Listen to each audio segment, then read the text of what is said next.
producing. Not only are you fired, your life is over. And now they have the microphone. What could go wrong? Nobody messes up. You understand me? Don't mess up. Adam Copeland. You wanted some sort of like hard-hitting Bob Lee journalism. You came to the wrong place. Derek Papa. Oh, boy. Okay. It's getting hot. Is it getting hot, sir? That's even worse. How are we feeling? It's getting hot. Oh, boy. And Tim Webb. Mankini, yes or no? 69. We go with this, Tim. It's a dirty job, but someone's got to do it. Ridiculous. Completely ridiculous. Welcome to Dirty Work. KNBR 104.5 and 680. The sports leader. Well, it might be spring training, but a win over the LA Dodgers is a win over the LA Dodgers. 12-4. Nice win, even though the Dodgers that we saw today were not really the LA Dodgers. Yamamoto pitched. A good performance by the Giants. I think the bigger story today, though, is Rafael Devers scratched before the game started with left hamstring tightness. We'll talk about that a little bit. Today, as we got dirty work until 6 o'clock, then Larry Krueger's got Niners 90. I believe it's Larry Krueger tonight. I could be wrong there. I know he went to Scottsdale. Nope, Larry Krueger, cool. All right. I believe so. All right. In some iteration. So we got dirty work today. Derek Papa, John Dickinson. Today we'll be joined by Marcus Thompson at 3:50, fresh off his trip to Italy for the Olympics. And then we'll talk to our good buddy John Middlekauff, former NFL scout, host of the 3 and Out podcast. You can catch that on Netflix. But JD, what's going on, my man?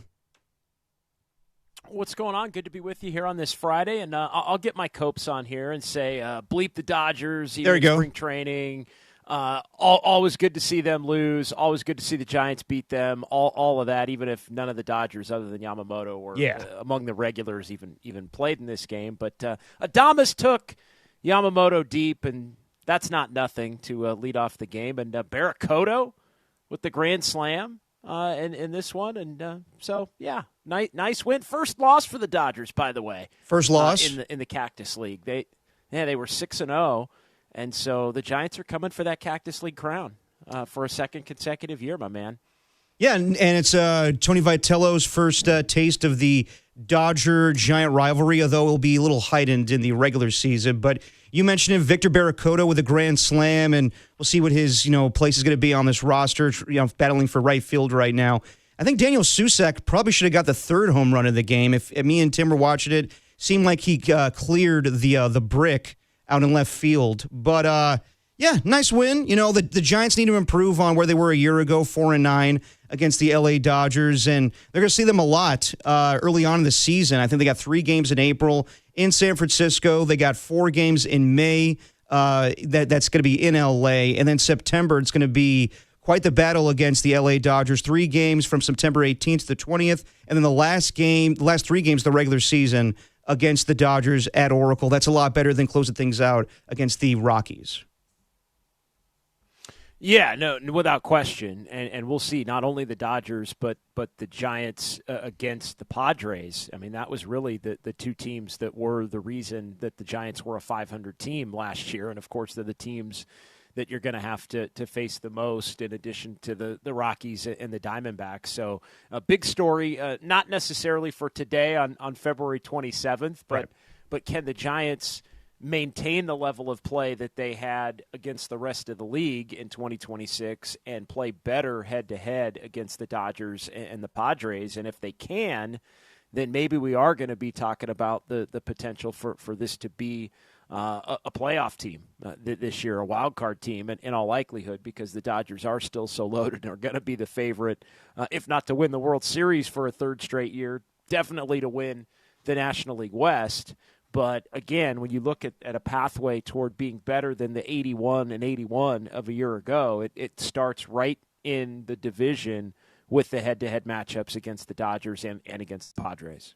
And the starting pitcher today wasn't bad. He had Robbie Ray out there, 2 innings pitched, 1 hit, 1 run allowed, 1 walk, and 1 K. So, again, this is just spring training. It's a win against the Dodgers. We'll always take that. The big thing today is Rafael Devers with the left hamstring tightness, and a little more exposure for Bryce Eldridge on first base. But any concern there, JD? We'll see what the reports are. I mean, it seemed like maybe it was precautionary today. We got a long time until things start against the Yankees on opening day, March 25th. But any concern there with Rafael Devers being scratched out of the game today? Well, there's always a concern anytime one of your best players or your best hitter in this instance in Devers is dealing with something. But, I mean, the good news is that you said it. It's 26 days away from the actual opener against the Yankees. So basically 4 weeks minus the 2 days. And so there's plenty of time. And obviously precautionary is the appropriate thing to do here in terms of having so much time still to go between now and when the regular season starts. So always a concern, but not a great concern, basically until we hear otherwise coming from Tony Vitello, either in the aftermath of this one or maybe in the lead up to tomorrow's game. Yeah, Tim just in my ear told me that Harrison Bader left with a thumb contusion, and Susan Slusser updated. Yeah, Susan Slusser updated saying that they think it's minor going on with Rafael Devers right now. So a win is a win, 12-4 over the LA Dodgers. If you want to call in, 415-808-5627. Get your thoughts, as this is the first game on television this year for the Giants at spring training. Nice to hear them on KNBR during the day. So if you have any thoughts about today's win, call in. But let's move around a little bit as we got Marcus Thompson joining us at 3:50, and then John Middlekauff, our good buddy from back in the day, joining us at 4:50. Talk a little bit about the 49ers and free agency. Jonathan Kuminga, another performance last night. May react to that. Let's go around sports, see what's going on with the 49ers. We'll talk more about that coming up next. John Dickinson, Derek Papa on the Sports Leader.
Now, back to Dirty Work. Adam Copeland and Derek Papa on KNBR 104.5 and 680 AM, the Sports Leader.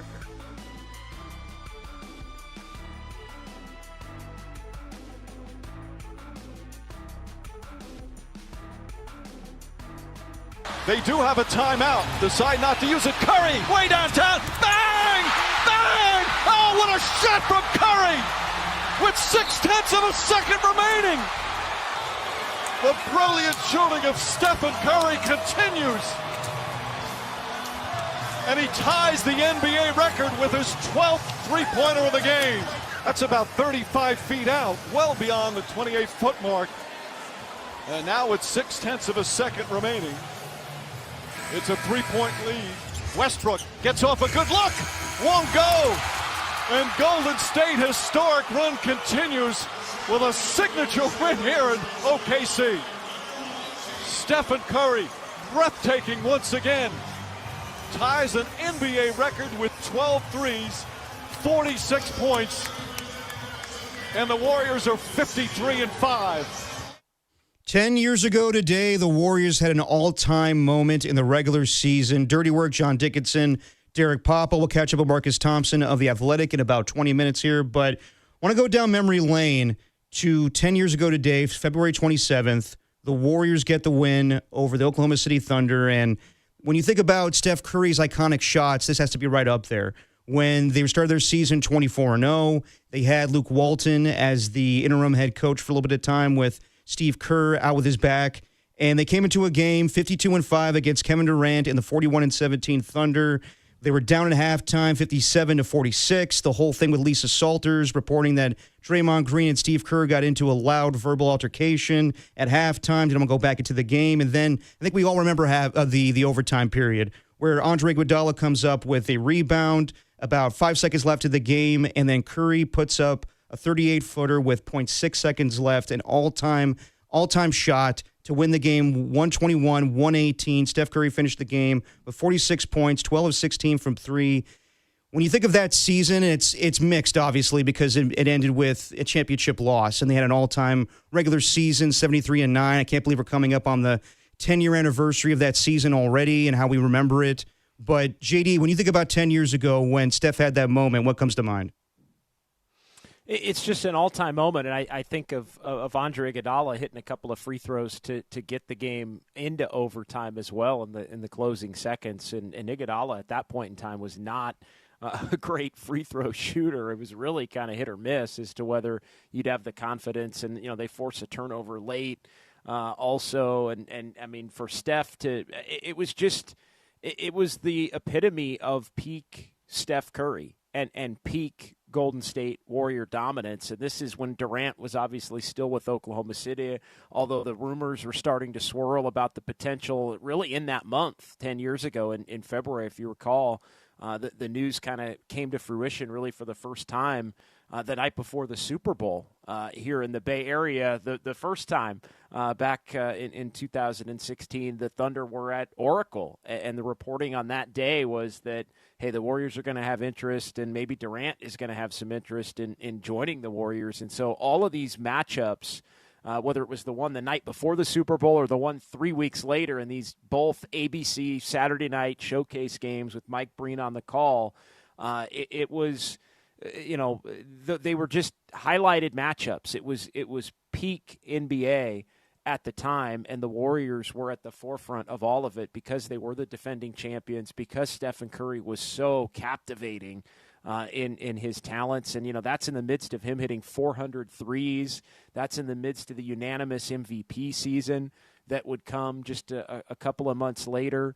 And, of course, the 73-9, you hear Mike Breen on the call, and the 53-5 record. That's the thing that, you say, JD, what stands out the most? Yeah. It's just thinking about how ridiculous the Warriors' record was at different points in the year, whether it was 24-0, or getting all the way up to being 29-1 and 36-2, and I mean it was crazy. They were 40-4 at different points, but on that night 50-5 and then 53-5 with the win. But it was just peak Steph Curry, the audacity to even take the shot, but then to make the shot in that environment, given where that team was in that season. I mean, I think there was just nothing like the Steph Curry experience and the Warriors experience when they were dominating the league at the level that they were. No, it was must-see TV back then. And, yeah, you nailed it, JD. Like, when the way they started that season, 24-0. I remember their first loss was against the Milwaukee Bucks, but the night before they had a double OT game against the Boston Celtics. They ended up squeaking that win. But, yeah, I mean, every game was unbelievable. And that game in particular, I remember where I was. It was a Saturday night. Was hanging out in San Francisco, the old building we used to work at back in the day. There was the bar Thirsty Bear. We were all watching the game down there, and we were just in utter shock when you look up in the air and Steph Curry's going to make that shot. And the call is all time as well. Mike Breen. Since that time, he holds it when he wants to do the double bang, but that night definitely called for it. And to me, that's the most memorable moment of that season, in particular as far as like the regular season. Just Steph Curry's performance, and I mentioned what happened at halftime. Lisa Salters reporting, I remember during the game, the third quarter, she's talking about how Draymond Green and Steve Kerr got into a loud shouting match. Draymond Green, I guess, angry with the way he was being used, did not want to go back into the game, and they got through it, and they won the game. And it's funny enough that Kevin Durant joins them a few months later when they lose the finals. But to me, when we talk about all-time regular season moments in the dynastic run of the Warriors, that stands out. There's individual accomplishments where, Steph Curry, had other unbelievable performances where he shot, 12 threes or more in a game, or Klay Thompson's 37 points in a quarter. There's all-time moments, but I think that one stands out just because it was against Kevin Durant, it was on national TV, and, of course, the call from Mike Breen. I think it was the number one regular season moment of the entire era. And maybe I'm missing one, and I know the eras do kind of blend differently because you've got the first couple of years there where they won the championship in 15 and then had the 73-9 to back it up in the regular season and make it all the way to Game 7 before they ended up losing to the Cavs in 2016. But, yeah, the Klay Thompson moment is definitely up there. I know I can still remember Steve Kerr, calling it an out-of-body experience to just witness it. And somebody that was at Oracle on that night in 2015, that is truly what it felt like, just watching it and the crowd reactions to Klay there. And again, there were different iterations. There was the Durant era dominance, which was, I think, different than the pre-Durant era dominance, which really was the two seasons, 14-15 and then 15-16. But I think you'd be hard-pressed to go back through, if you look at it in totality, from 2014 when Steve Kerr took over as the head coach, and take it all the way to basically when they got beat in Toronto in 2000 or they got beat at Oracle by Toronto in the 2019 finals. That stretch, that 5-year stretch, I think the number one peak regular season moment, and I think even if you want to expand it out and say, Steph's still with this team, as far as you want to go, you could even take it all the way through 22 or even all the way to now. Obviously, this team is not sniffing the capabilities currently of what those teams were able to do. But I think in terms of just sheer individual regular season moments, I think that's got to be at the top of the list. And I actually think you can even take it farther, and you can start to look at, individual moments from regular seasons, and you can say, you can bring the 49ers into it, and I think you can bring the Giants into it. And I know the Giants had, some perfect games and no-hitters and things like that I think would be, in the mix. Bonds breaking the all-time home run record. Like, there are individual moments that I think in sport in the regular season, maybe are bigger or better. But, just in terms of just watching an elite player at the peak of his powers and the complete and sheer dominance, I think we can have a debate if you start factoring in the other sports as to just where that moment ranked in terms of regular season, the ability to be special. Yeah, if I had to pick the other Bay Area teams, I would say, Matt Cain's perfect game back in 2012, or Joe Montana having an unbelievable performance against the Philadelphia Eagles in 1989 where they're down 28-10, and I think he threw 5 touchdowns, 4 in the fourth quarter. But in my lifetime, just watching Warriors basketball, that stands out. There'll be snapshots throughout the regular season of what I remember from this dynastic run. Steph Curry putting Chris Paul in a blender on a Sunday afternoon game against the Clippers. We mentioned Klay Thompson is 37. I'll go past 2019. I'll always remember Steph Curry passing Ray Allen when it comes to the all-time three-pointers in New York, and then him that same season, going past Will Chamberlain as the all-time scorer in Warriors history. Klay's individual accomplishments, the debuts of Kevin Durant, that wasn't a great night against San Antonio and Kawhi Leonard. I remember when DeMarcus Cousins came out in his debut for the first time. I think it was in L.A. on a Friday night. But, yeah, when it comes to where were you, do you remember that call? Do you remember where you were when Steph Curry shot it from 38 feet? I think that moment stands out in Steph Curry's regular season career. And you want to talk about his all-time moments, yes, there's bigger moments in the NBA Finals, not to mention just a couple years ago in the Olympics. But for me, when I think of Steph Curry, it'll be the shot against New Orleans. It'll be, as I said, a lot of memories in the postseason. But as far as regular season moments, that's number one as far as Steph Curry's career. No doubt about it. Yeah, it was just the peak of their dominance. with that group in particular, because Durant had not come yet, and he was still on the Thunder. And if you recall the debate at the time, Warriors don't need Durant. Warriors don't need Durant. I mean, that was a legitimate debate at the time. Like, keep it as is. This team's unbeatable. I was thinking that. And why? Why was that a part of the conversation? It was because Steph was just playing at such an audacious level. I mean, again, you go back to the 400 3-point makes, and it wasn't just the makes or the percentage, but it was the types of shots. It was the bad shots that were not bad shots at all. And so you look at it because he knocks them down. And I think that type of attempt in that type of moment, it truly was at a point in which Steph was still on the rise, right? Like, he had already become a champion. He had already become an MVP from the year before. But the ascension of what Steph Curry ultimately was going to become was still Derek and unknown at that point. And so all of these moments in real time were continuing to just push the bar higher and higher and higher in terms of, oh my God, like, this guy is great, but he's that dude, and now he's this dude. And I just think that the full experience of, no timeout called in that moment, in that building, which at the time was, right there with Oracle, the toughest building in the NBA to play in terms of the crowd noise and all of that, to be able to just, put that game to bed in the manner that he did. Again, in the midst of what was a big time winning streak as well. When you look at the Warriors, who had dropped one game coming out of the break, but at that point, they had won 16 in their last 17. It was ridiculous. And they had lost one, and again, I mean, you hear it from Breen, 53-5 after the victory in that game, and just a spectacular end of the game. And the other thing that's a part of it is all the games they pulled out of their ass in that season. I mean, they pulled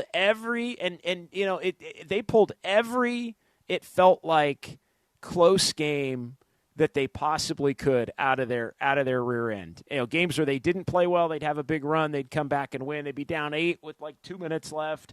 They'd go on a 12-2 run and they'd win, or somebody would miss an easy shot to maybe beat them, or Steph would do something like that. I mean, it truly was incredible. And the Warriors' margin of victory on a lot of these nights was vast, but the nights that the Warriors needed to win a close one, I mean, they just came up aces in what felt like every single freaking close game they possibly could throughout the course of that entire season.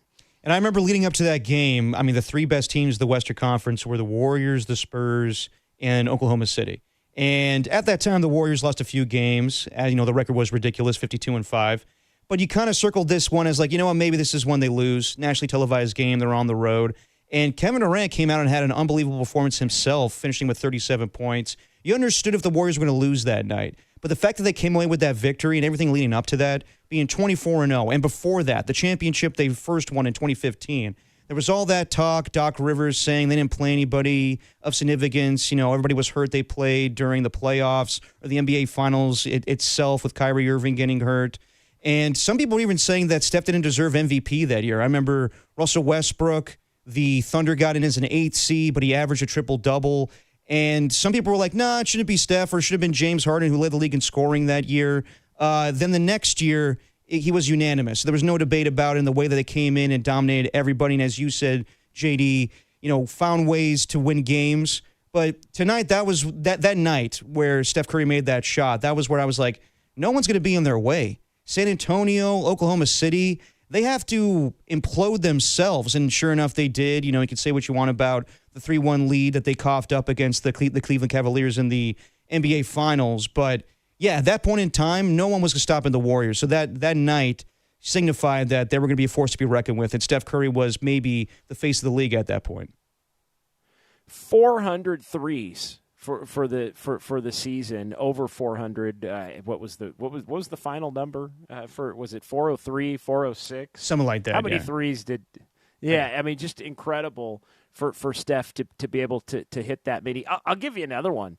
This was the end. That game was the end of a 6-game road trip coming out of the All-Star break as well. They went into the All-Star break with a road game in Phoenix, but coming out of the All-Star break, they played Portland, the Clippers. Then they went and played the Hawks and the Heat and the Magic, and they were coming back.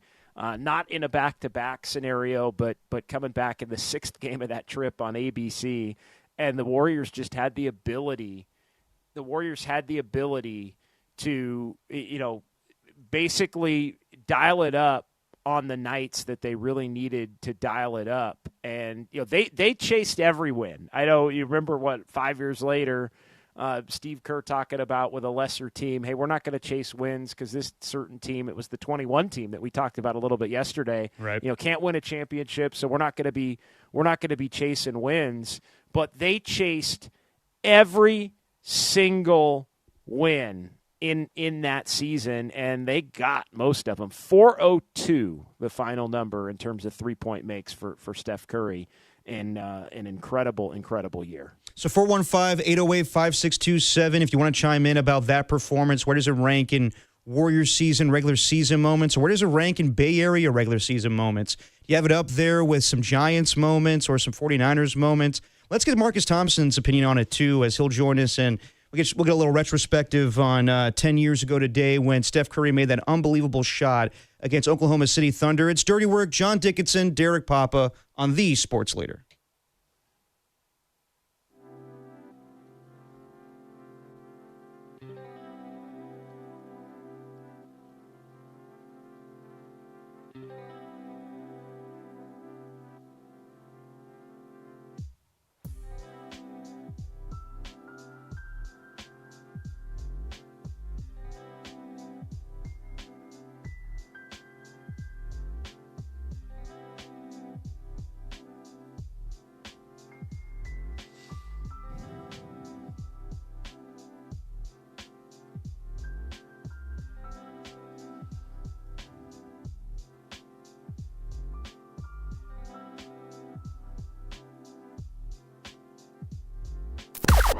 Now, from the O'Donnell Financial Group Sports Desk. Learn more at odfigroup.com. O'Donnell Financial Group, because planning is a process, not a product. The Giants thrashed the Dodgers 12-4 in spring training action today. Of note, Rafi Devers was removed from the lineup pregame with a tight hamstring, and Harrison Bader was lifted in the first inning with a thumb contusion. But according to Susan Slusser, both injuries seem minor. You can catch more spring training action Saturday versus the A's and Sunday versus the Padres. Pregame 11:50 a.m. both days right here on the Spring Training Leader.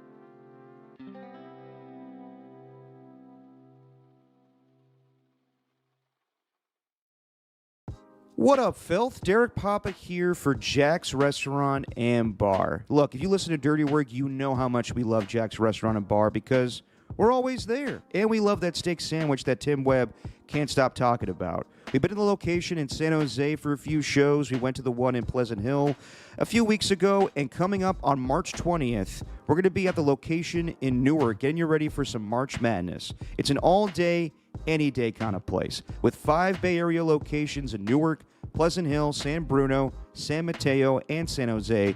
Jack's is open 7 days a week for breakfast, lunch, dinner, and, of course, drinks. Jack's is a family-run establishment known for real food, real people, and old-school hospitality. Jack's is the perfect place to make memories, whether it's a family meal, a night out with friends. Jack's is a family-run establishment known for real food, real people, and old-school hospitality. Jack's is the perfect place to make memories, whether it's a family meal, a night out with friends, or a special occasion. And for a fresh twist, check out Cantina Jack's in Pleasant Hill, a bold new dining experience with big flavor, lively vibes, and a happy hour that is unmatched with beer, wine, and cocktail specials, plus $5 tacos. And if you're a member of the Filth, head to a local Jack's and tell them you want the Dirty Work burrito. I don't know if it's on the menu, but just tell them Dirty Work sent you. Visit any Jack's location today and review your meal at ilovejacks.com for a chance to win $500. Wow, they're paying you. Jack's Restaurant and Bar, 5 Bay Area locations, an all-day, any-day kind of place.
Now back to Dirty Work.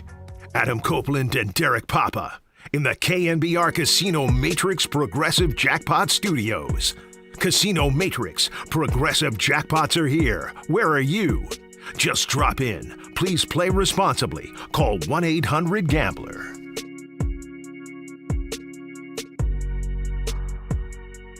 Dirty Work on a Friday. John Dickinson, Derek Papa, and it's a pleasure every week to be joined by the Athletics' Marcus Thompson, fresh off his trip to Italy for the Olympics.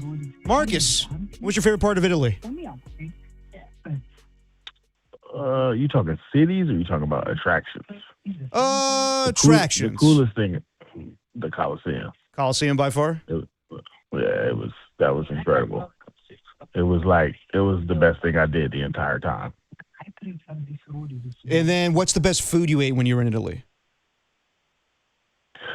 Risotto. I had a lot of risotto. Nice. It was hard to top that. I did have some good lasagna at this one random spot. It was, with meat sauce. It was how I like it. But the risotto, I'm talking pinkies out stuff here. I'm talking grown folks business, not no regular, hot pocket. I'm talking about the stuff that you need a chef to make. That's what, with oxtails, it was lit. Ooh, nice.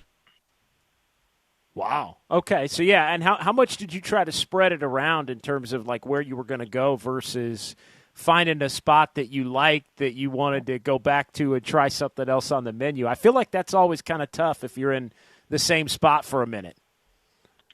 No, I mean, in Milan it was different because it was a lot. It was too many misses.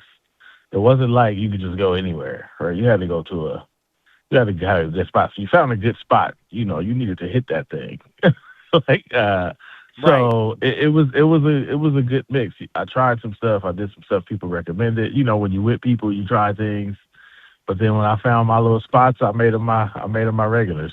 15 days is a long time, dude. Like it don't sound like it's long, but when you're in a different country, like it felt a lot of meals. Like I you know what I'm saying? It felt like the people started knowing my name a little bit. They knew my orders, right? So, yeah, here you go. I'm sure I stood out. You know, it's not a lot of people looking like me walking through the shop. You know. Well, I mean, even if you're eating 2 meals a day, Marcus, that's 30 meals you're eating somewhere. That's a lot of meals. It is. We made it happen though. They closed early though, so it had to be 2 because there wasn't the late night. You know, just work till 1 a.m. Let me get something. That was a tough find. A couple bars had a couple pizzas that, you know, were sus, but there were not a lot of great late meals in Milan.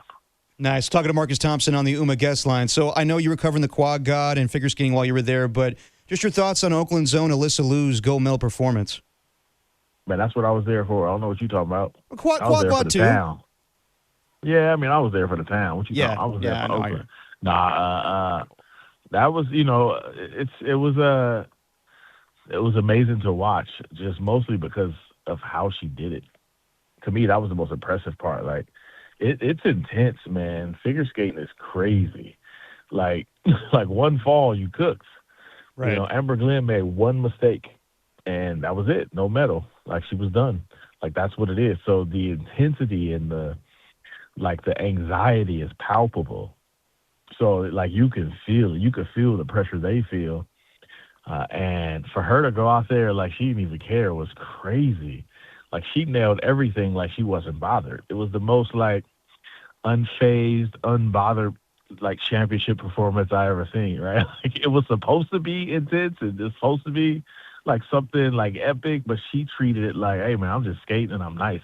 So it was interesting to see, like, how she did it. It was the most chill Bay Area thing you could imagine on that stage.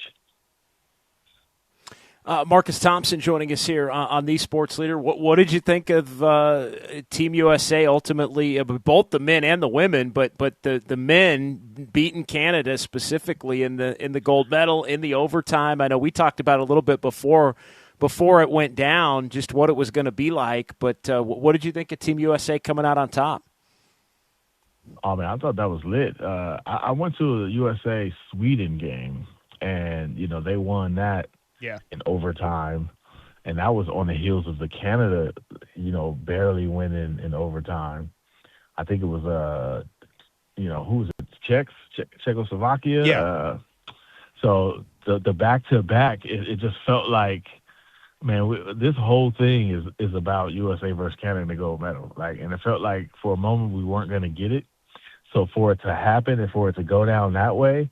Like that was epic, and that's one of the few things that you kind of felt all over Milan. Like figure skating, obviously Alyssa winning, but that Canada USA gold medal match, you could feel it.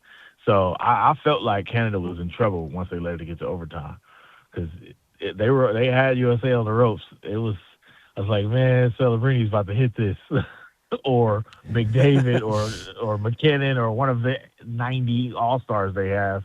But for them to pull that off like that in an epic moment, it just made me feel like the Olympics are back. Like we went through that period where, you know, the COVID robbed the Olympics of that thing, and we saw it come back in Paris, and it really came back in Milan too, and even like up in the mountains, which I refuse to go to. Like that kind of magic aura of the Olympics, it felt like it was back. That's what I walked away with. Like magical things happen in the Olympics, and USA Hockey did it again, 46 years to the day. No, definitely the magic's back, and it was established 2 years ago when we had Team USA winning with basketball with Steph Curry and Kevin Durant. And speaking of that, 10 years ago today, February 27, 2016, Steph Curry has that 38-footer against Kevin Durant, that game in the regular season. 128, 118, the double bang game from Mike Breen. When you think of that moment, what comes to mind, Marcus? Like just the surrealness of Steph and how it was just like we were still all in that mode of like what is happening? Like this dude he's on another level. Like he went from good, like he went from great, from all-star, from MVP to another tier. And I think he's dropped like 51 the game before in Orlando because Oscar Robertson was hating. And I remember he was like, all you got to do is push up on Steph. I remember we interviewed him on the way to the game about that. And and then he goes out and does that. There was this kind of surreal quality, like, hey, this dude is he's another thing. Like, they're great players, but he's this other thing. And at that time, it wasn't so clear. Remember in 2015, he won the MVP, and then the Players Union voted to have their own MVP, and they voted James Harden as theirs. Like there was still a thought that Steph was overrated and other players were better. And in that game, like Kevin Durant was one of those players, and Russell Westbrook was taking shots in commercials, right? Like, but he was proving in that moment, like, yo, I'm better than all of you guys. That's what I remember, like that feeling of, like, actually, what is this? Like, what is a Wardell, and why is he this good? Because that was insane of a game. It also reminded me how I missed some massive Warrior moments that I should have been there in person, but I wasn't because I was not at that game. Wow. Yeah, I was going to ask you, Marcus. I was not either, although I was traveling quite a bit at that time as that season was taking shape, but I wasn't there either.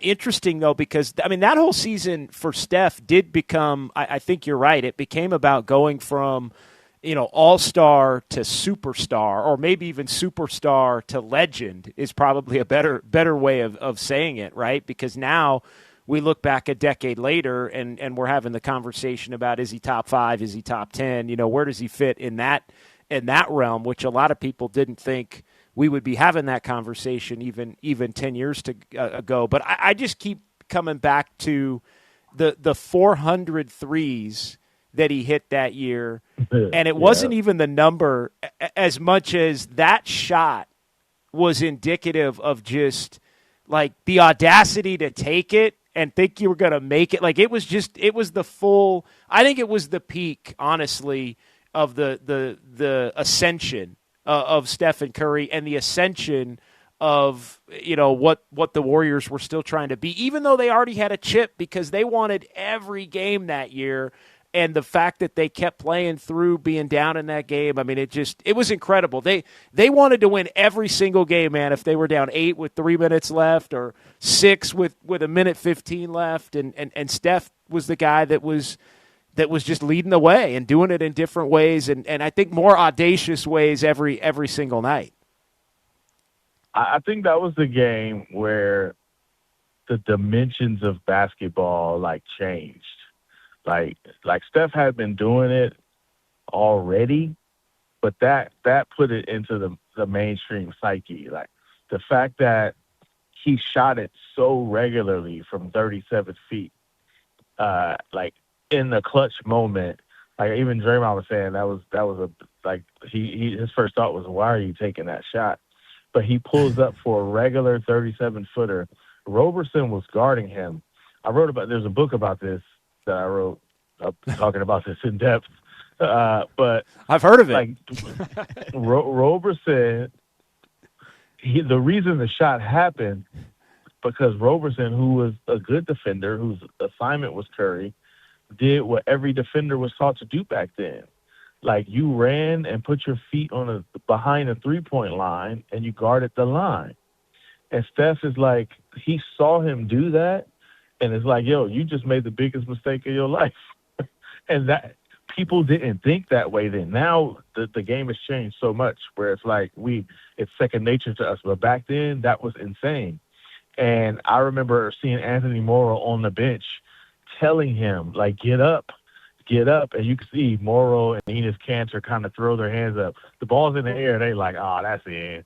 Like, you could tell they knew it. But Steph changed the like psychological dimensions of the game. So as a defender now, you can't just go to the 3-point line to protect. And this whole idea of like having to guard him out in the parking lot and these dudes who shadow him everywhere, like to me, that moment really made entrench that into the psyche of basketball, that every part of the court you have to guard, because with the game on the line, he pulled up for a 37-footer like it was from 17 feet, and nobody was ready for it.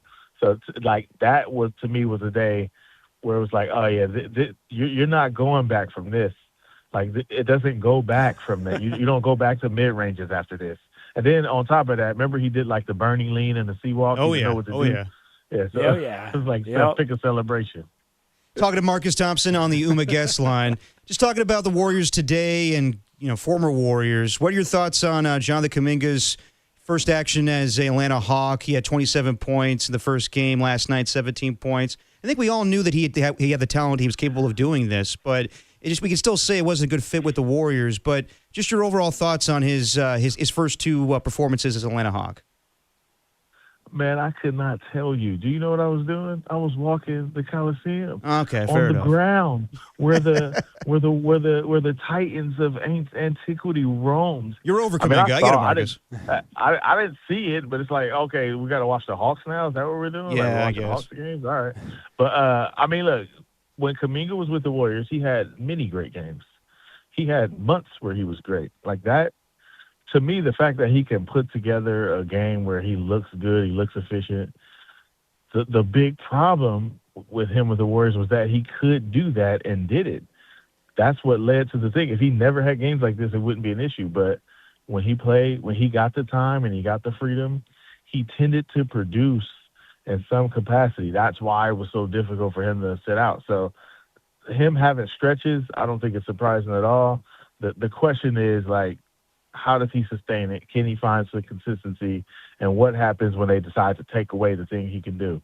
I always thought Kuminga is better fit in a spread isolation offense where everybody's spread out and everybody's just isolating. Like Oklahoma City is one of them teams, they just do that. They just spread out, relocate ISO. If it's not running off screens, not split cuts and all that, spread ISO. If Atlanta's got a lot of athletes, they got a lot of players who like that. They don't have Trae Young anymore, so they don't have a guy dominating the ball. I feel like they might have a good system. Just put athletes on the floor, everybody spread out, everybody go one-on-one. That might fit him, so I do feel like it could have some staying power from a production standpoint. Well, it's interesting, Marcus, if you do get a chance to watch, the way that it all went down, because it was a lot of transition. It was everything at the rim. They did a little bit of the short post where he could kind of drive.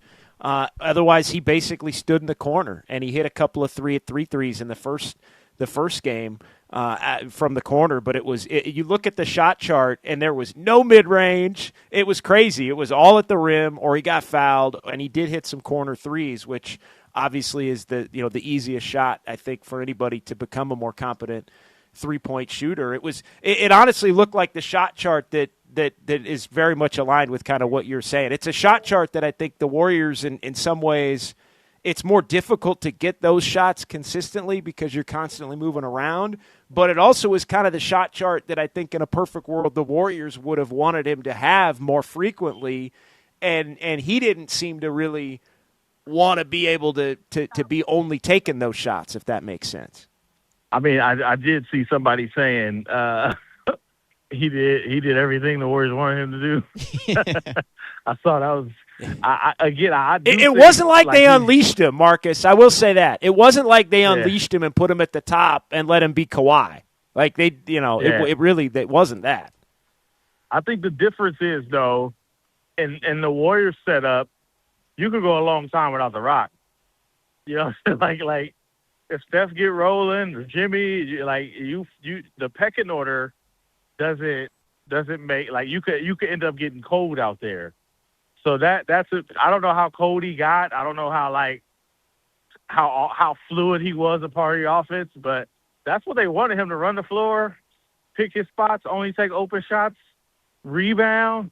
But, like, in the end, like, it is the NBA. And at some point, if you're doing something well, another team is going to say, I don't want you to do that. and it gets tough. But I feel like instinctually, athletically, he's better when the options are like two options. Here's what you're doing. And with the Warriors, you just don't do that. It's more read and react. It's more situational, and then you have to deal with how the other teams are guarding you. So that's going to be the trick. Once he's doing that, once he's averaging great, all these points and, playing off Jalen Johnson, eventually the opposing defense is going to say, all right, let's take this away. And that's where his ball handling and his shot making has to shine. And that's been the part that's hard for him to sustain in the limited minutes he has. Maybe it's different if he gets the rest of the season to be like, go ahead, and if you fail, it's fine. We'll come right back again tomorrow. Talking to Marcus Thompson on the UMA guest line. So now with Kuminga gone, the reality is Kerr might be more inclined to return. And the other night when they beat who they played the other night, they beat the Memphis Grizzlies. He mentioned how much he loved coaching this team in particular. And we all know, what's going on with him, his contract up. But do you think Steve needs a whole lot else to want to come back and coach this team? We know that he wants to ride for the sunset with Steph, but does he need any significant moves? Is he comfortable with just the guys he has on the roster, whether they're talented or not, just coaching this particular team going forward? I mean, I don't think it has anything to do with the players outside of Steph Curry, Draymond Green, and Jimmy Butler. I think it's going to be about money. Like, is he being compensated how he wants? And probably like the ability, the continued freedom to make these calls and to, be in control of this thing without having to deal with, the pressure to play certain guys. Like, I don't know. This is like Steve does not talk about this stuff. He's very like, hey, I'll decide when I decide. But just from knowing what I know about him, like, I think if he's got Steph and he's got Jimmy Butler and he's got Draymond, however you feel around that, like, he'll be fine. If you give him another star, he'll be even better. I think it comes down to, like, does he want to keep doing it? Is the money right? And is this thing heading in a way where he feels like he could be a contributor?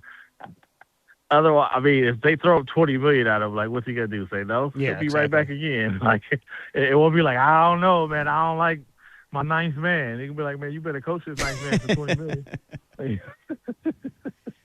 Marcus Thompson of The Athletic, 15 Days in Paradise. He's back home. Marcus, thanks for joining us as always, man. We'll talk to you next week.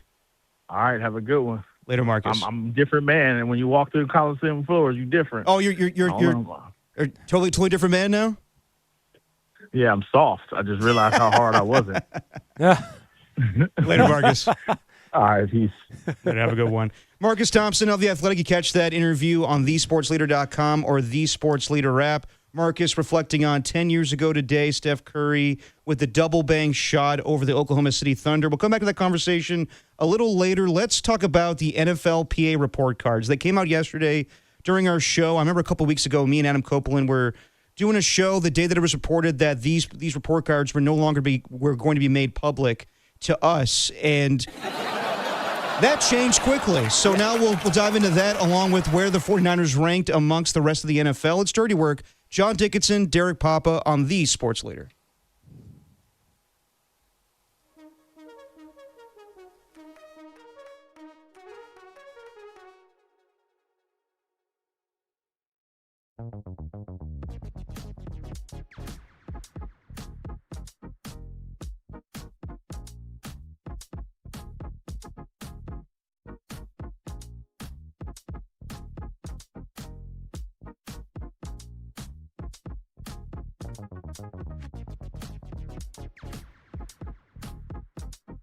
Time for your Bay Area Chevy dealers traffic update.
Now, back to Dirty Work.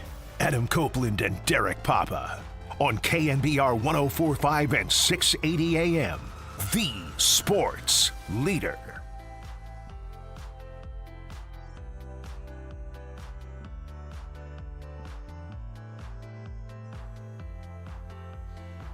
Dirty Work on a Ska Friday. John Dickinson, Derek Papa will be joined by John Middlekauff of the 3 and Out podcast in about 30 minutes. Talk about the NFL and 49ers free agency.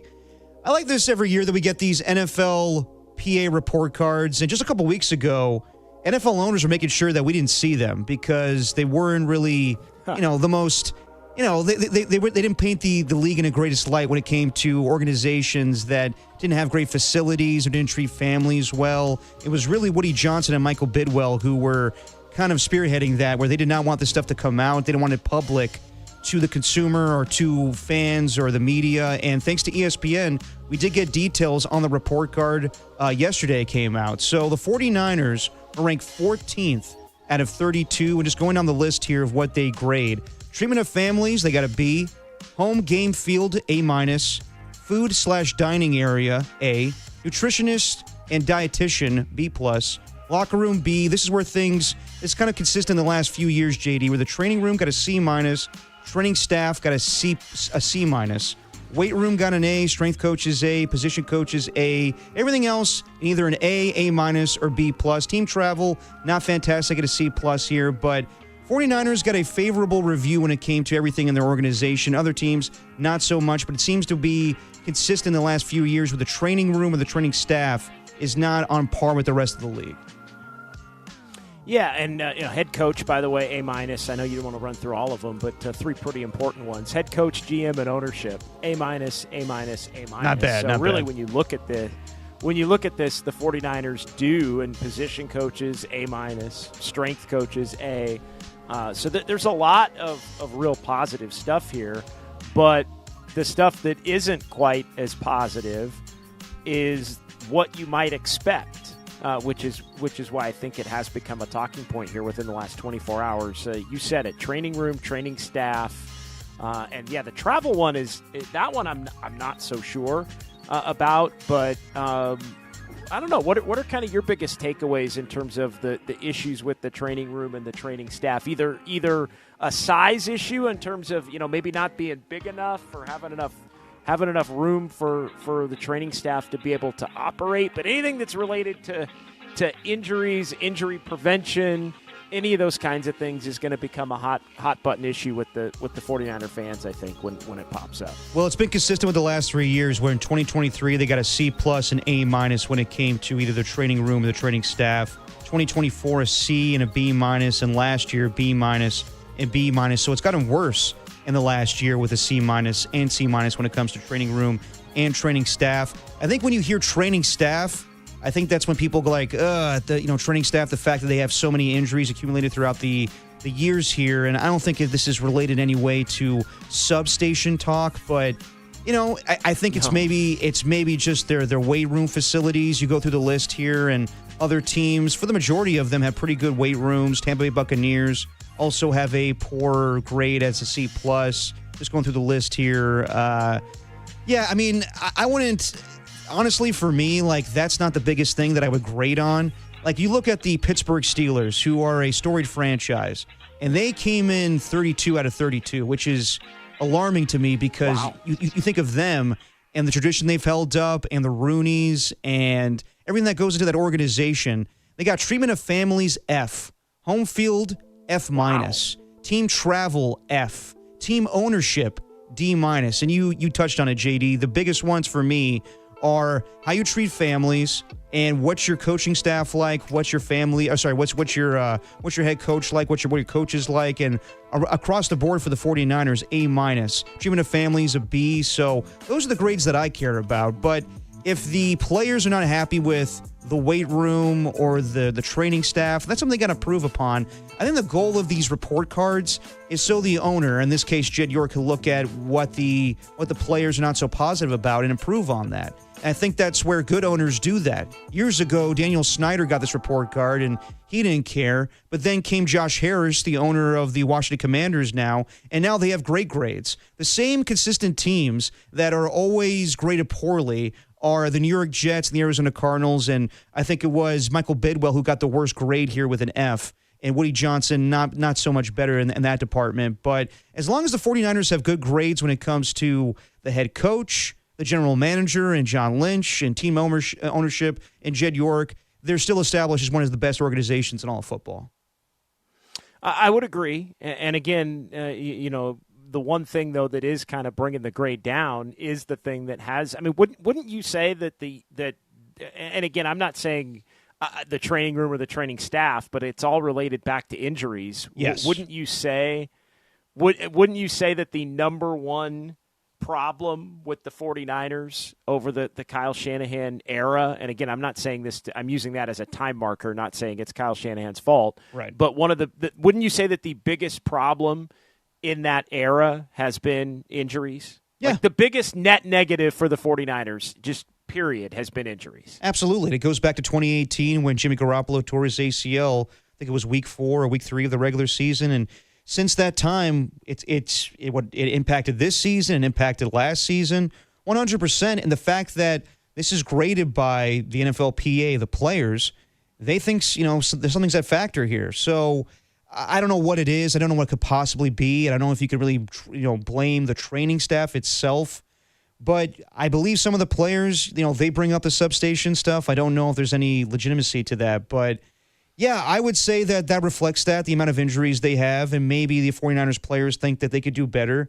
Maybe they're not training, properly, not as far as themselves, but what goes on in the organization and the facility itself. So they want to see improvement there. I just don't know how you could change that, JD. I don't know if there's anything in particular that the training staff or the players themselves can do to prevent all these injuries. I think it's just fluky sometimes with them playing football. Yeah, I think that is. But again, there is a track record of injuries being a part of the problem. So I don't think – and look, there's so many positive grades here that I really think, if you're the 49ers, you want to try to attempt to fix this thing in the best way that you can. And I know that the substation, we joke about it, was not obviously part of that necessarily. Right. But to me, whether it's proven to be erroneous or not, to kind of add that to the conversation, if players think it is something, then you can't just be dismissive about it. And like you have to explain and find people who can get the players to believe, because of what's done scientifically, that it isn't something that's a problem. It's, the perception in some ways is almost more important than the reality. And like you and I can say, yeah, that's erroneous. We don't believe that. The Niners have said that they've studied it over and over and it's not a thing. Like that can be true and we can believe it. But if the players believe that it's a thing, then it's something that needs to be addressed. And I think that in the grander context is to go back to some of these grades, if it's consistently an issue, then I do think it has to be something that's addressed when you also look at all of the different areas where the 49ers grade out really well. Like, why not? Why would you want to be in the bottom? And I think, and I don't have everybody's here in front of me, right? But I think this, C minuses are probably, were those the lowest grades in terms of training? I'm looking around here right now. I can't see any that are really they're all kind of the same, where it's C+. And don't forget also the 49ers, when it came to team travel, had it at a C+. I want to know about that. I'll have to ask Mike Kohler and Greg Papa about that one. I know that they get free Chick-fil-A when they come in for their travel. But well, I saw a report that I think the 49ers refuted that I guess some had put that maybe players had to share a room, which I didn't think that. And I think the Niners had said that's not true. And so maybe, again, I don't know. Right. But I had read that was something that had been, I guess, noted that isn't an actual thing. So I'm less concerned about the team travel part of it. Right. Also because that's something that I don't think again, we don't necessarily know. We don't know the training room or what the training staff is doing or not doing either. But that's something that's a little bit more consistent, I think, with, some of the issues that have plagued this team here over the course of the last decade. Yeah, I mean, I wish we got. I like that we still have these grades because I think they're fun. I think it's fun to dissect this, in February with not a lot going on right now, and just go through why the perception of the Jets, the perception of the Browns. What do their players think? When this stuff was released with more detail, we were getting insight of. There were some stories I remember years ago where the Jacksonville Jaguars had rats in their showers, or the Arizona Cardinals, they didn't allow players to bring food home. They charged you for that. So I'd love to know the details of why the 49ers players feel a certain way about their training facility. And maybe it is related to what you're talking about, JD, with the injuries and the substation. I agree with you. I think that if the players are concerned about it, then you need to look into it. And John Lynch doesn't poo-poo this. Anytime he's asked about this, I think they're asked about it too much. But anytime John Lynch or Jed York are asked about this, they treat it like it's a trade where it's like, well, we look into everything, so we'll evaluate what's going on with the substation. I know that Kyle Juszczyk and Christian McCaffrey have raised concerns about it, but until I see, real evidence that that's the reason why all these guys are getting injured, then I'll wait to see if there's actually anything that needs to be done about the substation. But the fact that the last 4 years of this NFLPA, that the training room and training staff has come up with less favorable grades is, I wouldn't say a concern, but something that stands out when you look at the 49ers grades across the board. Yeah, I mean, look, it all comes back to, I think, what the extension of, again, trying to limit injuries. Right, injury limitation, and so if it means and look, we don't know. Maybe it is just as simple as get some more training tables in there, and maybe guys can be dealt with a little bit more efficiently or quicker, on a day in day out basis or whatever it is. Maybe it takes a revamp of a certain part of the facility to just make sure there's a little bit more space. It could be something as simple as that. That could be able to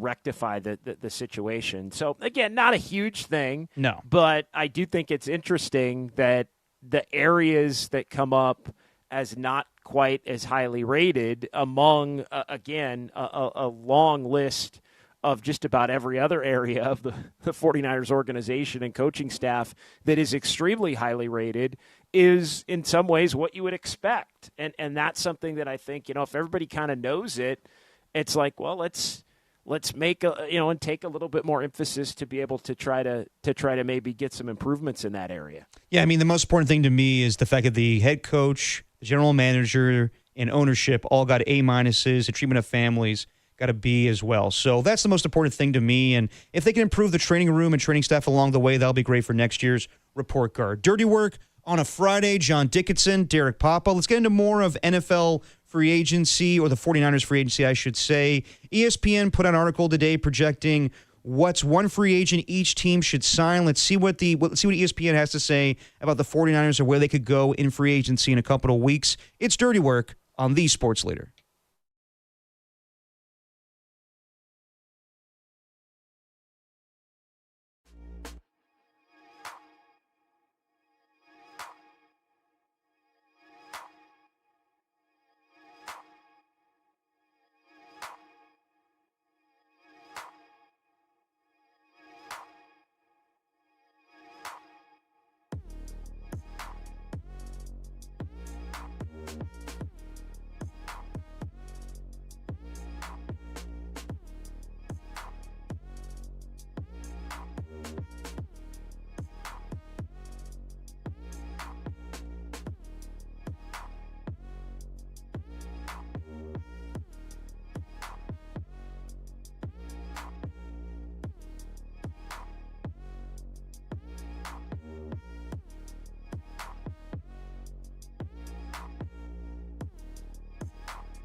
Dirty Work on a Friday. John Dickinson, Derek Papa will be joined by John Middlekauff in about 20 minutes here, or 15 minutes actually, talk about NFL free agency and the 49ers.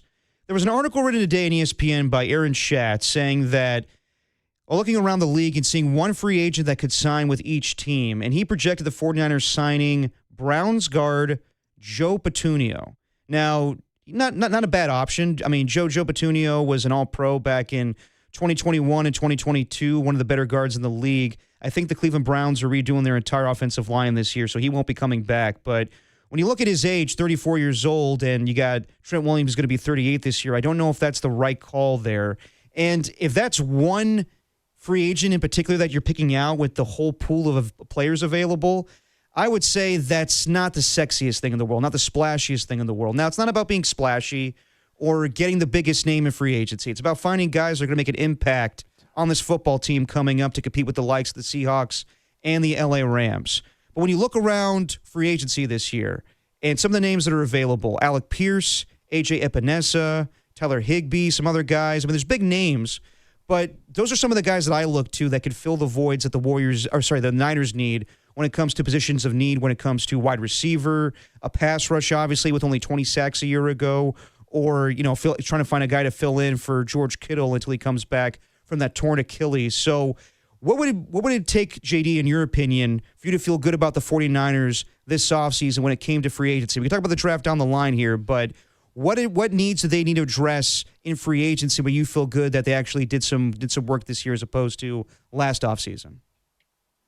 I think they definitely need to add a receiver in free agency. I think they also need to add one in the draft, but I think either the left guard or the center position, probably more so maybe the center position, if you're going to look to upgrade there, you would look to do in free agency. Kind of where my mind went, honestly, was just looking at the different positions that the 49ers need upgrades and trying to kind of plot out what the best way to fill, the vacancies on your depth chart would be. And I think, guard to me feels more like a draft thing. Yeah. Center feels more like a free agency thing to me as we look at the offensive line. I don't think there's going to be obviously any other changes at left tackle. You hope there isn't at left tackle, right tackle, or at right guard with Dominic Pooney. So center and left guard.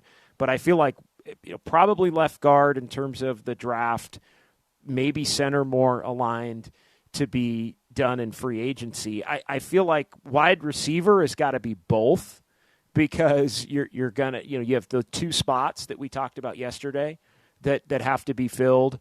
Tight end to me feels like that's a draftable, deep draft, can get somebody toward the middle of the draft that can come in. And we've seen the 49ers do that in the past with George Kittle, to be able to find somebody that really can be a quality tight end and basically a Kittle replacement for the bulk of this 2026 season coming up. Running back, I feel like, needs to be a free agent, because the 49ers have not been able to, and they did take Jordan James, but the Niners, for the most part, have not been able to draft a capable running back to the liking of being able to come in and be kind of plug and play. And so if you're looking at needing a complementary type back to play, behind Christian McCaffrey, I would be more aligned to say, all right, that's free agency as opposed to the draft. And then you start to go through the defensive side of the ball. Let's go through the defensive side of the ball in a second, but I want to get your thoughts on just the layout of what positions are better free agent positions to attack and what positions are maybe better draft positions to attack. I would say offensive line is better to attack in the draft. I think that you can find guards, that you can find, long-term solutions once Trent Williams retires at left tackle. I'm with you on center. If the 49ers are able to come away with Tyler Lindenbaum in free agency, that would be huge, because when you talk about like the best free agent available at his position, I think that everyone's talking about him. I think if you have to overpay for him, that's fine, as long as you shore up your offensive line. You did mention running back. I think that, you don't need to go crazy in free agency, but a name that was brought up a couple of days ago by David Lombardi was Kenneth Gainwell. And I like him. Yeah, I love Gainwell. He's a good receiving back. He was great with the Philadelphia Eagles back in the day. And last year, he kind of kept the offense afloat with the Pittsburgh Steelers, had a huge game against the Detroit Lions. I don't know how much money he's going to, garner on the open market. I don't think you need to go overboard with him, but he would be a good, another guy, an all-purpose back that if Christian McCaffrey were to be out, if he got injured again, then maybe Kenneth Gainwell could fit in nicely. I'm with you, wide receiver. You need to get two. You need to find a guy in the draft, and there's some rumors out there today. Tony Pollin, that's Krug's guy, I think with the Pro Football Network, he thinks that the 49ers will look at Chris Bell in the first round, wide receiver from Louisville. But you also need to go in free agency. And there's many names out there. There's Mike Evans. There's other guys available. I'm just pulling the list up here as far as wide receivers. I mentioned the other day Brian Thomas Jr. I think that's a guy that you have to give up some draft capital for. It may cost you a second-round pick, but you get him on a rookie salary, which is not going to kill you. A lot of these other guys you have to overpay for. Some other names that could be, the deep threat guy that I keep talking about, Diami Brown, Tutu Atwell, is not going to be costly for you. I think at this point, we're kind of accepting the fact that Juwan Jennings is going to leave in free agency, and whether that's a team like the Raiders or somebody else that's going to pay him $20 to $25 million, that's fine. I'm cool moving off of Juwan Jennings if it means we get another and a different type of wide receiver, a younger guy that you get in the draft that you could pair with Ricky Pearsall, and a veteran guy that can lead this group. As you said yesterday, JD, when you're looking at the depth chart when it comes to wide receiver, there's a lot of fill in the blank right now. There's Ricky Pearsall, and then who else is out there? So if you could fill that gap with guys in free agency and the draft, I feel like the 49ers are sitting pretty at the wide receiver room. Yeah, again, it's going to take two, and that's with the thought that you're going to keep Ricky Pearsall around, because if you can get him on the field, he's obviously proven himself to be extremely productive, and I do think you need a couple of guys that can almost, not only replace Brandon Ayuk and Juwan Jennings, but also basically be an insurance policy against the fact that if Ricky Pearsall isn't able to get on the field, you're not just completely left void at the position completely. So I like the notion of go draft somebody, but also before you draft somebody, sign somebody in free agency and get that out of the way. I'll say this. I like the Mike Evans idea. Yep. I like the Gainwell idea. I like Linderbaum as well. I mean, those are just, again, you're probably not getting all of those guys are high price. Maybe not Gainwell is high priced, but Mike Evans for a shorter term deal going to be pretty high priced. Linderbaum at his position going to be pretty high priced. But if you're saying, JD, go through these positions, who are the guys that you would want? To me, I would want and be okay with knowing that I'm going to draft somebody at the wide receiver spot that's going to be around for years to come. I want a proven commodity, even if that proven commodity is a little bit older. And so that's why I'd be more inclined to go Mike Evans at that spot. I'm good with Mike Evans. I like a guy a little younger than that. I think that at this point, Mike Evans, and not to say the 49ers aren't that team, but he sees the competition in the NFC West. If he's looking to get a Super Bowl ring, I can see him going back to Tampa just to finish his career there, but I can also see him going to Buffalo and playing with Josh Allen. But as far as a guy with the 49ers, Alec Pierce I do like a lot, and I do think that he could be that guy on the outside that you go deep with. I think that he, a year ago, I think he had 67 catches, pretty good yardage on the season, somewhere in the 800s and 6 touchdown receptions. But I wouldn't want to overpay for him. And again, if he hits the open market, then that's most likely going to happen. But that's probably, as far as like a young wide receiver, that's a guy I would look to in free agency. I mentioned AJ Epinesa the other day as a pass rush option that you could find. Young guy that had an impact with the Buffalo Bills. And if you're looking for a dude to just fill the void for George Kittle for the time being, I don't think Tyler Higbee's that bad. He played in the Rams system. But then again, you can find that position in the draft if you want to find a long-term answer there once George Kittle retires. One name we don't bring up enough when it comes to free agents for the 49ers this year, Brian Robinson is a free agent. And I don't know if he did enough where we want to bring him back for next year. But where you at right now, JD, on Brian Robinson when we're talking about running backs next year?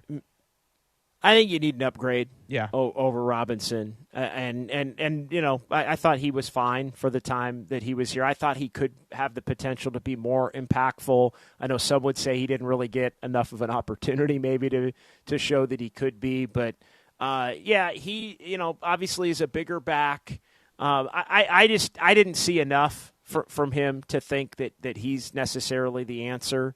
I'm more of the belief now that you need somebody a little bit more complimentary in terms of style to Christian McCaffrey. We always tend to think of guys that aren't, guys that are kind of the opposite of Christian McCaffrey, to put with him in terms of taking him off the field. I think truly, if you want to be able to take Christian McCaffrey off the field, you have to probably go find somebody that operates in a similar fashion to him to kind of keep the offense where Kyle Shanahan wants to keep it. So that's where somebody like Gainwell enters the equation, and I agree. I mean, I know it was Lombardi that put it out there first, but I think that's a great name.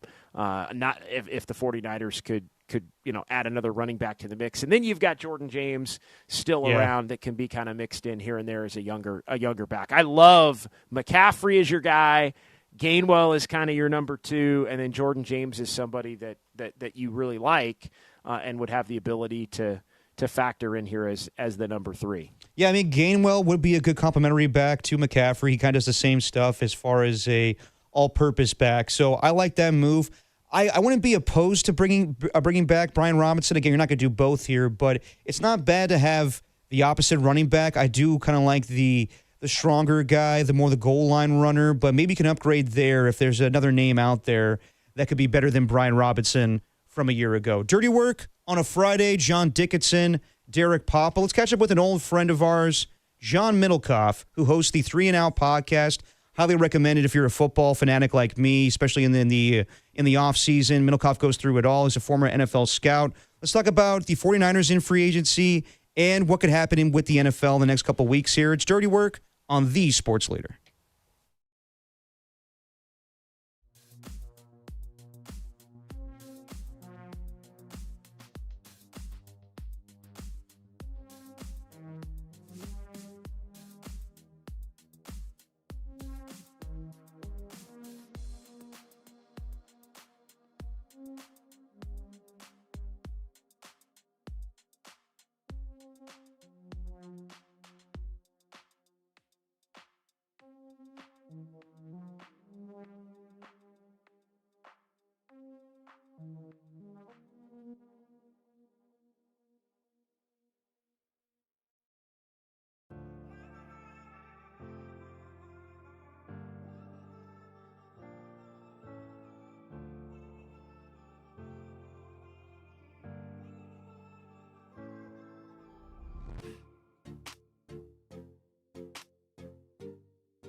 The Giants thrashed the Dodgers 12-4 in spring training action today. Of note, Rafi Devers was removed from the lineup pregame with a tight hamstring, and Harrison Bader was lifted in the first inning with a thumb contusion. But according to Susan Slusser, both injuries seem minor. You can catch more spring training action Saturday versus the A's and Sunday versus the Padres pregame 11:50 a.m. both days right here on the Spring Training Leader.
Now back to dirty work. Adam Copeland and Derek Papa in the KNBR Casino Matrix Progressive Jackpot Studios.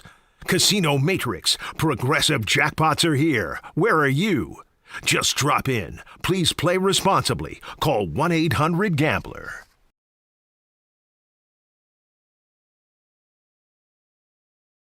Back on the sports leader, Derek Papa, John Dickinson, and we're joined by an old friend of ours, guy I used to work with back in the day on a little show called Haberman and Middlekauff, former NFL scout, and now the host of, honestly, I'm not even just BSing here, my favorite football podcast, 3 and Out podcast on Netflix. It's John Middlekauff. What's up, Jay Middle? How we doing? Doing well, man. How you been? You know, I've been doing pretty good. I actually ran into Mitch Holtis at the Combine. We talked a lot about your dad. Yeah, our Kansas City, the voice of the Kansas City Chiefs. That guy is awesome, man. So I know you're at the Combine. Want to catch up on that. Let's just start with Trent Williams. I heard you talk about this on the podcast the other day. He wants a new contract, always looking to rework his contract, and the 49ers don't have a ton of options, so he will be back. But at age 38, do you think it's time for the 49ers to look at this draft in particular to find his replacement?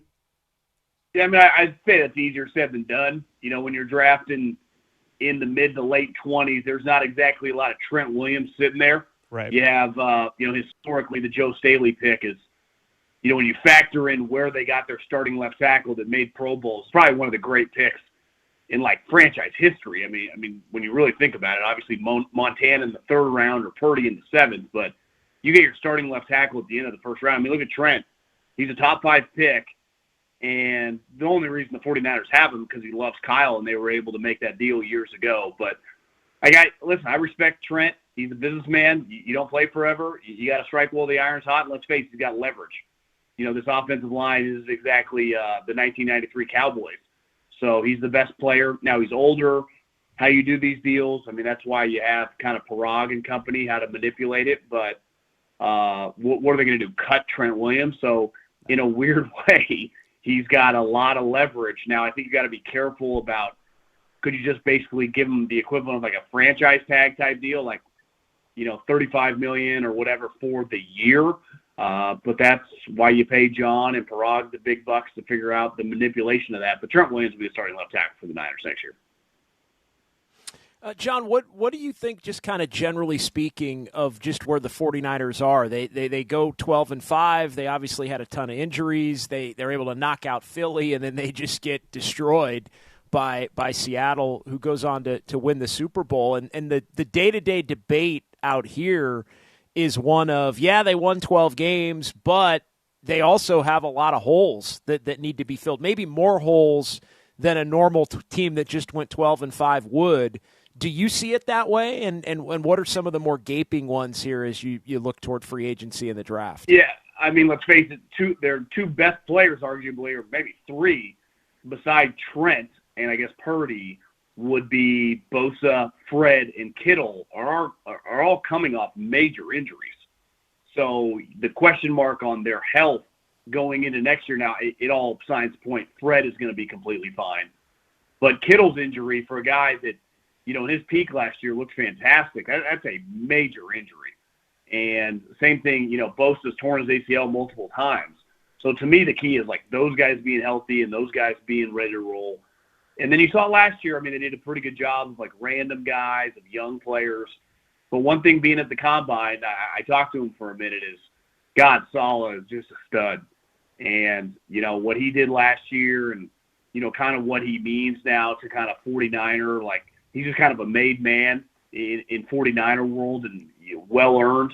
That's a pretty big loss. I know Raheem Morris, is Kyle's guy. He's good at his job, but there's something kind of special about Saleh. Now, luckily, Raheem, he's had head coaching experience. He's excelled as defensive coordinator. Kyle's very comfortable with him. So there's going to be a lot of pressure on him. But offensively, they'll be fine. But defensively, most people can't do what Saleh did, so you kind of need the Jimmies and the Joes. You also got Michael Williams, who tore his ACL. So there's going to be a lot of pressure on these injured defensive guys coming back. I mean, Bosa, Michael Williams, and Fred Warner, I mean, those should be your 3 best players on defense, and they're all coming off injuries. So the draft will be huge, but they draft late. right? So anytime you draft late, that means every round. So it becomes difficult. Like last year, it's like, oh, they had a good draft. Well, yeah, they drafted high. They won 6 games the previous year. So when you win 12, you're a little bit farther down, the pecking order. So I think these next couple of weeks, a lot of pressure. There were a lot of talk about Kyle Pitts, right? Oh, they could land Kyle. Well, Kyle Pitts isn't going anywhere. They're franchising him. So to me, this free agency class is pretty terrible. I wouldn't have much expectations. And unlike last year, they're not going to have to do a huge purge on their roster.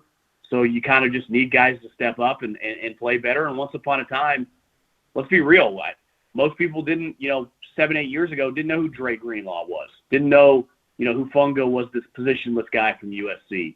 So it's why you pay Kyle Shanahan a lot of money to kind of figure that out. Talking to John Middlekauff on the UMA guest line. So with the free agency class not being spectacular this offseason, we were thinking of names that the 49ers could trade for. And you brought this up a couple weeks ago on your podcast. The Chiefs are $8 million under the cap right now, and they need to make some moves. There's a name out there that I've been throwing out, Chris Jones. You brought him up as maybe a guy that could be traded this offseason. And he's due $31 million this year. He's still a good player, but not what he used to be. And when you take on all of a salary, sometimes you don't need to give that high of a draft pick. So what could you see the Chiefs actually trading Chris Jones away, and how much could the Niners have or actually have to give up if they took on all of his salary this year? That's a good question. I mean, part of the problem with guys like that, like he's looking for a contract extension.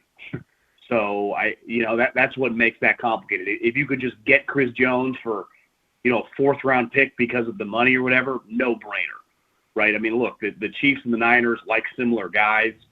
Last year, was it Moore, the backup tackle, Andy signed. Like, they're going to have similar mentalities on players that they look for. So I think Chris, you throw him right in there with some of those other guys would be a no-brainer. It's just the money situation, the extension situation, older player. Part of the purge last year was to get younger. Chris is a little, on the opposite end of the spectrum of that. Yeah. I think you're more likely to try to use, can you find a little bit under the radar guy who's cost less in free agency? Joey plays pass rusher, but it's just someone, a veteran player who you don't have to give a pick, because the 49ers value 3rd, 4th, 5th round picks, right? They have had a lot of history of landing guys in those rounds that go on to be Pro Bowl level guys. So that's kind of the I do wonder if last year buys them a little more equity, that they don't need to force it. I mean, remember a couple years ago they forced the Hargrave thing. That was a disaster. I'd be a little stunned if the 49ers would, even if, let's say, you could get them for like a 6th, take a guy who makes a ton of money and would want a contract extension. And the other thing with Chris is his effort can be a little hit or miss. And it's one thing when he's your guy, like he is Andy's and Spags. It's another thing when he's not. I see what you're saying. I just have a hard time seeing John and Kyle do that. John Middlekauff joining us here on the Sports Leader. What the heck are the Niners going to do at the wide receiver spot? We were penciling it out yesterday, and it's, as far as I look at it, you got a blank space that was Ayuk. You got a blank space that was Jennings, who's probably going to be gone. You got a question mark in Pearsall. You got a couple of young guys who've barely played. And then they're talking about maybe bringing Deebo Samuel back, who I wouldn't pencil in as a top 2 if they look to do that. How do they go about replacing some of these guys that are going to be gone and keep that room at a talent, a playoff talented type level? I know his comments at the press conference it felt like he was alluding to Deebo, but wouldn't you guys be a little stunned if Deebo Samuel was returned? Absolutely, I would be. I'm not counting on that 100%. At all. I'm not counting on that at all. I know that a lot of people. Sorry, go ahead.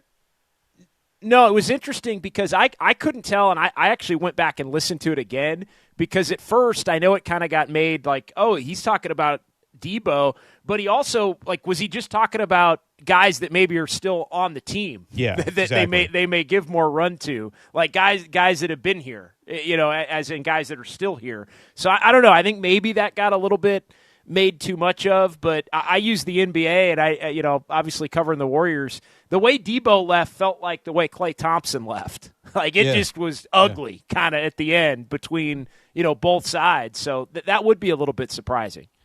I actually, a couple years ago, sat next to Debo, or relatively close, but we got deplaned, so I BS with him for a minute.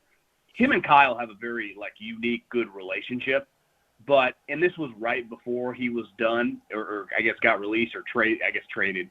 But you could tell, it was over. He knew it was over, and it was just I think that's a divorce where you're not having, a Lane Kiffin situation where you get back together with your ex-wife. I think that's over. The Jennings thing's interesting. At the combine, I got a buddy who's a wide receiver coach, and we were talking about him, and he's like, I don't know. I think a lot of teams are not going to pay a guy.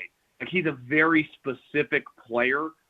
Now, I do think the good teams value, if you're some random team like the Saints or, a team like the Giants, a team that's trying to take the next step, Jennings – he doesn't have bring enough to the table where you can just plug and play. But if you are a good team, like Seattle, or Baltimore, or a team that his mentality fits right in, that's where I think he's going to, I think his market is going to tend to be good teams, not like the Jets or the Cardinals interested. So, but that'll be fascinating from a price point standpoint. I'm drafting a wide receiver. They've done that before, obviously, but it takes time. It took Ayuk time. It took Debo time. So even if you take a guy and you, depending on him, what are you actually getting? And I'm with you on Pearsall, because the one thing with Pearsall you could say, there is no disputing that the kid can play, right? When he's on the field, he's a legit NFL player, which is a major question with a lot of receivers throughout the Keon Coleman with the Bills. Is this guy any good? No one really knows. Ricky Pearsall on the field, he can play. The problem is his injury history, even removing the freaky, shooting incident, it's pretty crazy. I mean, this year it was all sorts of stuff. So it's hard to depend on a guy that hasn't proven to be dependable. That's where Jennings has some leverage with the Niners. You kind of know he's available. And the other thing is Kittle is a huge part of the passing game that it's what if he's out for the first 6, on whatever that called, the PUP list or whatever, which you would have to say he's on the table given how late he got hurt, right? No, absolutely. Talking to John Middlekauff on the Uma guest line. This quarterback draft class is pretty weak. We know that Fernando Mendoza is going to be the first overall pick, and we'll see after that. And then that's why guys like Malik Willis are going to get $30 million a year. Derek Carr might be available. Tua and Kyler will probably be released in the next couple of weeks here. So what do you think teams are going to do as far as when they look at Mac Jones? What do you think they would be willing to give up to get him with how many quarterback-needy teams are out there right now? I just don't think there's going to be the right price for the 49ers to pull the trigger because, Mac Jones to the Jets isn't going to work, right? Mac Jones to everyone thinks Malik Willis is going to end up with the Cardinals. And there are a lot of teams, the Dolphins, are not looking to give up a second or third round pick for a quarterback. They're going to try to suck. So I think Minnesota, they kind of pushing the ball a little bit more downfield. I actually think Derek Carr in Minnesota for someone they get for cheap makes a little sense. So I kind of expect. I heard Schefter mention this. I think my expectation right now is Mac Jones to be on the team because it's not worth it for the 49ers to give him away for a fourth round pick. And has anyone given up a second round pick for Mac Jones? So it's the value to the 49ers means more for Mac to stay than it does to just give the guy away. So my expectation is Mac to be here. But I want to – are you pretty fired up about Fernando Mendoza headed to Vegas? No, dude, those days are over, man. I'm not fired up for it. you punted on the Raiders? No, dude, long time ago I told you I was done, man. Oh, they did it in for you. Well, I mean, and we would talk about it too with Max Crosby, leaving, going to Vegas. I have no attachment to that team anymore. But just real quick, I want to ask you this because I've seen this the last couple of days.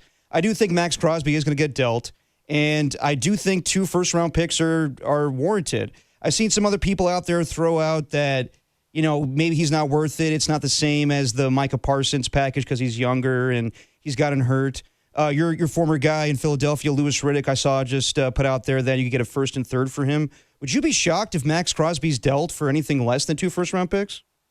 to me, a first and third sounds crazy. Albert Breer, I was talking to him. He kind of said the same thing, and I said, well, think about this. Like, if you're trying to sell your house and there's only one person bidding on your house, you're not going to get as much money. But if there are 7 people bidding on your house that all have money, it's going to drive the price up. Well, what teams would want Max Crosby? All the good ones, right? The Niners, the Rams, the Bears, the Lions, the Eagles, the Bills, the Ravens. So every playoff team, I mean, they wouldn't trade him to the Chiefs, but if Andy Reid's like his favorite player in the league, like every good team loves Max Crosby, and if he's available, so it's like, yeah, in theory, older guy, been banged up a little bit, I get it.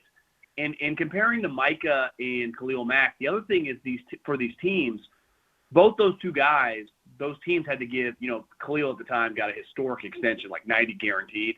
Micah Parsons last year got like $150 million guaranteed. You don't have to do that with Max. He's already under contract at a relatively, so you're telling me like a Howie Roseman or the Ravens or, the 49ers, the Rams, like they wouldn't be interested in doing this for Max.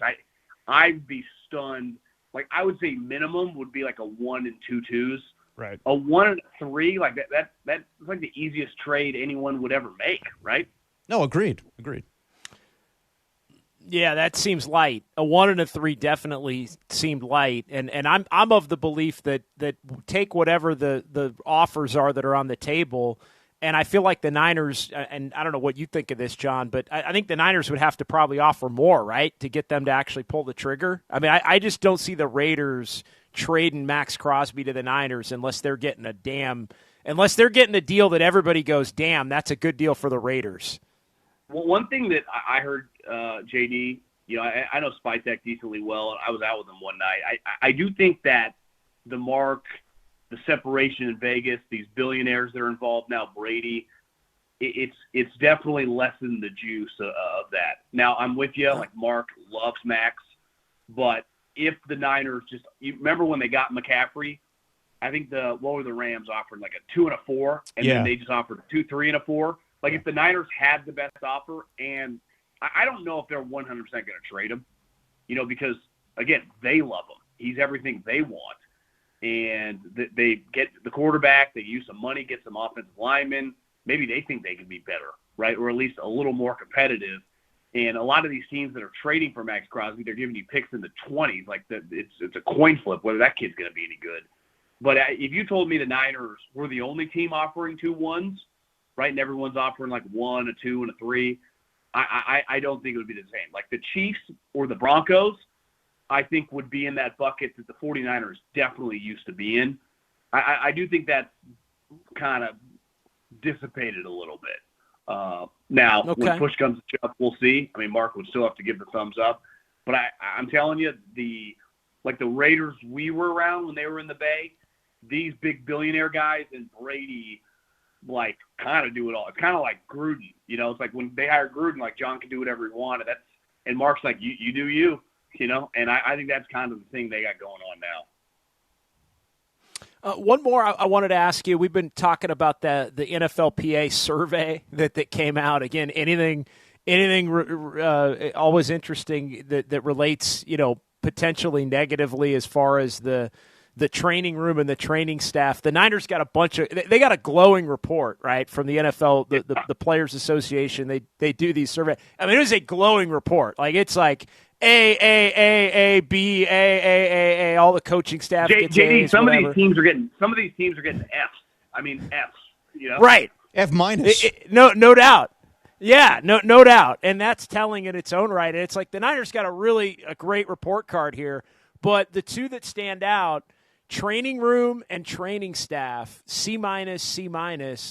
As somebody that worked in the league and at one time worked for a team, I mean, what does any of that really mean? And also just how do you put it contextually, with the Niners specifically when it's training room and training staff when they've had so many issues with injuries here?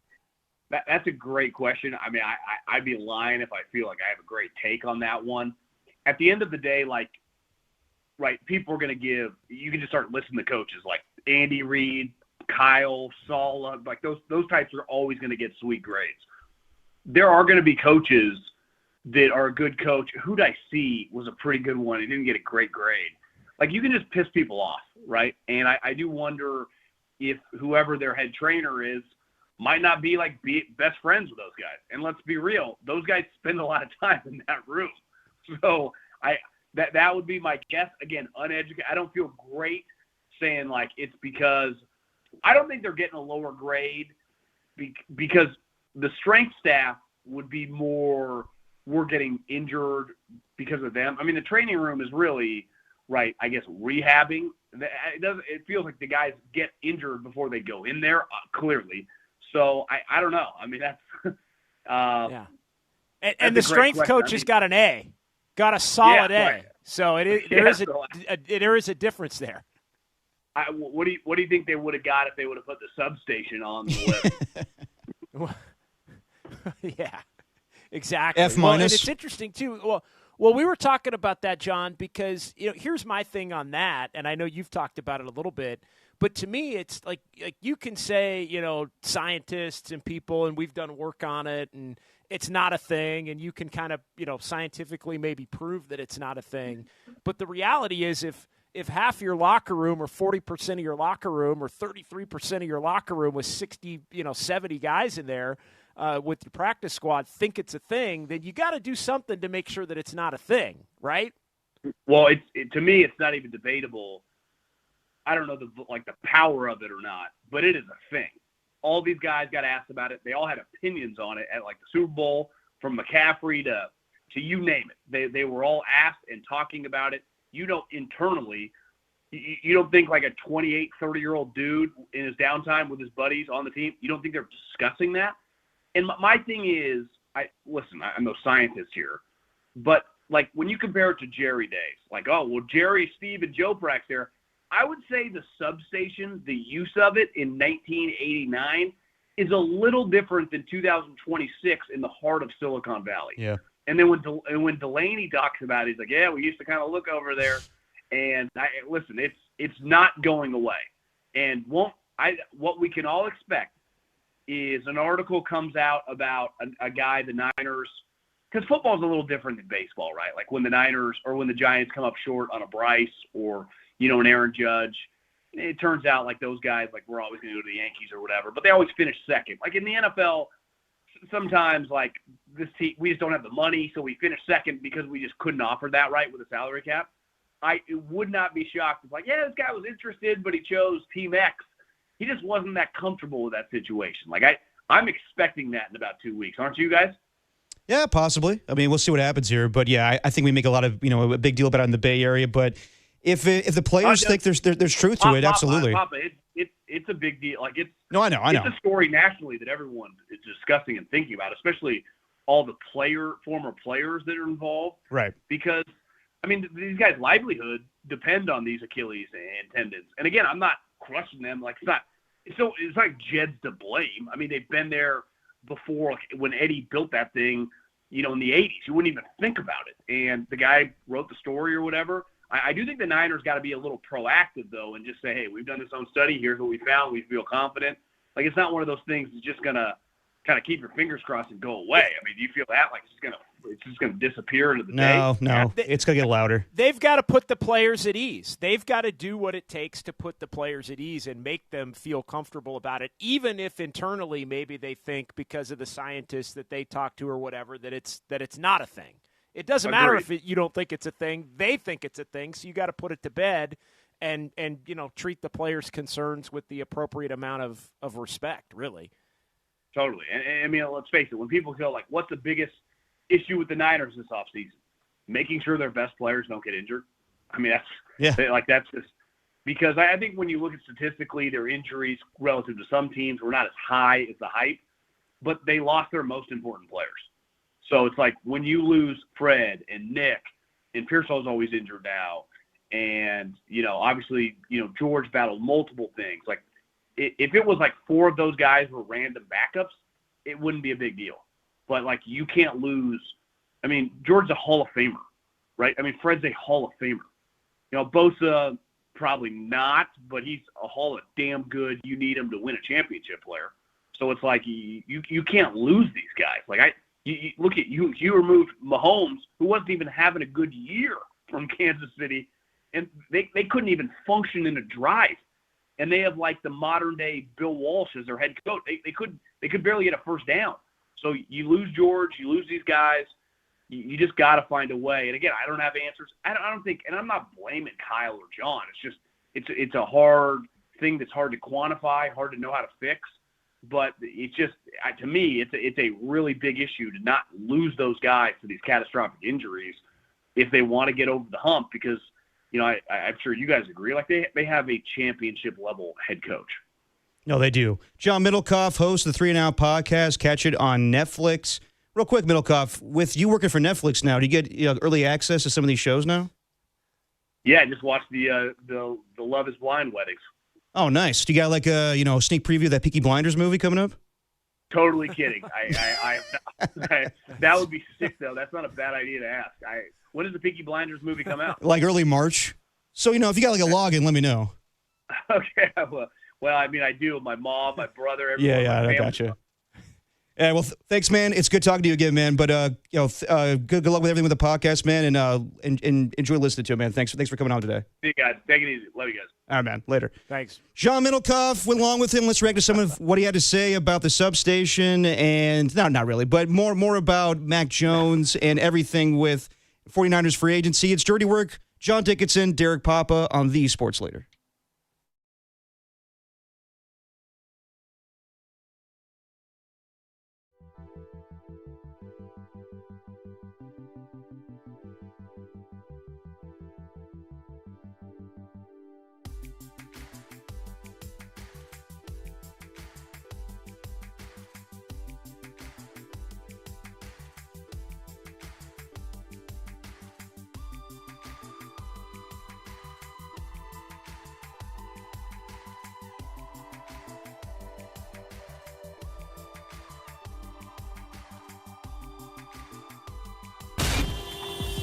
Time for your Bay Area Chevy dealers traffic update.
Now, back to Dirty Work. Adam Copeland and Derek Papa on KNBR 104.5 and 680 AM, the sports leader.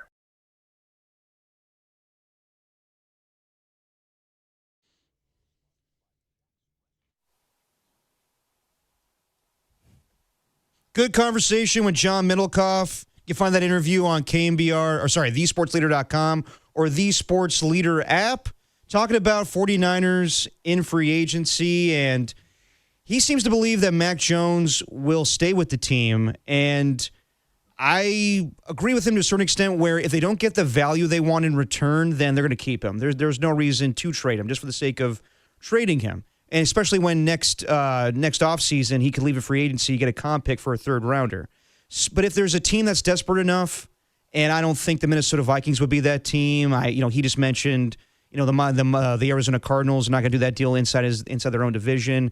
The Miami Dolphins are not going to overpay for Malik Willis. So I think there's some teams that will be willing to deal for Mac Jones. But the bottom line is, I think it's going to happen. But if the 49ers don't get a second-round pick, then they're not going to deal him. It makes no sense. Why not have a valuable backup quarterback on your roster for next season? Yeah, I mean, the offer and what's available will determine it, right? I mean, I think if it's a third-round pick, it even becomes, a difficult decision, right? Because knowing you can get that in terms of a comp pick, I think at that point the value in just having Mac Jones on the roster would be greater. And we talked about that a lot yesterday, the fact that Mac Jones in many ways saved the 49ers season, and because the injuries have been such an issue, while I fully understand the logic in, hey, you need to try to move him to help improve your team, if you're not getting, a greater haul, let's say, than you would get by just keeping him and letting him leave in free agency, then I think it becomes kind of a no-brainer to just hang on to him and then let the thing play out, and we'll see what happens. Maybe a quarterback somewhere gets injured in training camp or in the preseason or at some point once the season begins, and then maybe you look to make a move as you get closer to the trade deadline in November. But it just seems, and look, maybe it's lying season, and so maybe what's getting out is not going to be what ultimately winds up being true. But it sure seems like there just isn't the market that maybe some believe there would be for Mac Jones once everybody started to kind of, pick the brains of some of the different media members and front office members here at the Combine. Yeah, I mean, that's the key, is we always hear, unless there's a huge injury in training camp or preseason, this guy's staying on the roster. So, and that could be at play here. You never know. That's why Joe Flacco was traded in their own division of the AFC North from the Browns to the Bengals to help out Cincinnati with the Joe Burrow injury. I got to believe that one team, though, would be desperate enough. And again, maybe second-round picks too rich for a lot of teams' blood where, yeah, Mac Jones had a good season ago, but is he worth a second-round pick? Do you see him as your future franchise quarterback? That could be the case. I don't think Mac Jones also wants to be traded to, like, the Vikings to battle it out with J.J. McCarthy. It's the same situation where, yes, you could probably win that battle, but, could you just stay on the roster with the 49ers for another year and learn from Kyle Shanahan and then break the bank next offseason? I could see that happening as well. I just got to believe with how bad the draft class is and the quarterbacks that are available when Malik Willis is the number one free agent, across the board in some writers' opinions, I got to believe that some teams will be desperate enough. Another thing we touched on with Middlekauff was Max Crosby, and he seems to think that, talking with John Spytek and others, that the days of the Bay Area rivalry between the 49ers and the Raiders wouldn't stop a trade between the two franchises. Now, I think the 49ers would have to give up a lot of draft compensation. I don't believe a lot of writers out there or media members saying that he could go for a 1 and a third. Like, I just don't agree with Louis Riddick with that evaluation. I think that some teams that have the draft capital when it comes to the Dallas Cowboys or the LA Rams, they have 2 first-round picks. They have players on their roster they could trade away as well. So if I'm a team that's desperate for pass rush, yeah, I do offer 2 first-round picks. And maybe the 49ers are crazy enough to do that. I don't think they're in a position to trade away so much draft compensation for one player and then neglect other needs they have on the roster. But it sounds like the days of the Bay Area rivalry are over. I find it hard to believe that a team wouldn't be giving up 2 first-round picks for Max Crosby if he is dealt. Yeah, we'll see. I'm not so sure. I agree, and I understand that the physical space that now lies between the Raiders being in Las Vegas, and they're not in the same market anymore, and they haven't been now for what, 5 years, 6 years, a long time now, going back to the debut, and so. In the COVID year of 2020. So maybe, but if there are, I actually go to the other thing that Middlekauff said about, all of the good teams being interested in Max Crosby. And to me, that leads to, well, they're going to get an offer. Like, the offers to me are going to be comparable enough to where you can, how would the Niners, if everybody's offering 2 1s or a 1 and a 2 or whatever it is, you know what I mean, a 1 and a 2 and a player, what I just don't necessarily see a world, and maybe I'm proven to be wrong here, where the Niners would have the best offer. And if there's that many teams involved, you could kind of pick and choose which team you want to send him to based on the where things shake out. Well, about 30 minutes ago, he took to social media. There's a whole thing about his health right now and the meniscus that he injured during the regular season. He said he's fine. He's playing basketball, and Max Crosby could have, taken all this time to go to social media to tell people he doesn't want to be traded or he does want to be traded. Instead, he tells everybody that he's healthy. So I seem to believe I got to believe that in the next couple of weeks here, we'll get some clarity on what his future is going to be, and if he's a Raider, if he's a 49er, we'll see in the next couple of weeks. I think he's getting moved. Yeah, I don't necessarily. Again, maybe he's not coming here, but I think he's getting moved. And so, again, we'll see if it where it winds up. But to me, there's too many teams that are going to be interested. And I think you could make the case that the 49ers, can they really give up multiple firsts or first and second for Max Crosby with the other needs that they have on their roster? That's a legitimately debatable question. But I do think Max Crosby is going to be on another team here in the next couple of weeks. I do too. There's too much smoke there. I think that it's another rebuild for Clint Kubiak and the Raiders right now, so it makes more sense for him to go elsewhere. Will that team be the 49ers? I doubt that at the moment, and it would suck if he went to another NFC West team, but that could be on the table. Dirty Work, Derek Papa, John Dickinson on a Friday, February 27th. Let's reflect on what we talked about earlier in the show. 10 years ago today, the Warriors playing the Oklahoma City Thunder, and the moment that Steph Curry had, was it one of the most memorable regular season moments, not only in Warriors history, but Bay Area history? We'll talk about that next on The Sports Leader.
Now back to Dirty Work with Copes and Depop on 104.5 FM and 680 AM, the sports leader.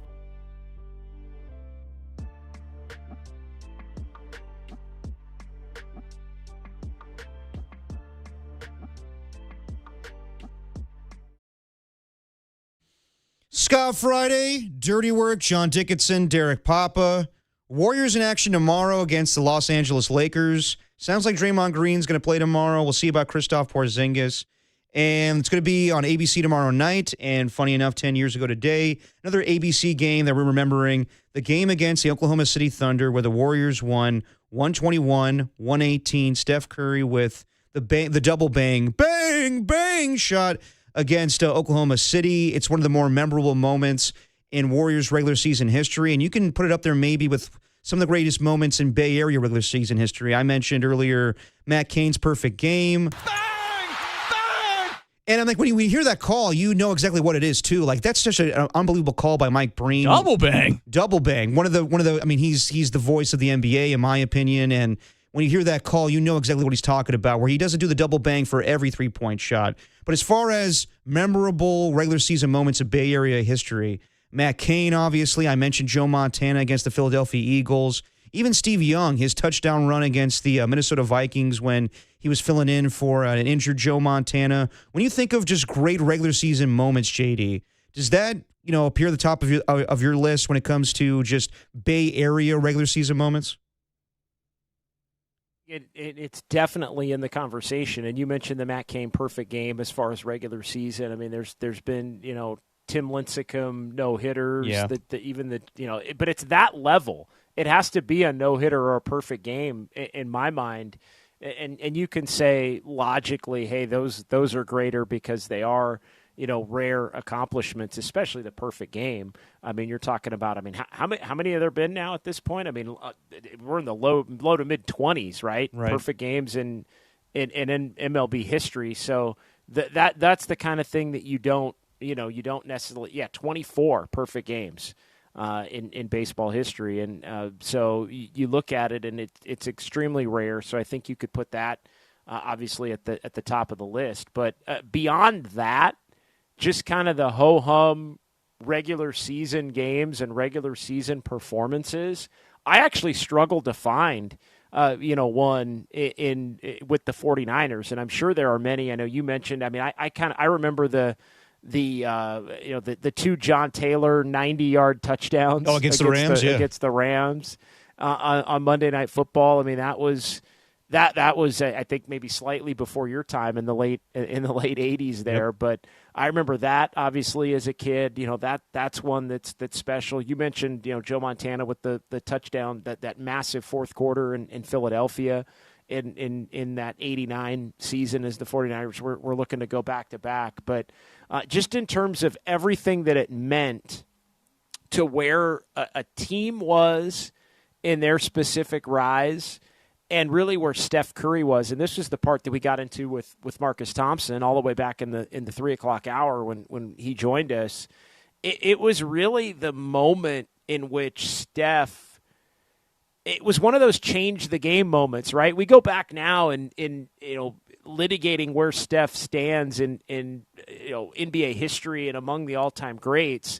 And a big part of the reason we do that now is the level that he performed at in that season specifically, and just the types of shots he would take, the shots that he would make, it to me was and Marcus spoke to this, a hallmark moment for Steph in terms of moving from a guy had already been a champion, a guy had already been an MVP, a guy had already been an all-star, to a superstar or an all-time great. We were witnessing it in real time. And I think that was one of the moments that really exuded just where Steph Curry not only was, but I think in the bigger picture where he was going. And that's what I think makes it different than even, say, a no-hitter. Now, perfect game's different, but in some ways you could say, when you look at the trajectory of what, Steph Curry's career path was going to be on, that night was a big-time statement.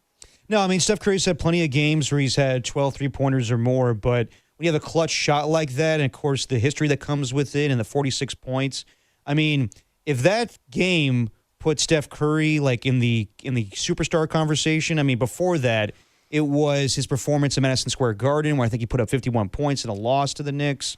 There's other regular season performances up until that point, but that was the game where, yes, he had his moment with the finals, and he didn't get a finals MVP. But that team where, we felt in the Bay Area they were disrespected, even though they accomplished so much that season. I think they won 65 games, and it was Steve Kerr's first year. There's so much stuff talked about that offseason. I remember you doing shows in the summertime, JD, where people were saying 67 games. 67, my bad, 67. Right. So 67 and 15. And just what they accomplished, and yet it was some and I remember Doc Rivers in particular just being like, yeah, they really didn't play anybody, though. They faced some teams with injuries, and they wanted to come back with intensity that year, to go back-to-back, and, with something that no one's ever seen before, 73-9. And that's what I want to talk about real quick, because that season, what stands out to me regular season-wise is that moment against the, Oklahoma City with Steph Curry having that performance. There's games that I remember, where they lost to the Bucks and other comeback wins they had that year, and it was must-see TV every single night, where you had to see the Golden State Warriors. Even though they won a championship, it didn't get old. Like, right away, this team was going to be something. It was exciting every single night, and you had to watch them. And I know a year ago we celebrated the 2015 team, and it wasn't much of a celebration, honestly. Some guys came back, and most of the team is still playing, and Steph Curry, Draymond Green, Klay Thompson. But now they're on the 10th anniversary of the 73-9 team. Just how do you remember that team, JD? Because I'll remember it as fun, exciting basketball. I remember them losing a home game to the Minnesota Timberwolves, and I thought, that was a young and upcoming team. Maybe they're not going to break the record, and they went undefeated the rest of the way. But, of course, they lost in the finals to the Cavaliers in heartbreaking fashion, coming back from the depths of hell against the Oklahoma City Thunder, funny enough, in the Western Conference Finals when they were down 3-1. But when we look back on that team in particular, and they've won 4 championships, and they exercised those demons, but now they're on the 10th anniversary of it. How do you remember that team? I mean, it was the best regular season ever. I mean, and again, I know they didn't win it with a title, but it was just it's the most incredible season I think I've ever seen, and that's saying something, because the Warriors did come back and win a couple of titles with Durant the next year, and the 18-19 season, interestingly enough, that they didn't win with everything going on behind the scenes and Durant's ultimate departure and the way that ended is one that also kind of stands out. It's funny among the years that they didn't win, but we talked about Steph's ascension as, going from all-star to superstar, or going from superstar to legend, and us witnessing it in real time. That was also the year that the Warriors truly turned into they turned into the Bulls of the 90s. Yep. They turned into because they were not that in 14-15. And if you remember, they were the darlings in many ways in the 14-15 year, certainly locally. And yes, I know there was a lot of the internal hate in terms of other players and coaches and things like that.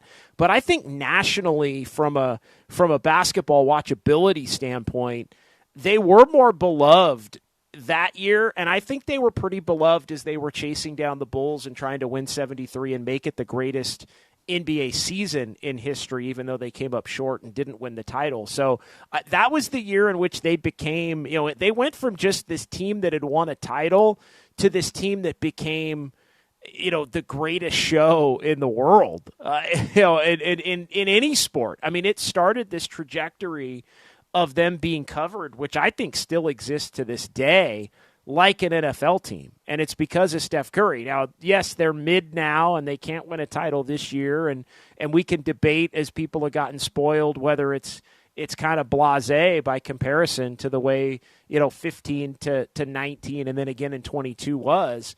But the level that they played and the ascent of Steph Curry specifically in that year as somebody who had won an MVP but was so disrespected that he decided to come back and win a unanimous MVP and hit 402 threes. The Warriors themselves so disrespected, they thought, after winning a title in 15, that they were going to come back and break the all-time wins record. And again, they came up short, but it was the ascension of them turning into something that was truly even bigger than just being a great NBA team, and truly the beginning of them, along with Durant, who came later in that summer after they got beat by the Cavs, being basically covered. And I talk about this a lot because I still think it exists. They're covered like an NFL team. There are like 2 or 3 NBA teams that are covered like NFL teams in terms of the level of interest and discussion and the massive,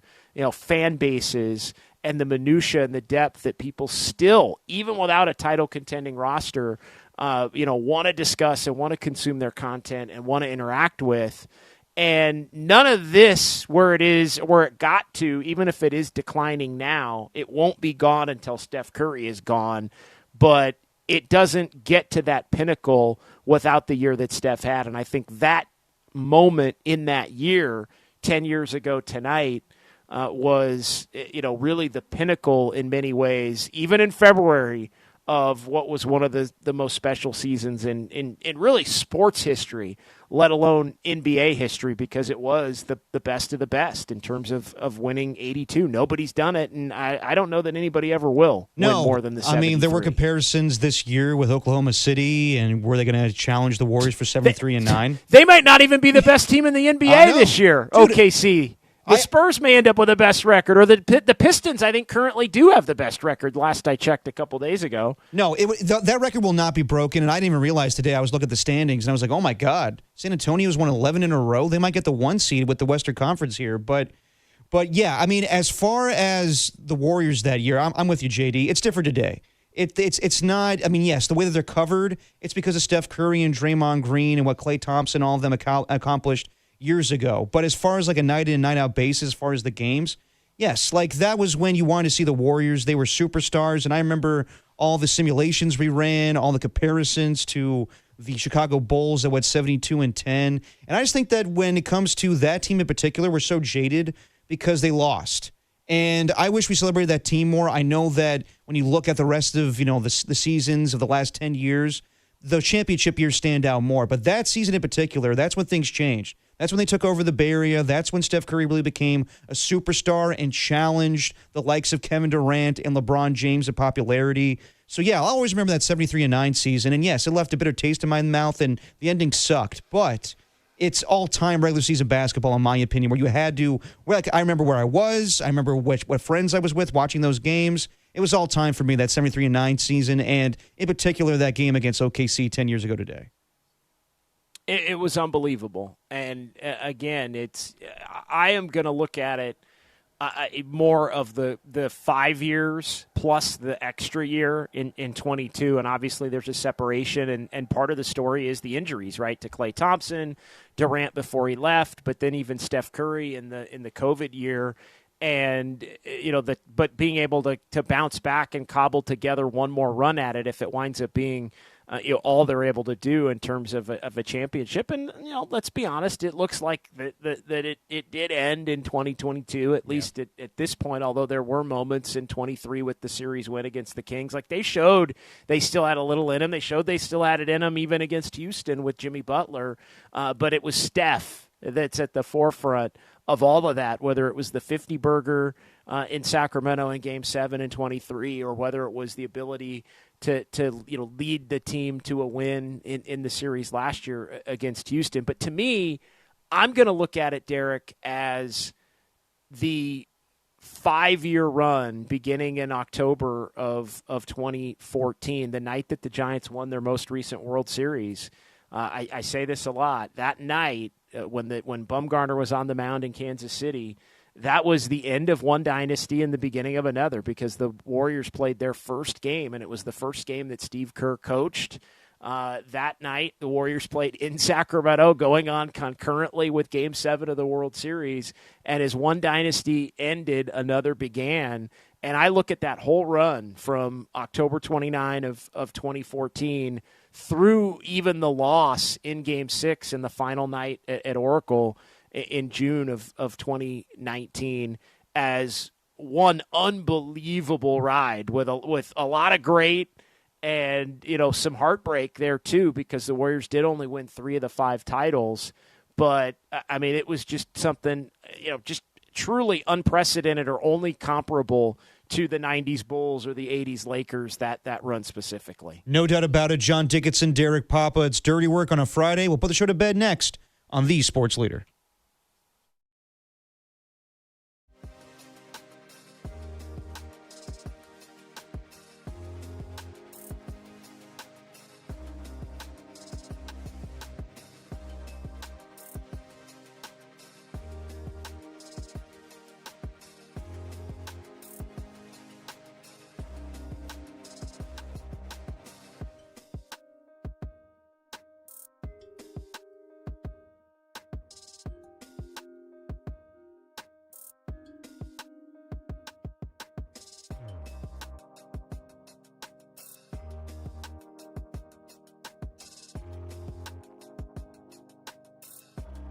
The Giants thrashed the Dodgers 12-4 in spring training action today. Of note, Rafi Devers was removed from the lineup pregame with a tight hamstring, and Harrison Bader was lifted in the first inning with a thumb contusion. But according to Susan Slusser, both injuries seem minor. You can catch more spring training action Saturday versus the A's and Sunday versus the Padres, pregame 11:50 a.m. both days, right here on the Spring Training Leader.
Time for dirty work to put the show to bed.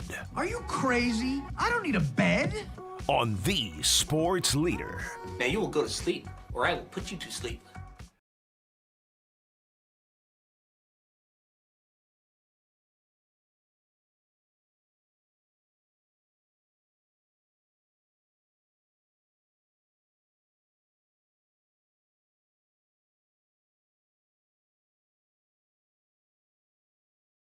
Putting the show to bed on a Friday. Dirty work. John Dickinson, Derek Papa. Putting the show to bed this week. And me and JD will be back on Monday at Harmonic. Get you ready for Warriors and Clippers. Sounds like Steph Curry's not going to play in that game either, but we'll see what happens. Warriors are back in action tomorrow night. We knew that. No, we knew that. We knew that already. That's not a surprise. Come on. He's going to get reevaluated on Sunday. Sunday, that's right. But you know when the reevaluation date is the day before a game that he's not playing in that game. No, fair enough. So no Steph Curry on Monday. React a little bit to the Giants win today. Spring training win against the Dodgers.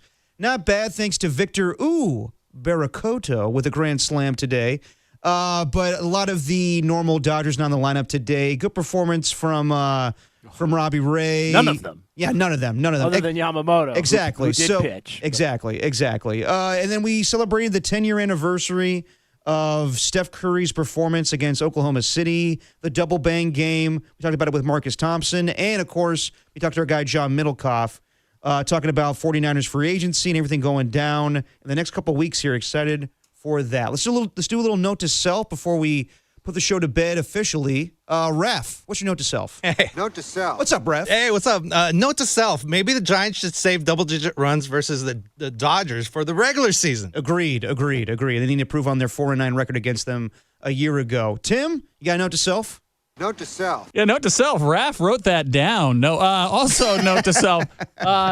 You've been driving all week, and it's not easy. And you did a freaking great job, D. So congratulations on getting through this week. We'll do another one next week. What do you say? Yes, we will. Thank you, T. JD, what do you got to say, man? Note to self. Note to self. Yeah, note to self. I got to be very careful with this one because you can get twisted and wind up maybe losing the license. But this one is for Copes as I sit in for him. Duck the Fodgers. Nicely done. Duck the Fodgers. I had to say it slowly. I don't trust myself. I hit the dumb button. No, I'm just kidding. there you go. Duck the Fodgers. Yes, and we all That's know. for Copes. Yes, and we all know that Copes would have loved this win today. Note to self. Note to self. This week wasn't easy. A lot going on with my father right now, and I want to thank everybody for giving the family well wishes, and I know he's battling right now with the bone marrow transplant that will go down next week, and I will do my best to keep everybody updated. So thank you for everybody for that, and we're thinking about you, Dad. I also want to say shout out to our guy, Tom Tolbert. We all knew this behind the scenes. Oh, yeah. Me, Tim, and Adam. Tom hasn't been on his YouTube channel in quite a while, but he was back today, Tom, and we're dealing with some hard stuff, and we want to wish Tom the best, and we're always thinking about him, so we're thinking about you, Tom. And we'll end things with that. I just want to say I'll do Copes' thing. It gets easier every day. Every day gets a little easier, but it does get easier. You just got to do it every day. That's the dirty work. I probably screwed it up again. It's fine. But we'll talk to you guys on Monday from Harmonic. Get you ready for Warriors and Clippers. Larry Krueger with Niners Nightly. Come on out. Have a brew with us. Yes, come on out. Have some fun with us. Tim will be there. We'll get you ready for Warriors and Clippers. Crushing Kolsch's. Absolutely. Niners Nightly right now with Larry Krueger next. Talk to you on Monday, JD. I'm a fool to do your dirty work. Go, yeah. I don't want to do your dirty work no more. It's time to bring the 49ers to the forefront. Hey, dumbass. This is the best team that they can put on the field this year. Welcome to Niners Nightly. You guys are going to hear it. The latest from the locker room, the latest from the podium, the latest scuttle from the players. On your proud home of 49ers football. Touchdown! KNBR, the sports leader. Your faithful fix with your host, Larry Krueger, begins. We'll take phone calls. We'll talk Niners for a full hour. Fired up. Really excited. Now. And away we go. Welcome, Larry Krueger, back with you. It is Niners Nightly from the road. And we're coming to you from our Airbnb in Scottsdale. What a day. What a day, man. What an incredible day. Beautiful day here in Scottsdale, Arizona. Unbelievable weather, 90 degrees. Got to go see Giants Dodgers. Willie Adames going yard. Somebody named Barracoto. Victor Barracoto's in the house. Anyway, Yamamoto started. Nick Senzel was at third for the Dodgers. I didn't see any Dodger that I recognized except for Yamamoto, really. I mean, for the most part, he was the one star. But, man, great day. And then I played a round of golf. Somehow I got in a round of golf and Giants Dodgers. Oh! It's been a busy, and they said it was a good day. It was a great day. Great day. Little sunburn. I'm sitting here in my Airbnb. It's a little dark. So if you're watching me on the YouTube side, that light that you see behind me is not a halo. It's literally the only light we have in the room. And the light that you see in front of me is just my phone illuminating my notes for what happened today in Niner news.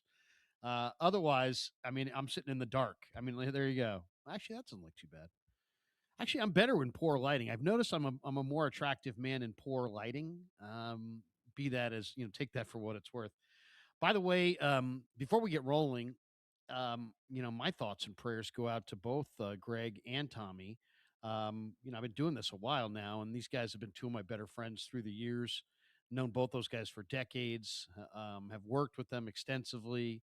There probably aren't two guys that I really respect and appreciate more in our business than Greg Papa and Tom Tolbert, both geniuses at what they do. And obviously, we know Greg's been battling a life-threatening disease, and we are there with him shoulder to shoulder for that. And I'd heard during Super Bowl week that Tommy was ailing, and I did reach out to him and just leave him a nice note. But our thoughts and prayers, go out to both those guys, and we love them. I mean, I'll speak for all you guys in the audience. We love them.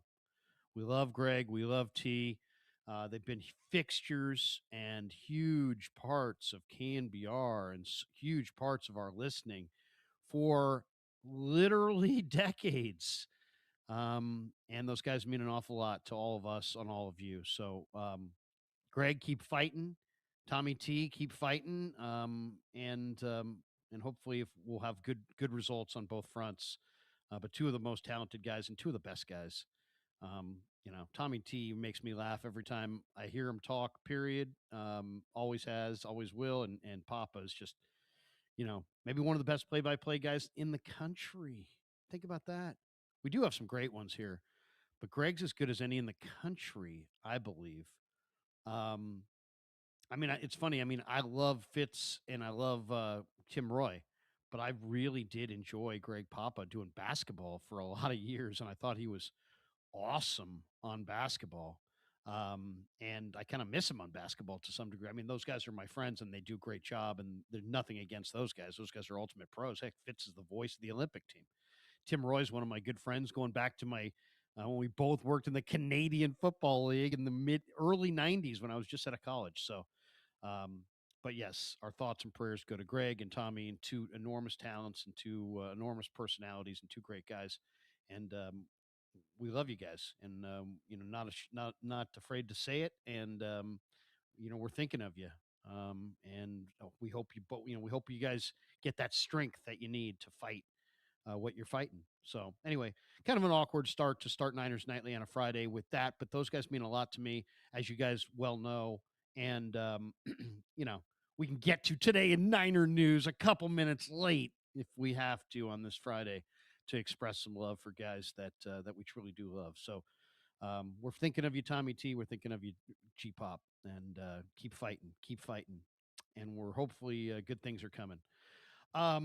All right, we got a great hour, as we always do. It is a later hour here because it's 7 o'clock in the Mountain Time Zone where I'm at. Only 6 o'clock there. And we just tell you guys, living here in the future, it's an amazing thing.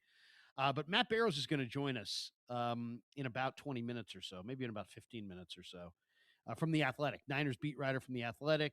As far as I'm concerned, as good as it gets, right? I mean, Matty Barrows is really, really good. So he's going to stop by from The Athletic, and we'll talk a little bit about the offseason. And Matt had a number of really concrete things in his recent mailbag that he's been told that the Niners are not going to have a big free agent period, that it may be more muted than the fans or even some in the media would like to see. And so we'll get into that. What can we expect from the 49er offseason? The Combine continued today in Indianapolis, and there's always news coming out of the Combine. Incredible workouts.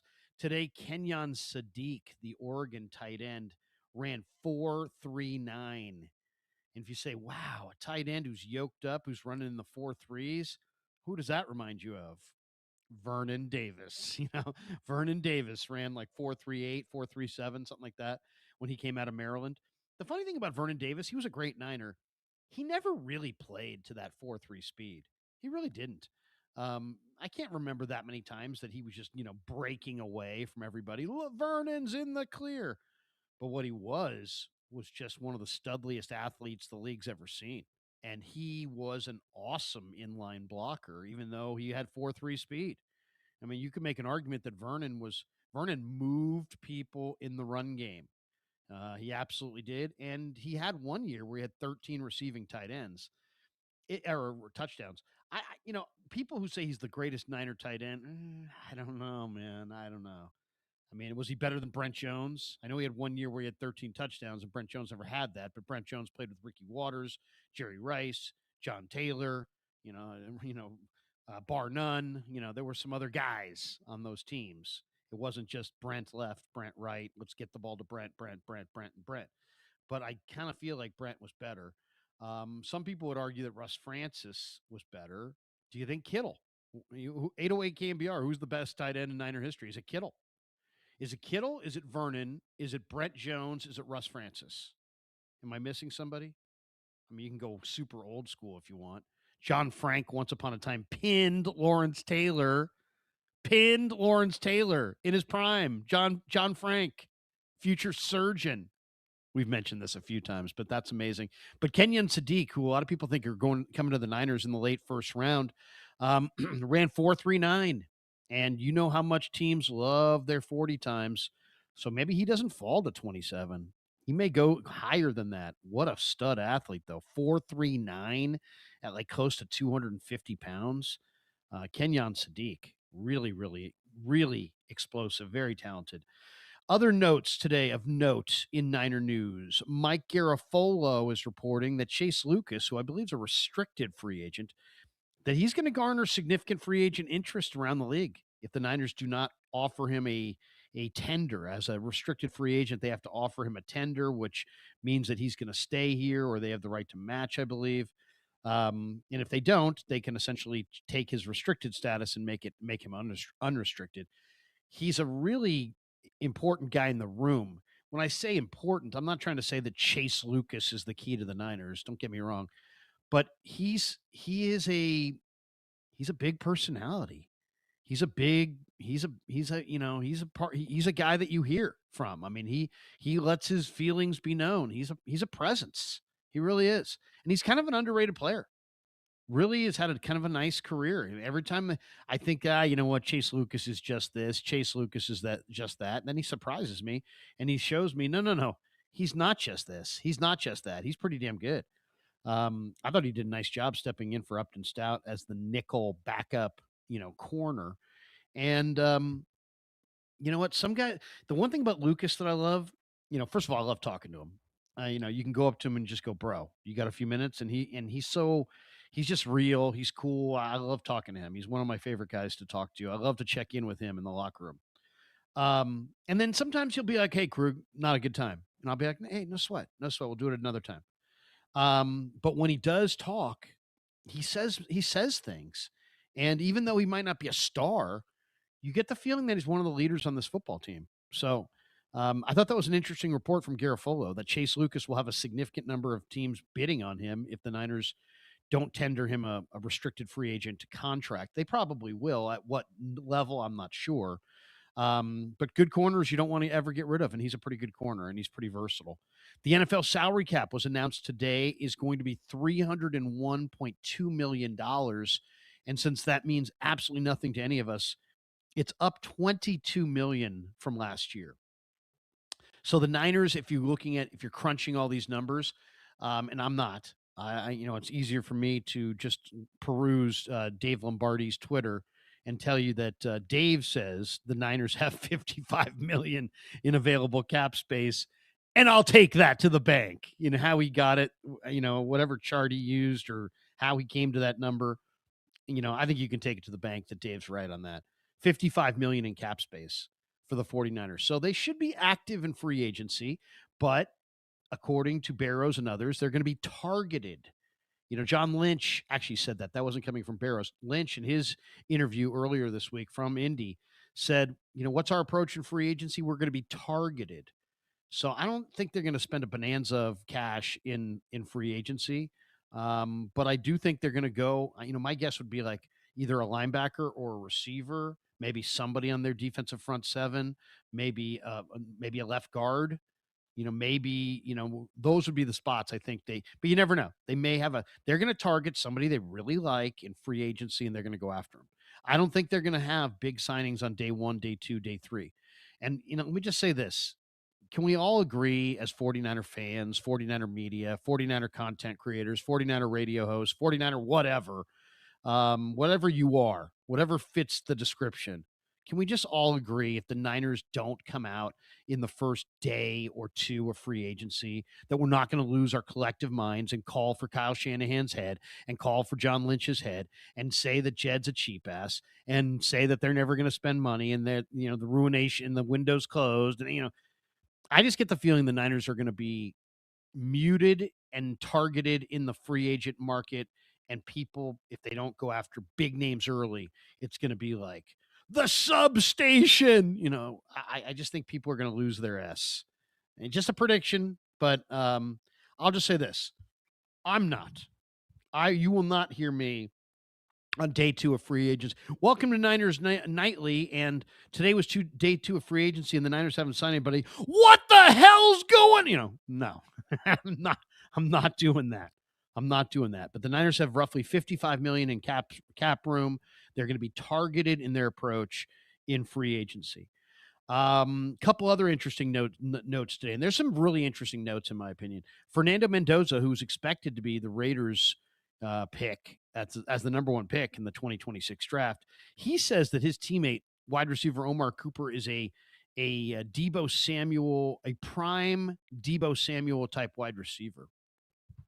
I don't agree at all. I think Mendoza's a interesting guy, and I think Omar Cooper's a really good receiver. He's not Deebo. Deebo's a one of one. Deebo is literally a one of one. What Deebo can do, nobody really can do. He's powerful. He's strong. He can run through arm tackles. He's almost like a bull in a china shop. He's very physical, and he'll run through arm tackles. But Omar Cooper, I don't see as that physical. He's physical, but he's not Deebo. But he might run might be faster than Deebo. I think he's better ball skills than Deebo. I think he's an elite route runner compared to Deebo. So I think Omar Cooper might be a better overall receiver than Deebo. But I thought that was interesting for Mendoza. He's calling him a Deebo-like player. I will say this. If there's one theme of the draft, man, I would love to get some of those Indiana guys. Mikhail Kamara, D'Angelo Pons, some of my favorite guys, Omar Cooper, Kalen Black. I mean, Indiana won the national championship for a reason. They have special football players, and Omar Cooper is one of them. I think he's going to be a second-round pick. It'll be interesting. If he's there in the second round and the Niners don't go receiver in the first round, maybe he will be their pick. I could definitely see them having interest in him, but not in round 1, only in round 2. Clemson wide receiver Antonio Williams, who's got some size and athletic ability, very talented receiver out of the ACC. He met with the 49ers today. Now, what does that mean? It could mean nothing. It could mean everything. It's just they meet with guys, historically, they play some misdirection, but most teams don't. Most teams, there's only so much time and only so many guys you can meet with. So, you're really going to spend all this time trying to throw people off your scent, or you're going to spend the time actually investigating prospects that you may draft? So, you may do a little of that so people aren't totally honing in on exactly who you want, and you're going to play it a little close to the vest. You're not going to let everybody know your deal. But when you hear guys, are working out for a team, the team has interest. The team has interest. I mean, it's not guaranteed, but most teams, you only have so much time to interview people. You only have so many people you can bring in for visits, especially if it's a 30 visit on campus in Santa Clara. They're not bringing guys in they don't have interest in. So if somebody says, well, who cares who they bring in? Well, no, it matters. Go look. You can go cross compare who they've drafted in the last 3 or 4 years to the list of guys they brought in, and they drafted a higher percentage of guys that they brought in than didn't. So it's not an end all be all. It's not an indicator for sure, but it's a pretty good idea of what they're looking at, because there's only so much time in the springtime to talk to these guys and get a feel. That's what you're looking to do. That's what the Niners are wanting. They're trying to find the essence of each one of these players so they can make a good decision on draft weekend or during free agency. Couple other Niner notes of note. Brock Purdy did an interview. He says 5 guys is better than in and out. All right. Brock, them's fighting words. Come on. I 5 guys ain't bad, but 5 guys is salty, really salty. I don't want that much salt. Can I have my fries with a side of salt, or my side of salt with a side of fries? I mean, it's unbelievable how much sodium is in their fries. It just kills me. Maybe it's just the one I went to, but it was bad. So I'm going in and out all day. Come on, Brock. And these people that go Whataburger over In and Out, it's like, what in the hell are you talking about? Come on. Whataburger, Fat Burger, 5 Guys, not my favorite. I'm more of an In and Out guy. And if I gotta go better than In and Out, I'll go Nations. I don't know where Chips McCarthy sits on this, but Nations to me is damn good. I love Nations. You can't go wrong in Nations. There's one in El Cerrito. There was one in Orinda for a while. But Purdy, the only thing I don't like about Brock Purdy is this ridiculous notion that 5 Guys is better than In and Out. Come on, Brock, you're better than that. A couple other notes. Matt Mayoko reports that he'd be surprised if the Niners don't have Mac Jones in 2026. I'll go, nothing against Matty, but I'll go the other way. I would be shocked if Mac Jones is with the Niners in 2026. So who knows more, Matt or me? I'll say this, my kids, when they really want to get to me, they, that NBC Sports Bay Area commercial that they used to have, they'd be like, nobody knows more Niners than Matt Mayoko. Sometimes with Mike laying on the couch, like one of my kids will come up to me like, nobody knows more Niners than Matt Mayoko. And then I'll just swipe at him. I'm moving. You're out of the will. All of you kids, you're good for nothing kids are out of the will. You like Mayoko so much? Go live with Mayoko. All right? You think Mayoko's all that in a bag of chips? Let's call him up and see if he wants to take you in. So anyway, Matt Mayoko says he'd be surprised if Mac Jones is not with the Niners. I'm going against Mayoko. I will be surprised if he is not with the Niners, because I think if he is with the Niners. Grant Cohn predicts the Niners are going to go after Joey Bosa. I thought that was interesting. And maybe the most interesting note of the day, Tony Pauline, who is a former NFL scout and predicted the Niners were interested in Isaac Guerendo before the Niners drafted Guerendo, said today that the Niners and the Broncos are both considering drafting Louisville wide receiver Chris Bell in the first round. I love Chris Bell. Now, he did tear his ACL, so there's going to be some patience required, but this guy reminds me of kind of like a T.O. He's big. He's 6'2", 220. He's fast. He doesn't get caught from behind. He's really, really good. So that, to me, is the biggest note of the day. Tony Pauline, you can take it to the bank. He says Chris Bell to the Niners in round 1. I at least know that that's a legitimate report. As far as are they going to do it or not, I don't know. But that guy, absolutely. If he says they're interested, they're interested. All right, we're interested in Matt Barrows. He's going to join us next on The Sports Leader. Actually, I'm better in poor lighting. I've noticed I'm a more attractive man in poor lighting.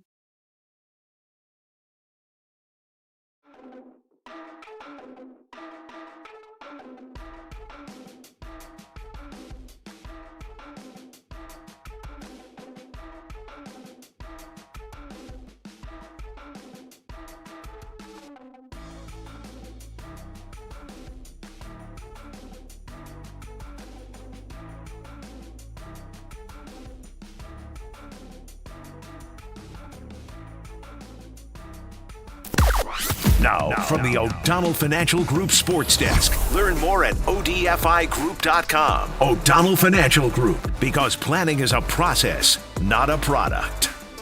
Marcus Thompson stopped by Dirty Work on the 10-year anniversary of Steph Curry's biblical shot against Oklahoma City that brought the entire NBA to its knees. Find that wherever you get your podcasts, and tune in for Dubs OT after Warriors-Lakers tomorrow night, all right here on The Sports Leader.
It's time.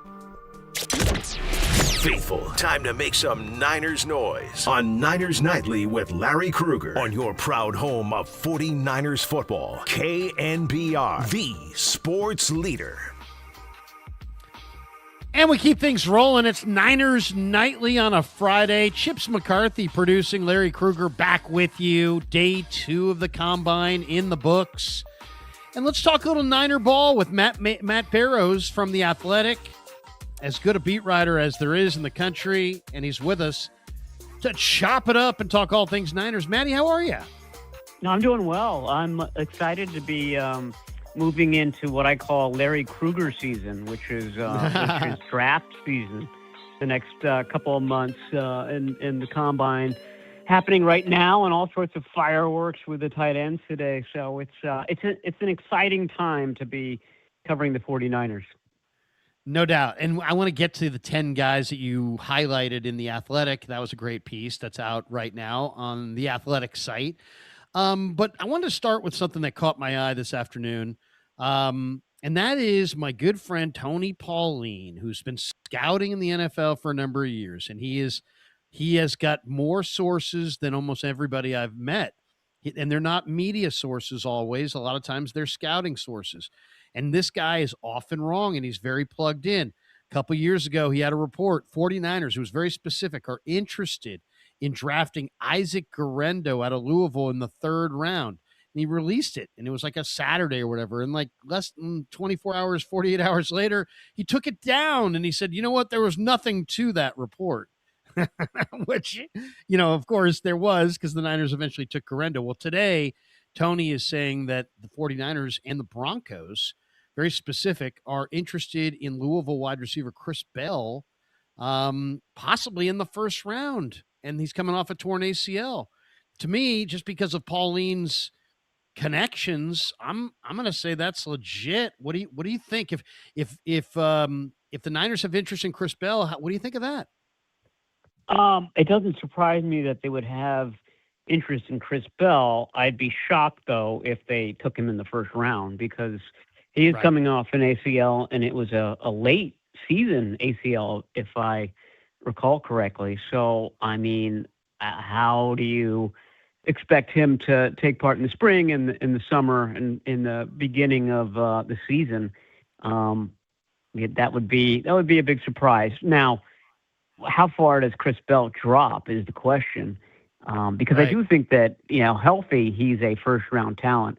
I watched him, I won't say a lot, but he played UVA this year. I watched all the UVA games very closely, and he just jumped out in what turned out to be a last-second Virginia win. But, Chris Bell dominated, and he's big, and he's fluid, and he's got strong hands, and he'd be great. I mean, he's got ex-receiver qualities to him, and I wonder if that's what is intriguing the 49ers. But 1st round, that would be a big surprise. Yeah, John Lynch came out the other day and said, hey, we may bring back a receiver we used to have here. And it just, unless I'm missing it, it sounds to me like they're very eager, interested in bringing back Deebo Samuel, which I don't know that I love that idea. But he did have a decently productive year for the Commanders last year. I guess it would be predicated on, hopefully it wouldn't be for a big amount of money. But what do you think? Do you believe that is what Lynch was telling us indirectly when he spoke in Indy, or do you think he may have been referencing somebody I'm not thinking of? I think he may have been referencing more of a kind of general thing. I mean, that sentence caught my ear too. And I guess he could have been talking about, one of their own free agents this year, Juwan Jennings or Kendrick Bourne or Sky Moore, something like that. I would be surprised as well, because it's not as if Deebo Samuel got better at creating separation in the year that he was in Washington. You're right. He started off the season really well. I had him on the Matt Barrows fantasy team, and I was happy about that early on. He scored a lot of TDs, big plays, but the flaw, which is what partially led the team to part ways with him, is that they suffered in 2024 because none of their receivers could really get open. And teams started playing more, press coverage against them, this, that, and the other. And, Deebo Samuel is part of that. And he's not getting faster and more maneuverable with age. So I agree with you. If he came back, it would have to be on a reduced salary, and they'd have to make other moves as well. I mean, he's not an ex-receiver. He's a move guy, which, Kyle Shanahan loves. He loves his versatility. But I think, pure wideouts, X type of wideouts are what this team really needs. They also need speed.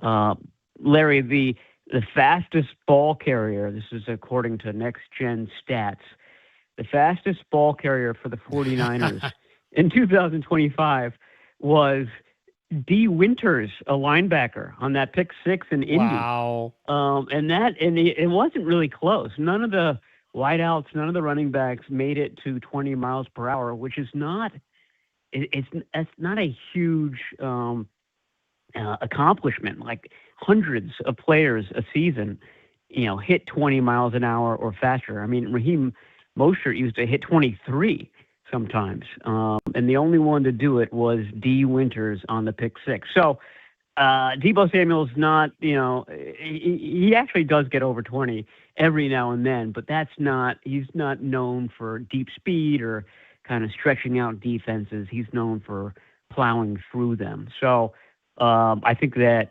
it would have to be complemented with one or two other guys. Matt Barrows with us on the Uma guest line, and as I mentioned, Matt's got an article out in the athletic site, 10 prospects for the 49ers to watch this week from Indianapolis. And I won't give away the whole article, but there is one name in here that I thought was very interesting, and that's Malachi Fields. This is the Notre Dame wide receiver who started at Virginia. And you mentioned, you watch the UVA Cavs every now and then. I know you're a UVA guy.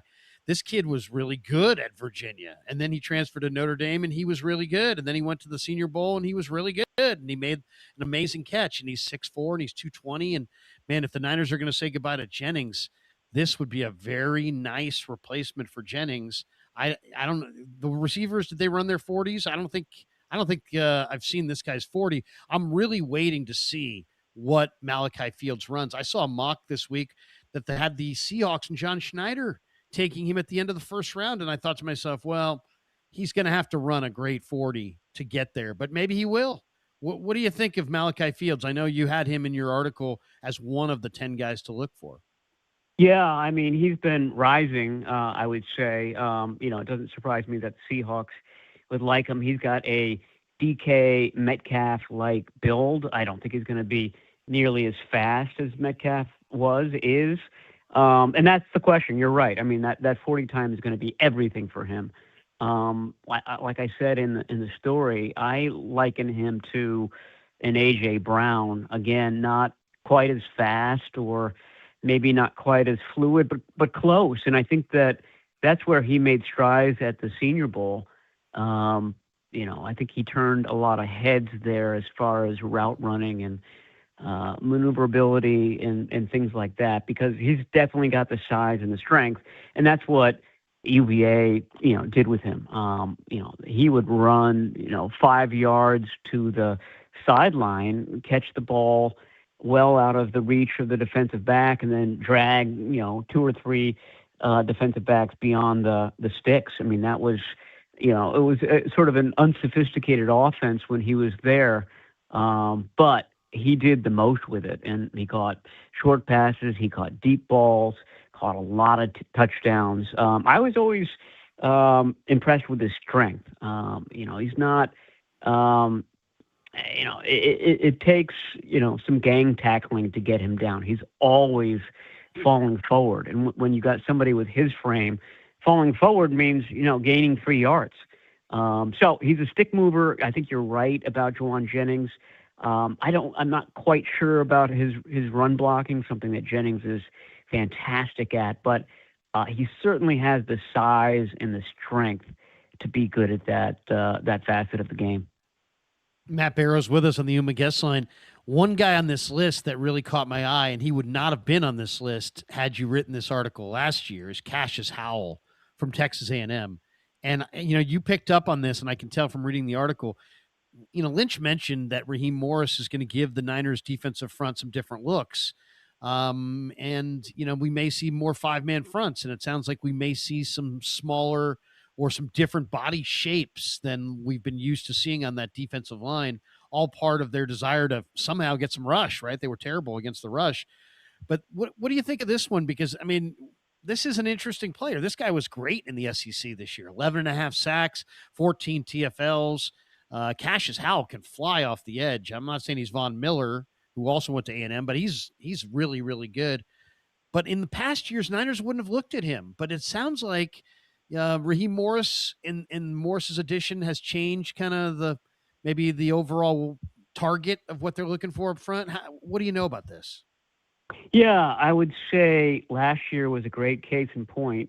The 49ers drafted Michael Williams, who's massive, big enough to play inside, and that may be where his future lies. And then a few picks later, the Raheem Morris-led Falcons drafted Michael Williams' teammate at Georgia, Jalen Walker, who's, a speed merchant.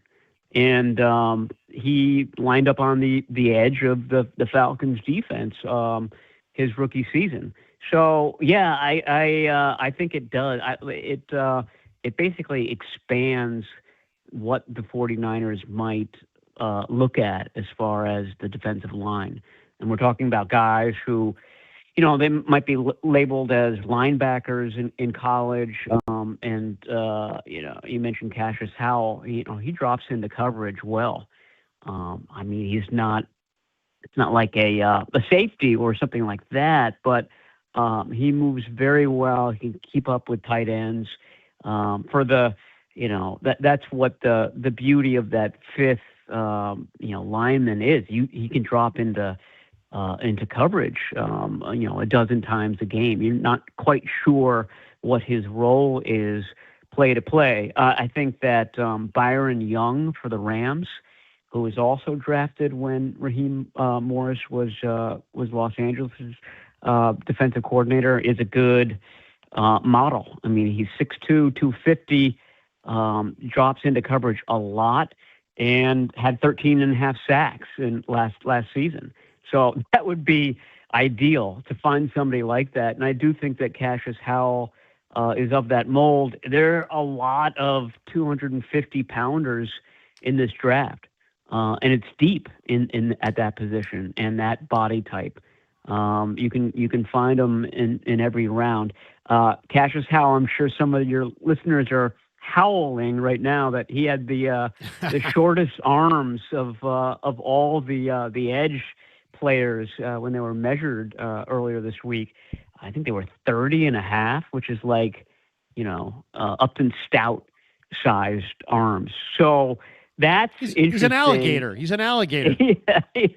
But he also had the fastest 10-yard split of anybody at 1.58 seconds. And I think Next Gen Stats clocked him at something like 14.52 miles per hour running the arc in one of the pass rush drills. So that's what he provides. He provides speed off the edge.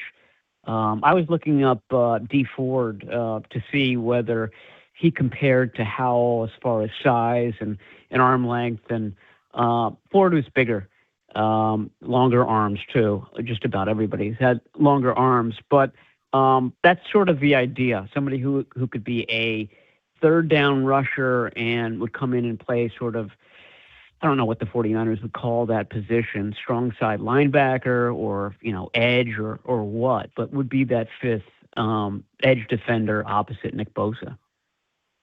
I read all of Matt Barrows, and you had something the other day where you've been told that the Niners are going to have a relatively quiet free agent period. I hang on your every word, and needless to say, that didn't make me happy. And when I shared it with the various audiences that I talked to, didn't make them too happy. What do you, I'm obviously your sources are your sources. What did you think when you first heard that? Were you expecting another kind of, Lynch used the word as we're going to be targeted in free agency. You made it seem like it's going to be kind of a muted, overall class. What's your feeling on it? Anything that you can share with us?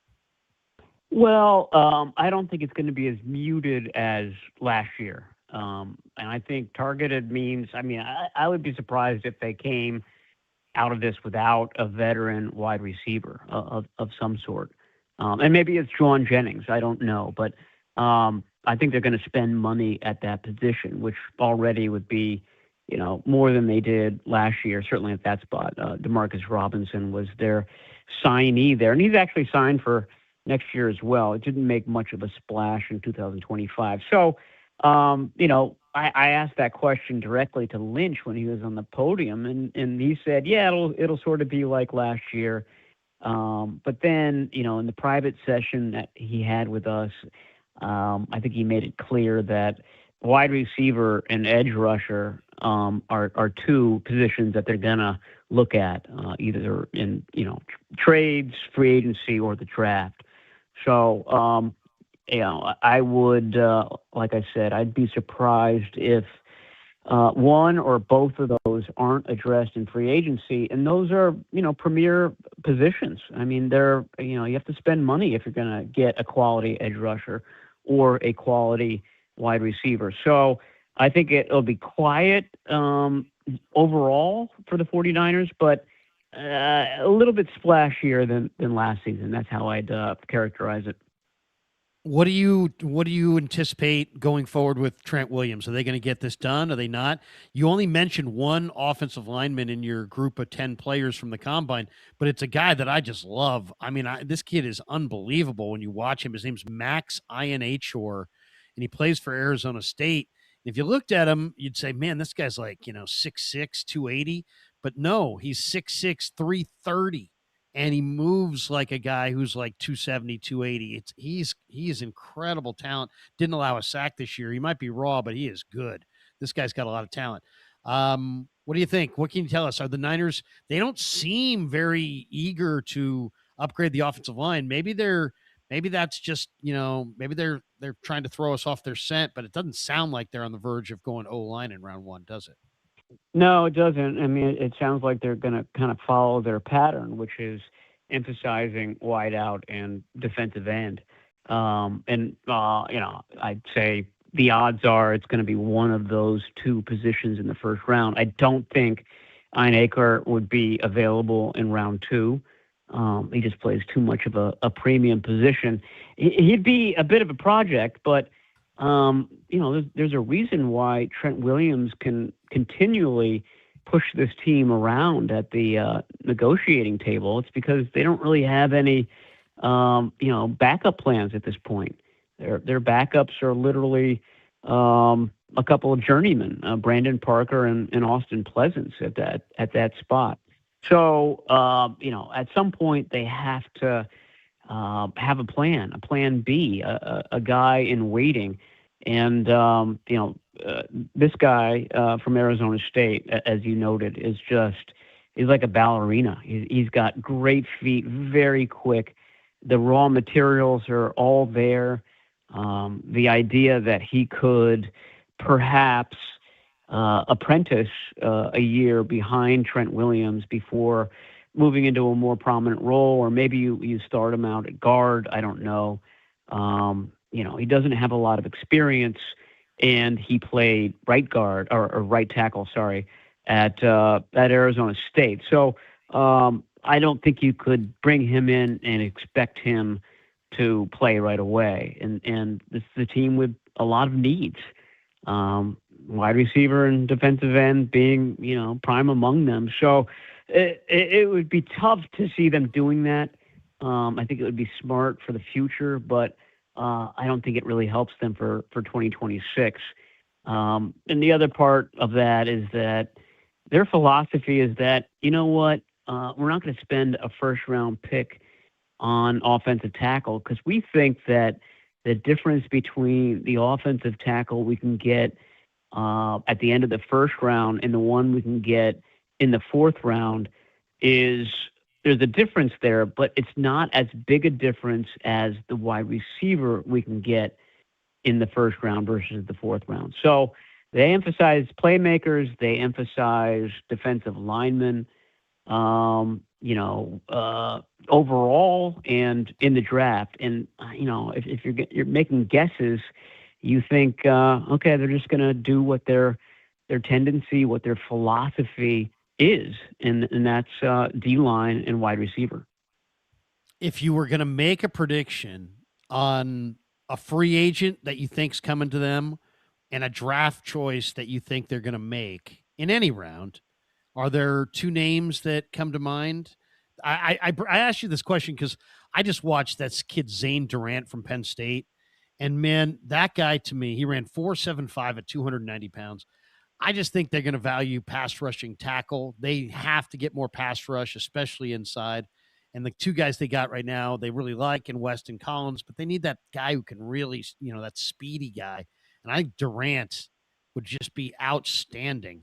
And I could see them reaching for him even at the end of the first round. I don't, he's probably going to be more second round, third round, but he 4.75 at 290, and then his production, he's probably going to go in the first round. I love Zane Durant to them, and free agency wise, I'm not really sure, but maybe an offensive guard. Do you have a couple names you could throw us that you think look like likely Niners or guys you think may be viable? Well, I mean, I like the guy from Penn State that you pointed out. I like another guy, Grayson Halton from Oklahoma, sort of similar to what you were just describing. Really explosive and just seems like a 49er, like the type of guy that they've drafted in the past. I mean, as far as the first round, I mean, the fact that Cassius Howell had those short arms, I mean, I didn't think there was any way he could get to 27, but maybe that scares off some teams. It doesn't fit their kind of parameter for the position. I would kind of circle him. I'd circle Omar Cooper Jr. from Indiana, the wide receiver. He's another guy. If he runs in the 4.4s, he's definitely going to be in the first round, and he could be gone by the time the 49ers pick. As far as free agents, I mean, I think it's got to be a wide receiver in there somewhere. I know the Bears receiver, what is it, DJ Moore? Is that the guy that they might it might be expendable in a trade? He sort of catches your eye as a possibility. Isaiah Likely. I thought that Kyle Pitts would just be a fantastic find for the 49ers. With Kenyon Sadiq running, he's the Oregon tight end, with him just running a 4.39 today. I don't think there's any way that he's there at 27. And the Atlanta Falcons just franchised Kyle Pitts. So you look at who else is there at tight end, and Isaiah Likely would be a nice fit. It's a really deep draft for tight ends, though.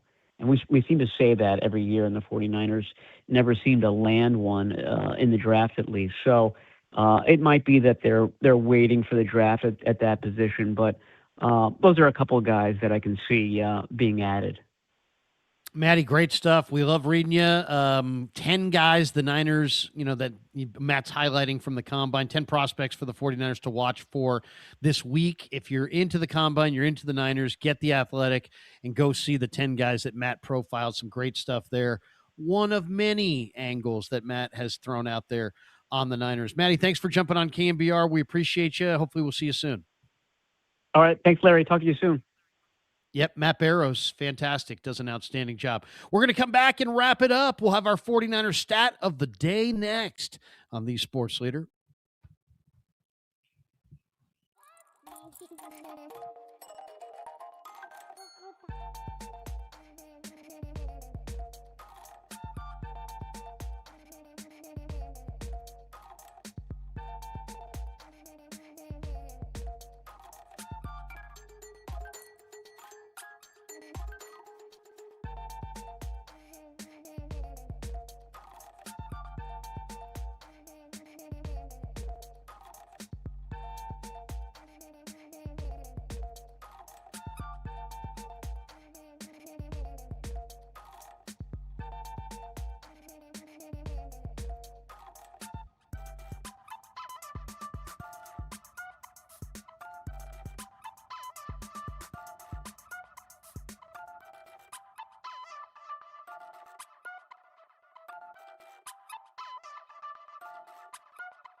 Now, back to Niners Nightly with your host, Larry Krueger, on KNBR, the sports leader. Sports leader. All right, we're coming down the stretch. It's Niners Nightly on a Friday. Dieter Kurtenbach getting it warmed up in the pen. He will entertain you on SportsPhone 680. We're talking a lot of wide receivers. Why? Because the big story of the day, in my opinion, is the report that Tony Pauline says the 49ers will potentially have interest in Louisville wide receiver Chris Bell in the first round. This is interesting. This guy is an impactful wide receiver. Really like this player. He's an in-breaking monster. He's physical, 6'2", 220, very imposing. And he's got some run after the catch. 49ers, for all those years, were awesome run after the catch. This year, I think they might have been the worst run after the catch team in the league. Definitely among them. So this Bell joined Louisville as a 3-star high school recruit back in the 2022 recruiting class. And he's a playmaker. 43 receptions, 737 yards, 4 receiving touchdowns. Then he had a late season torn ACL. And so his draft stock is kind of speculative at this point. He's a powerful run after the catch guy. He welcomes contact, but he can also run away from you. I mean, this is talking about a big receiver who runs away. Niners need some dynamic guys. They need some stars. This guy, I think, is a star if his knee checks out. He's explosive after the catch. And he's explosive in the open field. He's definitely best as on the in-breaking routes. But if you're not going to have Juwan Jennings, this might be your guy. This guy really will run through arm tackles. He's got good football IQ, very competitive football player. And the thing about it is, the more I look at the draft or the free agent class for receivers, the more I think the Niners are going to have to solve this need in the draft. Here are the receivers that are left. And by the way, Bell had 1,800 plus yards and 10 touchdowns over the last 2 years at Louisville. But Mike Evans is considered the best wide receiver in the class. They say he's going to get 2 years, $51 million. You want to give $26 million to 33-year-old Mike Evans? I don't think that's a good decision. Alec Pierce from the Colts. A lot of people think he's the number 1 receiver. Supposedly, the list I'm looking at says that he's going to get a 4-year deal for $102 million. You want to go north of 20 mil, north of 25 mil a year for Alec Pierce? Really? I mean, I like him. Don't get me wrong. I liked him in college. Big receiver, can make some plays down the field. $20+ million for Alec Pierce?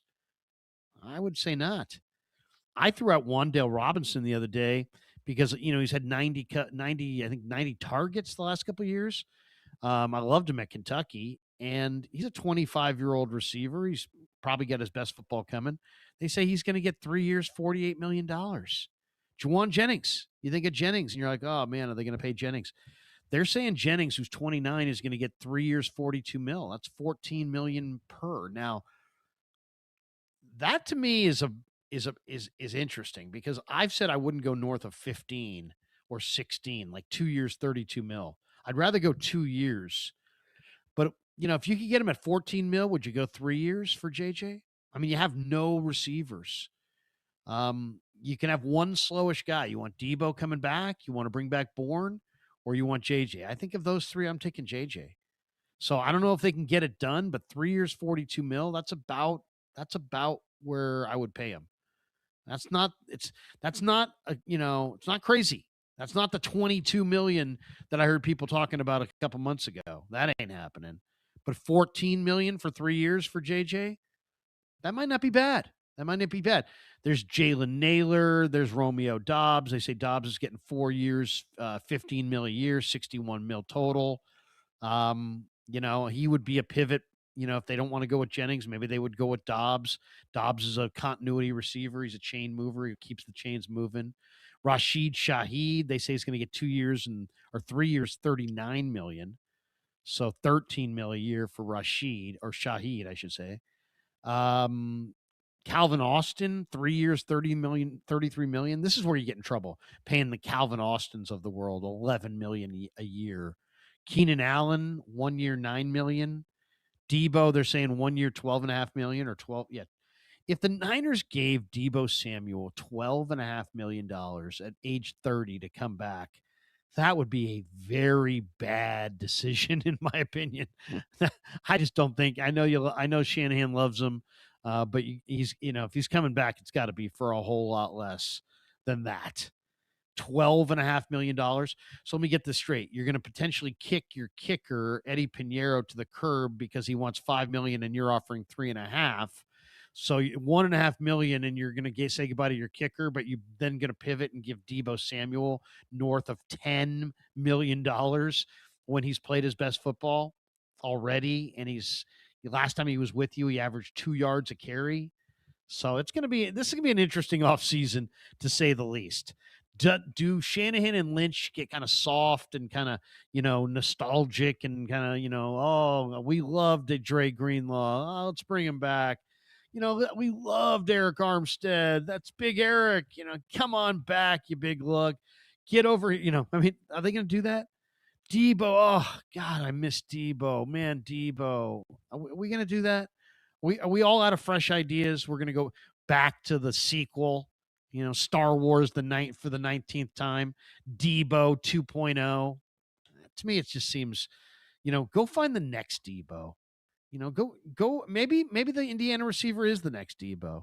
Go find the next Deebo instead of trying to get one more good year out of the old Deebo. That'll be my sentiment on it. All right, that's going to do it for us. Dieter is up next. Thanks to Chips McCarthy. Thanks to Matt Barrows. Go order The Athletic if you haven't already. Matt is worth it alone. This is also draft season, and probably the best draft guy is the guy that works for The Athletic, and that's Dane Brugler. And if you want Brugler's draft guide, it's called The Beast. It's worth having. It's like 700 prospects, and it's reams and reams of data that you really don't even, it's almost too much. But if you're that kind of sicko like me and you want reams and reams of data, The Beast, it'll be out in a few weeks from Dane Brugler, and that alone is worth whatever you got to pay for The Athletic. And I haven't looked recently what it costs, but it's worth it. All right, that's going to do it for us. Listen to Dieter. He's next. We'll see you guys. I'm not with you on Monday because I'll be still down here in the cactus making my way back. So I believe somebody's filling in for me on Niners Nightly on Monday, but I'll be back with you on Tuesday. Dieter's sitting in for me Monday. But as Wimpy said in the Popeye cartoon, I will gladly pay you on Tuesday. You sit there and say, why was Wimpy always saying, I'll gladly pay you on Tuesday? If you go back and research Popeye, that newspaper that he always carried around in his back pocket, Wimpy used to carry around, that was a racing form.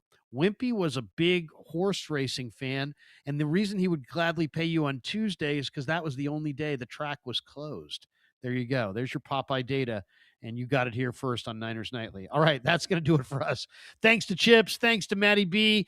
Thanks to Dieter. He's next. Enjoy him. Have a great weekend. We'll see you on Tuesday. We'll gladly see you on Tuesday on The Sports Leader.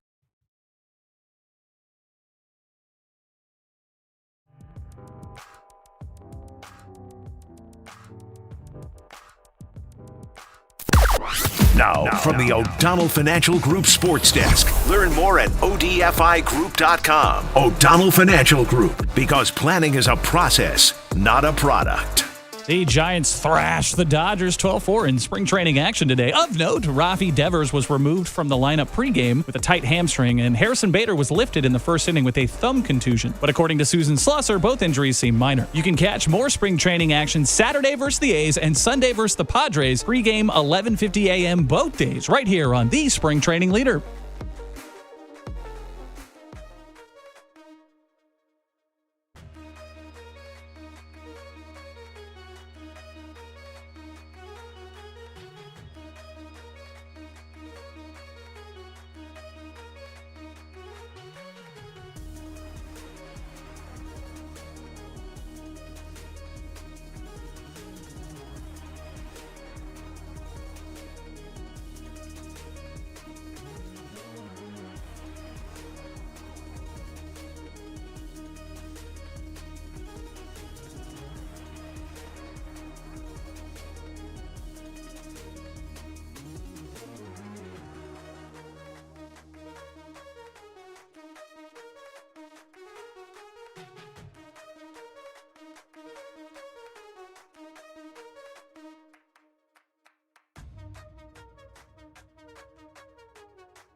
Here's your host, Dieter Kurtenbach. Yes, sir. SportsPhone KNBR on a Friday night. Broadcasting worldwide on the Sports Leader app, YouTube, and Twitch. Also, if you just get the MP3 feed, it's broadcasting live. And with 50,000 watts of power across the west coast of America, if you're out there, chime in. Where are you listening from? 808 KNBR is the number, 415-808-5627. Call in, text in. Give me some company this evening. We're going to have some fun, though. We got less than 2 hours. Larry had to tell you some story about Popeye the Sailor Man. So we don't get the full 2 hours allotment, but we will endeavor nevertheless. We're professionals. We'll figure it out on this side. Chips is on the ones and twos this evening. Happy to have him along for the ride. Let's start with San Francisco Giants baseball. Yesterday we talked about spring training with all the optimism, and it's appreciated, and it's valid. And you look at the Giants roster as it shows up on the depth charts that they have on MLB and ESPN and fan graphs, and you look at it and you go, okay, you're in an optimistic mood. You're thinking the best things, and you say, yeah, I can see a path. I could see how the San Francisco Giants can be better than mediocre this season, right? I mean, full season of Rafi Devers, that could do it. Get a little Bryce Eldridge in our life. What if he is the truth in his first year in the major leagues? I'm liking Harrison Bader. Jung-Hoo Lee doesn't have to worry about center field anymore. Maybe you get a full season from him. You get Luis Ariz. I mean, Dieter doesn't know what he does, but I'm bullish about him. Willie Adames, second year, better adjusted. Matt Chapman not getting injured halfway through. Elliot Ramos ready to bounce back. It's not like he went down very far, but he bounced back to all-star stat. Like, there's a lot of things that you could look at on this Giants team in the lineup. Hell, even the rotation. Logan Webb is still as good as it gets in the National League. Yeah, Malley and Hauser, it might not be flashy, but substance, unquestionably substantive. And there's a lot of young, interesting guys that can come up and fill some gaps. Who knows what's going on with Robbie Ray, and we'll talk about him in just a second. And then, every bullpen is chaotic and no one knows what's going on. You could talk yourself into it very easily. And I'm not telling you I'm not talking myself into it just a little bit, right? Because you look at this roster and you go, man, it'd be a real disappointment if they won 81 games again. Real disappointment. This is a good roster. It's not great, but it's a good roster. Could it be better? Absolutely. But, hey, time has passed. Free agency's over. Let's play some baseball, and maybe this team has the goods to make this spring, summer, and fall very interesting here in the Bay. And that's really all we're looking for here, right? I know that the standard should be World Series or bust, but if we're putting on any realm of realism on this thing, like let's keep it interesting. Let's make the playoffs. Let's see what happens. That's not too much to ask. And frankly, looking at this roster as it's played out right now, not a ridiculous ask at all. It'd be disappointing if they didn't do that. But as we talked about it last night, I mentioned, and it was off a call, I believe it was Roy and San Leandro, him saying that he wanted the Giants to go get another lefty starter. And I don't disagree with that at all. Not really sure where you're finding a lefty starter at this point, but yeah, that's a fair thing. They could use another lefty. They could use a lot of things. All baseball teams could use more, but they could certainly use another lefty starter. And in that, just a branch of a thought came to me, and I had been sitting on it for a little bit, and I brought it to the forefront yesterday. And I got to apologize to everybody. I said, I prefaced everything with saying I don't want to put this out into the universe, but I in good conscience, I can't let it go by without getting this takeoff. This team is 1 or 2 injuries away from not looking so hot, right? It seems shallow. It's a shallow roster, very top heavy, if you will. There's some 49ers energy to what they got going on here. There's some Warriors energy to what they got going on here. I'm not sure why all of the 3 major teams, thank God the Sharks are doing something completely different. And we'll talk about them later in the show, but interesting roster dynamics in play. And then what happens today as I go on the powerful airwaves of the sports leader and say, man, an injury could really change the complexion of this team. And I'm just not sure you can say that about the real bona fide contenders. Well, Devers is out with a tight hammy, and Harrison Bader has to leave in the first inning because he's got a busted thumb. And to be very abundantly clear, these are nothing injuries. Good they're happen. If they're going to happen in spring training. We got nothing but time, baby. Don't worry about it. I'm legitimately not concerned about either of these injuries because the Giants say they're not concerned, and it's February 27th. We are a month away from baseball actually mattering and counting in some real standings. Though I do know that Giants fans, at least the real ride or dies, have been clamoring for another Cactus League title. And let me tell you right now, my Chicago White Sox are coming for it. You can't take it away from the White Sox. Cactus League Dynamos. It's about all they're going to win this year. But you don't get through the Cactus League without playing the Chicago White Sox. I digress. You take Devers. I mean, a lot of guys are at the World Baseball Classic. Yeah, you're getting the minor leagues. It's spring training, right? It's not a real lineup. But again, you just take Devers out of the lineup as he had to get a late scratch today. Not as intimidating. There's a reason they got him. You take Bader out of the lineup. Now, suddenly, something that was unquestionably a positive for this team now kind of gets back into that murky area, which put them in a position where they had to go get Harrison Bader. Again, it's just to highlight the point. This team feels a little bit shallow. I'm not quite sure how they go about fixing that at this point. I think we just maybe have to keep our fingers crossed and hope that they have an outlier season in terms of health. Because if they do, they can do something now. They can do something fun and interesting and positive and exciting. And if they are like a normal run-of-the-mill, if they're like every other team in baseball, if they just have normal injury luck, I think this is where the 81 comes into play, and we won't even talk about the worst-case scenario there. But just I had to mention that off the top of the show tonight. We talked about it last night, and I do need to apologize to the Giants fan base. One, for the Giants coming in second to my White Sox in the Cactus League at the end of this. I've already seen the trophy. It's glorious. I think we're going to put it right in the middle of the mound on opening day before the White Sox lose 42-3 to whomever they're playing. And then 2, for speaking this terrible truth into a very slight and frankly highlighting existence. So just something to keep in mind here. An area where the Giants can argue that they have some depth, they can argue it, is in pitching.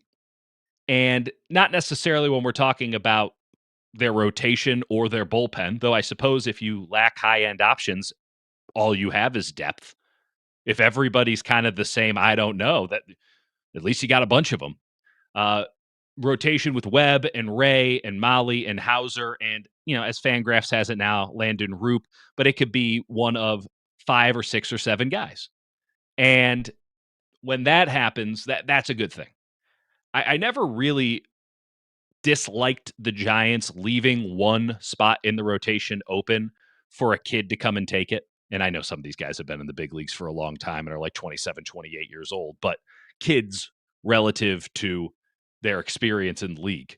And I think that's a great way to go about it. I would have preferred that there be a major leaguer or two, a bona fide one, hanging out in the wings.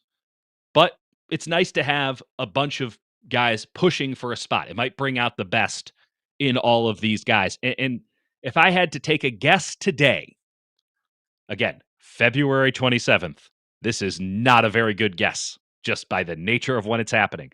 But if I had to make a guess today, I would say Blade Tidwell is going to be the guy.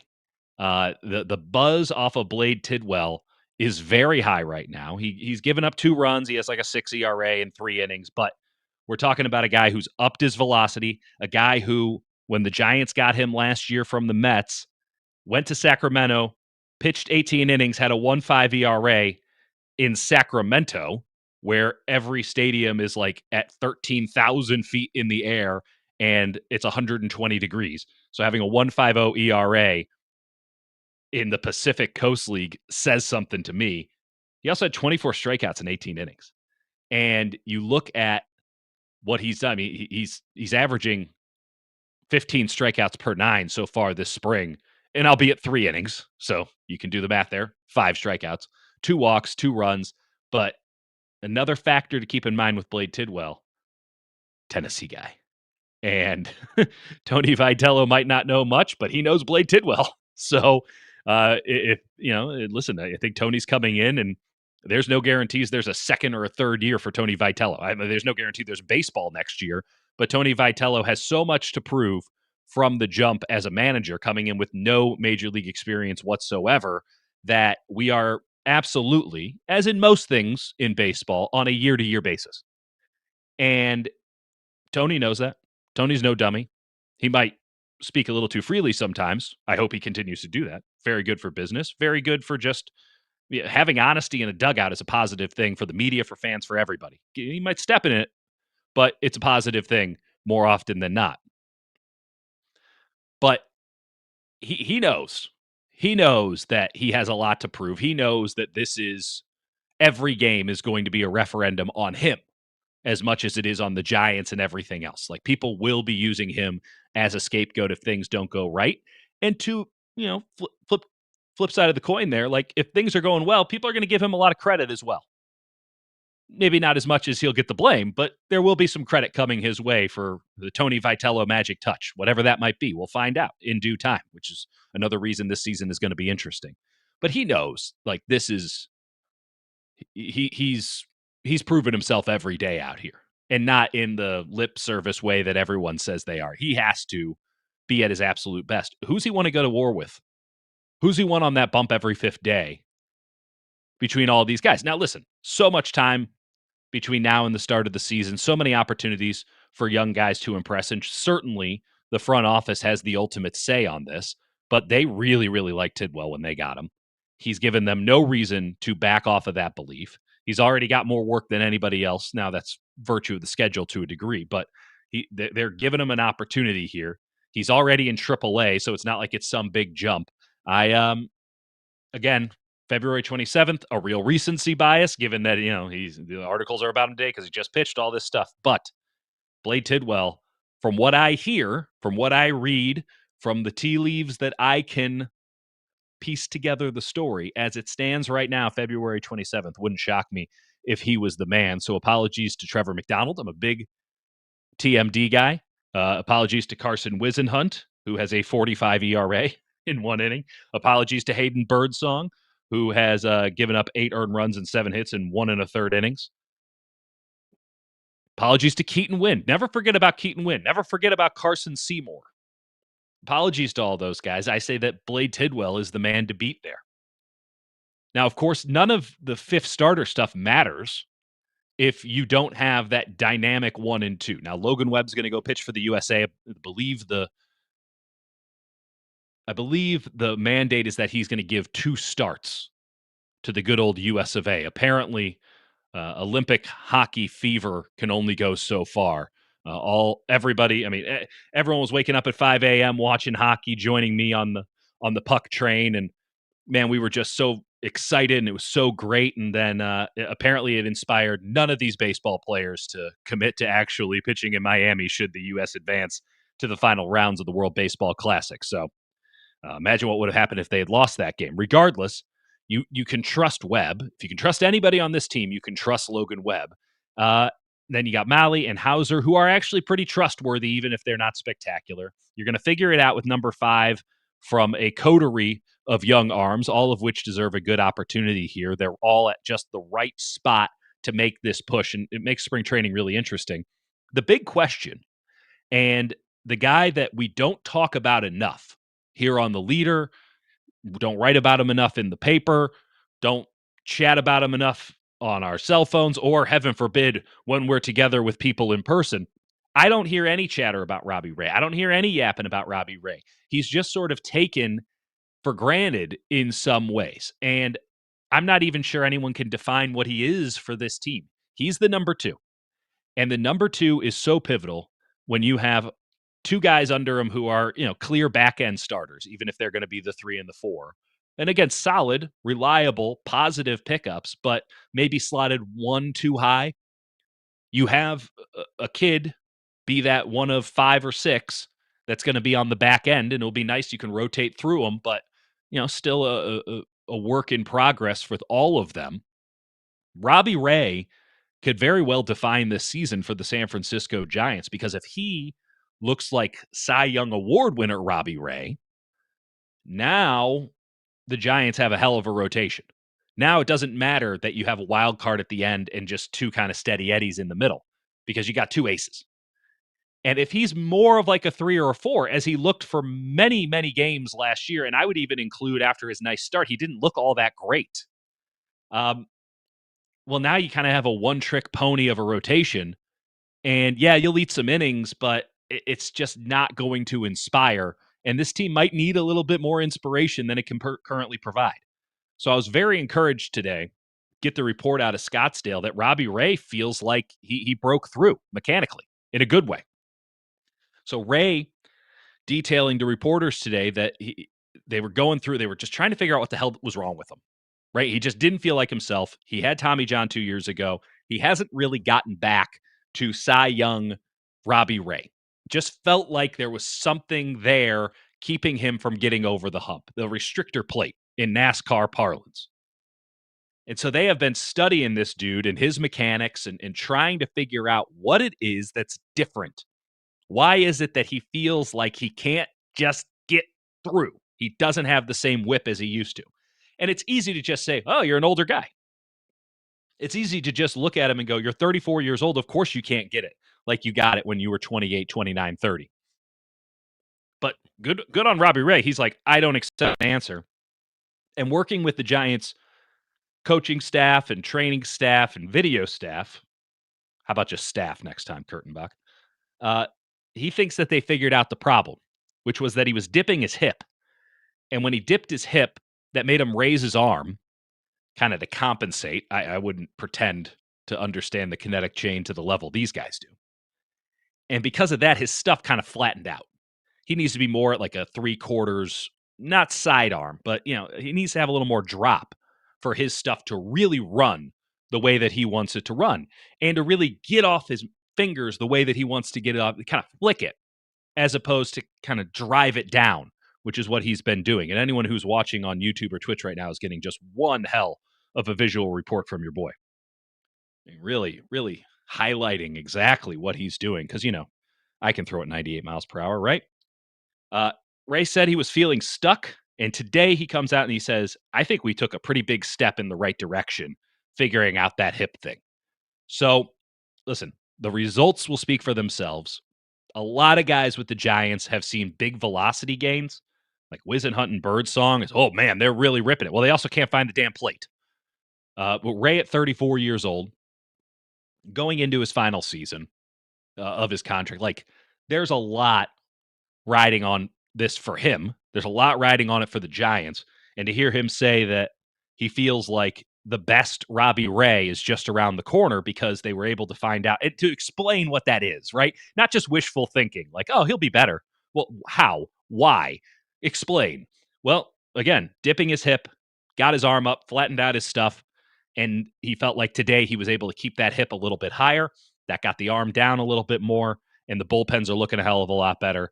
And the stuff on the mound at Cactus League, which we will now see more and more of as we get deeper and deeper into this thing, is expected to follow suit. And that's a huge thing, because if Robbie Ray looks like an ace again, and again, we don't need to, compare him to the elite of the elite, but if he can be somebody who is in the running for an all-star game, who every fifth day you're going, oh, you guys got it coming. It's Robbie Ray Day, baby. That is a huge, huge development for the San Francisco Giants, which is a team, again, as we set off the jump today, needs a little bit more than what they have going on for them, because attrition is natural and it's coming. And frankly, it's already hit in the most benign way possible. It's just a reminder, what's on paper doesn't always translate onto the field. So anything that we can't see in all of these stats and all of these names, anything that can show improvement year over year, anything that's unexpected in a good way, will be well received when this team shows up in San Francisco to take on the Yankees on opening night on Netflix, which is a stupid sentence I wish I never had to say. We're going to have a hell of a show for you the rest of the day. They're joining us from Lincoln, Nebraska. Shout out the 530, chiming in on the text line. You could chime in on the text line as well. 415-808-5627. 808 KNBR is the number. Get in. Let me know what you're thinking about the Giants this year, how you're feeling about the 49ers as it pertains to free agency and the draft. Larry just dropped some doozies on you, some absolute doozies. We'll get into that on the other side, and some Sharks and Warriors thoughts as well as we continue on until 9 p.m. on the Sports Leader.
Sound off on the sports leader. SportsPhone KNBR keeps rolling right here and on the all-new KNBR app. It doesn't surprise me that they would have interest in Chris Bell. I'd be shocked, though, if they took him in the first round because he is coming off an ACL, and it was a late season ACL, if I recall correctly. So, I mean, how do you expect him to take part in the spring and in the summer and in the beginning of the season? That would be a big surprise. Yeah, that was Matt Barrows on with Larry just a couple of moments ago. I want to be fair about how I go through on this. There's a report from somebody who consistently gets things wrong when it comes to the 49ers about the 49ers targeting Chris Bell for pick number 27. He's a wide receiver out of Louisville. If the Niners want to go that route and take Chris Bell, who, as Barrows just laid out, he's injured. He had a late season ACL tear, so probably not a factor for you in the first season, because if you miss rookie training camp, you're kind of done. It's almost impossible if you're a San Francisco 49ers wide receiver or anything really to see the field if you miss rookie training camp. Going that route, ridiculous. I mean, listen, I am about 170 prospects in to my draft guide. I do it with Jake Hutchinson. We put it out. You can check it out on the Dieter and Hutch YouTube channel.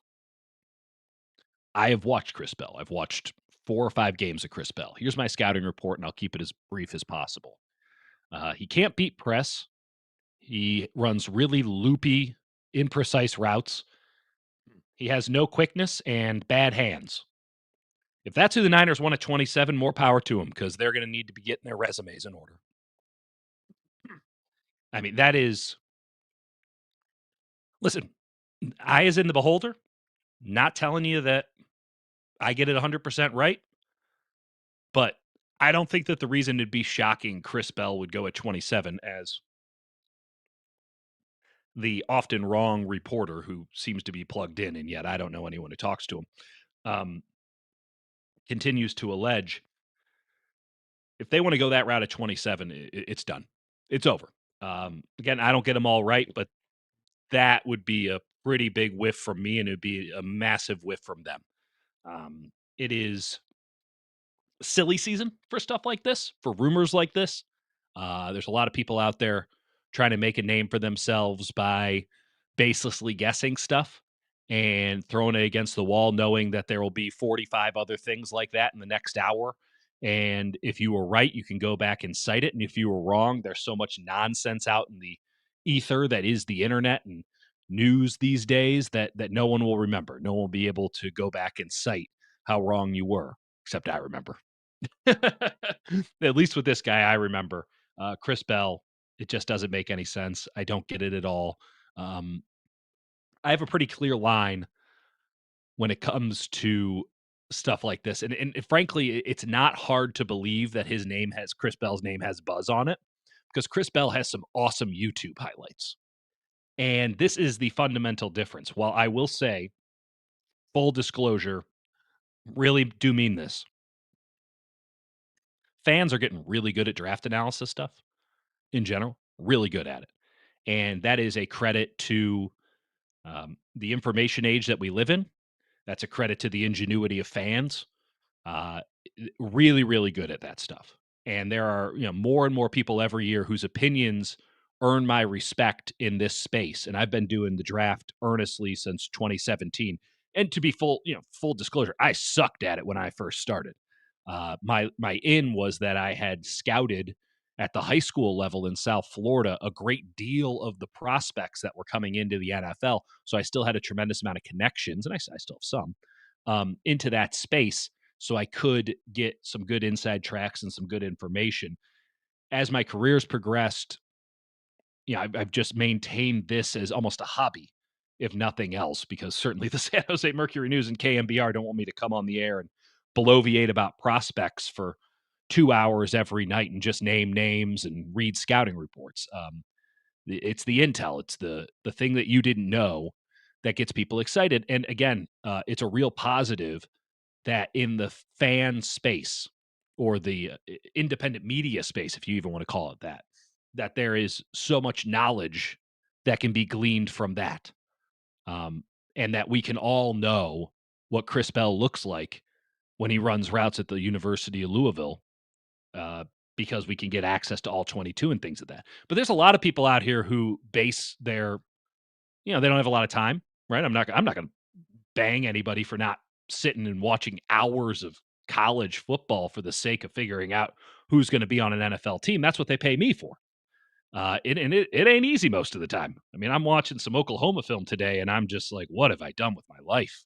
What are we doing here, Dieter? Now, I'm a sicko. I got it real bad, but if you don't have to subject yourself to it, don't. Read a book. Go outside. It was 75 degrees today in Alameda. Like, it was even better if you got over the hills in the East Bay. Like, South Bay, my goodness, you could have gone to the pool. Even the city was lovely today. North Bay was lovely. I was sitting inside my dark dungeon of a basement watching Oklahoma, Texas film that I had bootlegged off a Skycam feed that I needed to send 5 texts to get. Also that I could evaluate a defensive tackle prospect who Oklahoma didn't trust enough to keep on the field in red zone situations. So I got it bad. I am not advocating this lifestyle. It is bad, dumb, and stupid. That said, I do have a stronger opinion about this Holton kid from Oklahoma. So we did glean something out of today. Regardless, a lot of people, when we get close, especially when we get closer to the draft stuff, are just going to do what a normal human would do for anything these days, which is, I want to know more about that. And you Google it, and then you click the video, right? I want to know how to do something, basic plumbing in my house. What am I going to do? I'm going to go watch a YouTube video or 30, right? I want to know what the best insulated water bottle is so that I can keep my water cold all day or hot all day. What am I going to do? I'm going to read a couple articles, and I'm probably going to watch a couple YouTube videos. That's how we get our information in 2026, and frankly, for about the last 10 years. So what are people going to do when they want to know about this Chris Bell? Because, people are talking about Chris Bell. I saw something about Chris Bell. Chris Bell, 27? They're going to pop on YouTube, and they're going to watch Chris Bell make some cool plays on YouTube.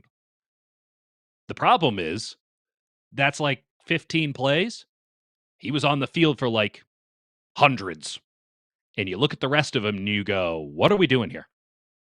What is it you would say you do here? Again, full disclosure, I don't want to bang on Chris Bell.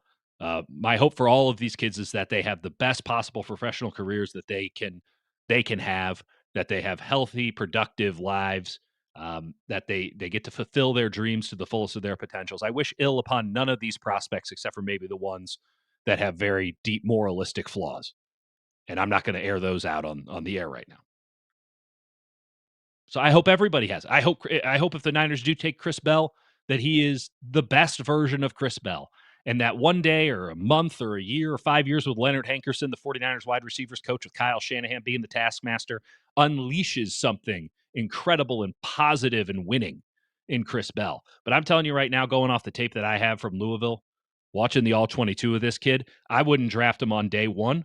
I wouldn't draft him early on day 2. And if you had maybe around 90, 100, just to get out ahead of it. He looks like a day 3 player to me. Now, I think he goes on day 2 because he's too big and too long speed fast for someone not to be interested in him. There's a kind of a tough class for X wide receivers. But, man, there's a big difference between YouTube all-stars and guys who can actually play football, winning football for you. I call it the Kuminga effect. Yeah, we're still talking about that guy. Jonathan Kuminga, if you were to only watch what Jonathan Kuminga did on YouTube, which is apparently how the vast majority, that's probably painting with too broad of a brush, but a very large swath, at least a loud plurality of Warriors fans, at least as I can gauge them. That's really apparently all they were able to get of Jonathan Kuminga. They don't have access to NBC Sports Bay Area or the League Pass bundle. And so they would watch Jonathan Kuminga YouTube highlights. Well, you don't see when he dribbles the ball into the floor for 20 seconds, never passes it, and shoots a bad 17-foot ISO on the YouTube highlights, unless he makes it, in which case it looks pretty cool, and you only get like the last 4 or 5 seconds of it. You see him run the floor and dunk, and you go, oh my God, what a basketball player. I mean, what a concept. There's actually more to basketball than running and jumping high and knocking down a 17-footer once out of every 5 times. And there's a lot more to football, certainly, than being able to do really cool things once or twice a game. If we're talking a first-round pick or even a day 2 pick, yeah, you got to be able to give me consistent positive reps. If you're a day 1 guy, you need to be a 3-down player. Offense, defense, I don't care. You need to be a 3-down player. And if they're not playing you on 3 downs, that's because your team is too good, but you're making an impact on the down or 2 that you do get to play. That's a non-negotiable. There are some positions where you can make the argument, and this would be specifically quarterback and left tackle. Left tackle. You can make the argument that sitting for a year and learning is worth it, or giving them some time to develop under pro tutelage is worth it, physically and mentally. You can make that argument. Every other position, get out on the field. Do something for me. And if I'm taking you off the field because you have deficiencies in your game that make you a liability to the 10 other players on the field, then I have failed in my job as the GM of a team with a first-round pick. A first-round pick should have a high floor and a higher ceiling. Chris Bell right now, that's not what I see when I watch the tape. And I haven't gotten them all wrong. Or right. I haven't gotten them all wrong, that's for sure. I certainly haven't gotten them all right. I won't pretend that I have. But I do hold my track record up on this stuff against anybody. And I will say that my track record has overtly hurt the 49ers in the past because there are still connections that I have with other teams that sometimes kind of bite this local team in the butt. Now, I'm more than willing to, maybe there's someone with the Niners listening right now, 808 KNBR. We'll get the cell phones going if I don't already know you, and we'll make a connection as I've made connections with other teams. And there's some calls that really kind of get going in the next week on stuff like that in the unofficial capacities. But, yeah, Chris Bell, 27. I'll just say Tony Pauline, the hell up out of here. Now, if we do want to talk about somebody that I think that the 49ers should target at 27, and we're early yet, new information, new opinion. But if we wanted to plant a flag today for the 49ers at 27, I got a name for you. And listen, this isn't to say that it is the exclusively good name. I'll throw some quick names at you right now. If you don't know them, you can look them up. Hit me up. I'll tell you all about them. 808 KNBR. I think Chris Brazzell, the receiver from Tennessee, is fantastic. If he's there at 27, which I don't expect him to be when this process is done, you take him. Caden Proctor, the Alabama left tackle, he might be there at 27. He might not be. You take him. Zion Young, my Missouri brethren, defensive end, you take him. Now, Kenyon Sadiq went out and just put out one of the great combine performances of all time, which is totally unsurprising if you've ever watched him play football. I have a very hard time believing, one, that any of these previously named guys are going to be there at 27. But if Kenyon Sadiq is there at 27, you run to the podium. I don't know if they do that. I don't know how the process works anymore. It's all ridiculous. They made an event out of it. But if Kenyon Sadiq is there, my God, you're the luckiest boys in all the NFL that he fell to you at 27. So there's a lot of great choices as it stands today. And pretending to know how the board is going to shake out by pick 27 in a draft that's 2 months away is just about the dumbest damn thing that you can do. But I'll be dumb. I'll be dumb for a night. Sometimes you might argue that I'm always dumb, but I'm going to lean into it this evening. Here's my guy. Here's my flag, and it's a name that I bet you haven't heard before. It's a name that does not get buzz in this regard because he's not a YouTube all-star. It's a name that, Tony Pauline isn't making up so that he can get his name out there. The name that I want to throw to you this evening is Anthony Hill Jr., the Texas linebacker. My God, what a football player. Whew! You can call this whatever it is. Matt Barrows was just on here. Matt Barrows does a great column every year for The Athletic. He does so many, but this one in particular, very jealous of this column. He calls it the draft crush. He picks one guy every year, and he says, this is my draft crush. And he and I had the same one a couple of years ago with Jalen Petrie. Oh, boy, he's a good player, isn't he? Ain't he a hell of a player for the Houston Texans? Man, wonder how that happened. My draft crush as it stands today, again, new information, new opinion. I got a lot of guys to get through. But if I'm saying 27, gut feeling, Dieter, everything's gone to hell in the war room. The computers are down.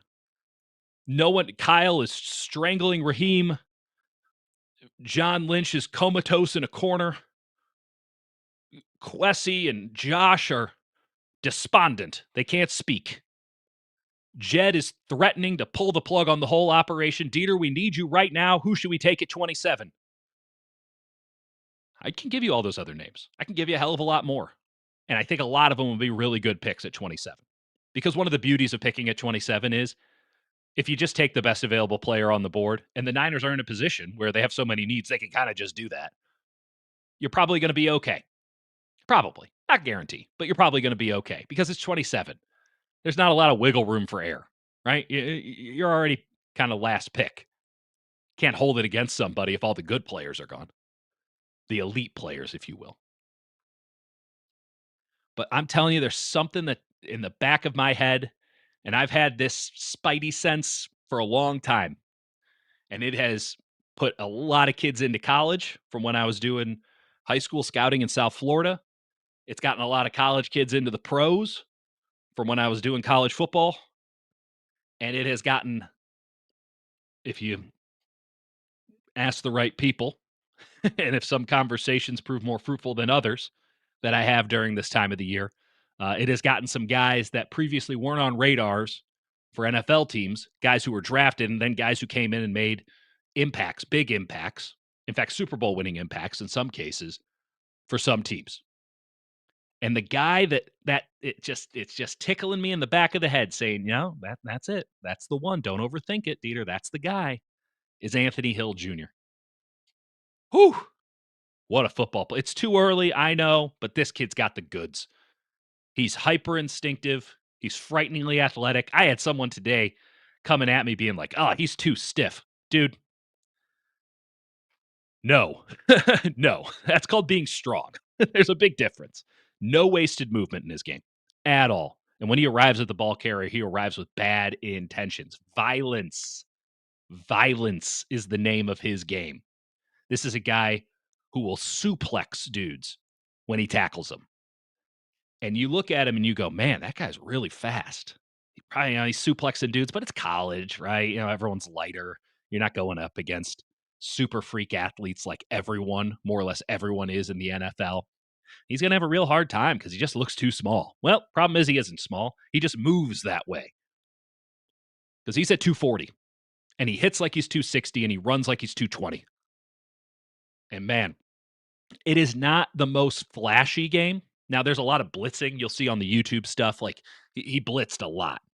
And for good reason. He's really, really good at it. I think he had 31 and a half tackles for a loss and 17 sacks in his career for a linebacker, like a true stack linebacker. But a lot of his game is just deft. Recognize, attack. And for a 49ers team that has a lot of needs, I would say that one that is getting consistently overlooked when we have these conversations is weak side linebacker. Now, Fred is back next year as the Mike. And I guess you already have a weak side linebacker in D. Winters. But did it ever feel impactful what D. Winters did last year? I know he had the great play against Indianapolis, but that was kind of the exception that proved the rule in a lot of ways. And let's not forget how he made that great play. He just remembered from earlier in the game that Phillip Rivers, who was changing the calls at the line of scrimmage every time in that game, he had already called it. He already heard Orlando, which was the name of the call. And he knew that it was a Y choice route to the tight end, Tyler Warren. And so he just jumped it. Now, if Phillip Rivers had, I don't know, more than a week of NFL experience in the past 5 years, maybe he would have gone in the huddle and said, actually, Orlando is flipped now or something. Because at some point, they're going to remember what I had called earlier in the game. And with our 9 plays, they're going to be able to pick this thing. But Phillip Rivers was signed off the street, played 1 week, got absolutely dismantled by Seattle. And then the next week comes in and had nothing to lose. So he's seeing what the Niners do at the line of scrimmage. Then he's changing the play every time. And the Niners couldn't adjust because there was no substitution time. So he jumped a play. It was a hell of a play. Can't take it away from him. But it's not like it was an instinctual play. It's not like it was read and react. He fell into one. He fell into one. And he took advantage of that opportunity, and it won him the game. Again, not taking that away from him. But when's the next time that's going to happen? When's the next time you're going to have a quarterback who's been out of the game for so long and who can't throw the ball more than 10 yards down the field, yelling out plays at the line of scrimmage on every snap so that you can remember what one is? It's not happening again. It's a one of one. And D. Winters, as the season progressed, well, let's not forget, first and foremost, that the 49ers did everything in their power to not make D. Winters their starting weak side linebacker this past season. They fought tooth and nail. Now, they botched every one of these efforts, but they tried very hard, right? They were not going to pay Dre Greenlaw, and then they looked at their depth chart and they said, oh, no, we need Dre Greenlaw. They fly to Texas, and they say, baby, please come back. Baby, we love you. And Dre Greenlaw says, I'm a man of my word. I'm going to Denver. And they go, it's okay. We have a draft pick. And then the draft comes around, and they get through the first 2 rounds, and they feel very good about it, and I still feel great about Mike Kell, and Alfred Collins is a big boom-bust prospect. And they feel good about it. They had needs there. And they did well to fill those needs in the first 2 rounds. But then they're like, oh, no, we didn't get a weak side linebacker, and there's been a run on them. All of the good ones went in the second round. We thought we had more time. They totally panicked. So they get an absolute botch of a pick in the 3rd round. He shows up, Nick Martin from Oklahoma State. Within 5 minutes, they're like, oh, no, we messed this one up. But it's okay. It's okay. We got options at weak side linebacker. Beyond that, we got D. Winters. And then they go, we always believed in D. Winters. We didn't try to bring Dre Greenlaw back, and we didn't draft a weak side linebacker in the 3rd round. No. It was always D. Winters' job. And then D. Winters comes out and looks pretty good in training camp, to be fair. To be very clear, he looked pretty good in training camp. And then the season starts, and he looks fine. And every week, it just kind of gets a little worse and a little worse and a little worse. To the point where, it was a legitimate question if they were going to bench him for kind of anybody. When Eric Kendricks comes in, they're like, yeah, you're the new weak side linebacker. They signed him off the street. D. Winters probably could have played. They're like, yeah, we're not too concerned about that. Garrett Wallow had the best weak side linebacker game of any 49er this past season in the divisional game against the Eagles. Not D. Winters, Garrett Wallow. So weak side linebacker is a big need. And when I watch Anthony Hill Jr. from Texas, I don't see Dre Greenlaw 1-for-1, but I do see the violence of a Dre Greenlaw. I do see the thump of an Azeez Al-Shaair. I see what the 49ers need at that position. And it's something that D. Winters, who didn't know the damn plays down the stretch, just never provided. He's not a thumper. He's not someone who instills fear in a defense. Anthony Hill brings fear. And I want everyone to go back into their mind's eye. I believe it was a game against the Rams. Could be wrong about that. This is 2024. The season's already kind of off the rails. And they bring Greenlaw back. And I believe that was the same game that, forgive me, the former Packer linebacker walked off the field, just quit on the team. Regardless, they bring Greenlaw back from the Achilles injury. And there are 2 quarters. And you're like, oh my God, that's what the 49ers defense looks like. Fred and Dre are out there, and they are just terrorizing the Rams. But of course, Greenlaw was coming off of an Achilles. They had to protect him. And it all went downhill from there. ends up with Denver.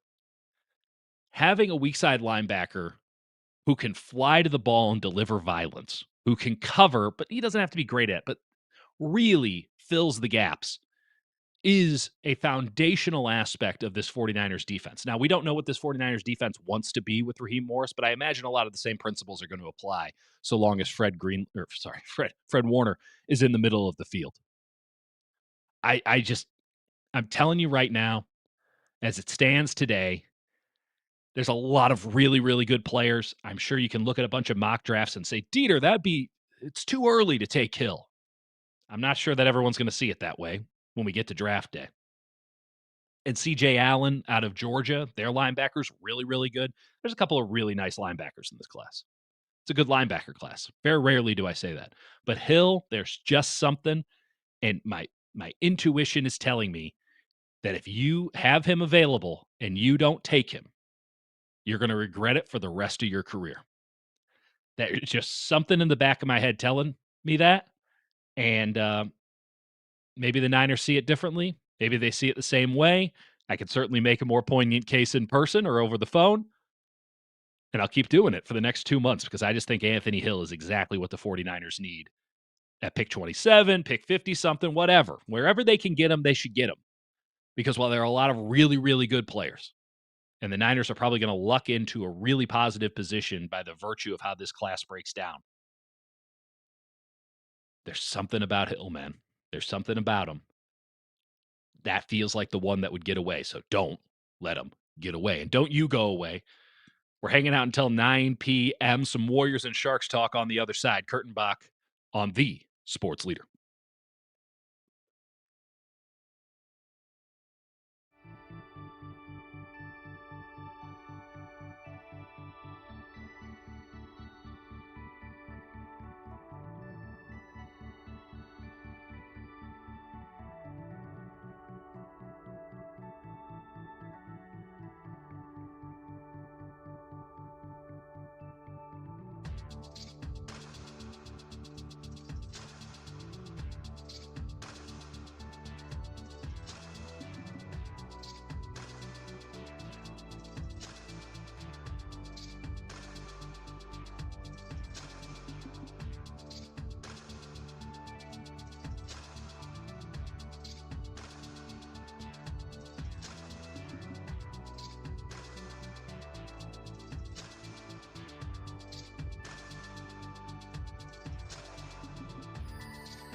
This is SportsPhone KNBR. Dial the digits or send us a text at 415-808-KNBR. We're streaming on YouTube all damn day at KNBR 1045.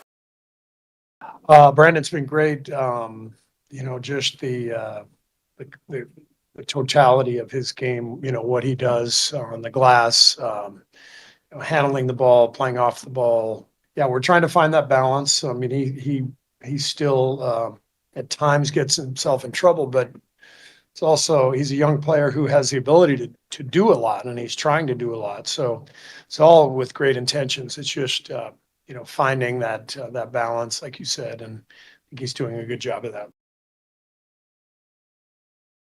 Brandon Pajemski, who is kind of the only thing of interest for the Golden State Warriors right now. Like, can he figure it out? He's been totally lost without Jimmy Butler, and the reasons are obvious. I went over this with JD last week. I'm sure he's been hammering at home every night. Like, Brandon Pajemski isn't a point guard. He just isn't. He's a combo guard. He's a slasher. He's a move without the ball guy. He has a lot of positive qualities. Dribbling and finding spots on the floor and playmaking is not one of them. Just isn't. And it's never going to be because he's a high floor, low ceiling kind of player. And just let's go into our mind's eye for a second here. And just think about the quintessential Brandon Pajemski point guard possession. Okay, can you see it? Can you see it? We've seen so many of them. Can you imagine it in your mind? I imagine it has something to do with him being at the top of the key and then dribbling around a screen, probably to the right, and then getting in around the free throw line and doing a little bit of a crossover. And, oh, boy, there's 4 defenders in front of him, and he's now pivoting like 17 times looking for anybody to take the ball. The possession's broken down entirely. Or he's putting up just the worst, nastiest floater you've ever seen. Because, again, the defense has collapsed on him because he's not a good enough dribbler to keep his dribble, and he's not an athletic enough player to get to the rim. Again, he has a lot of really positive qualities.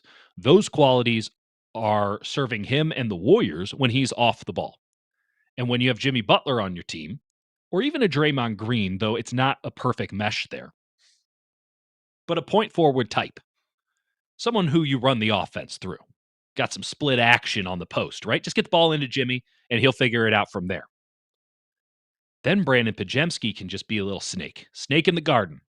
Finding spots, back cuts, all the good stuff, setting screens, just being a little pest. Sneaking through.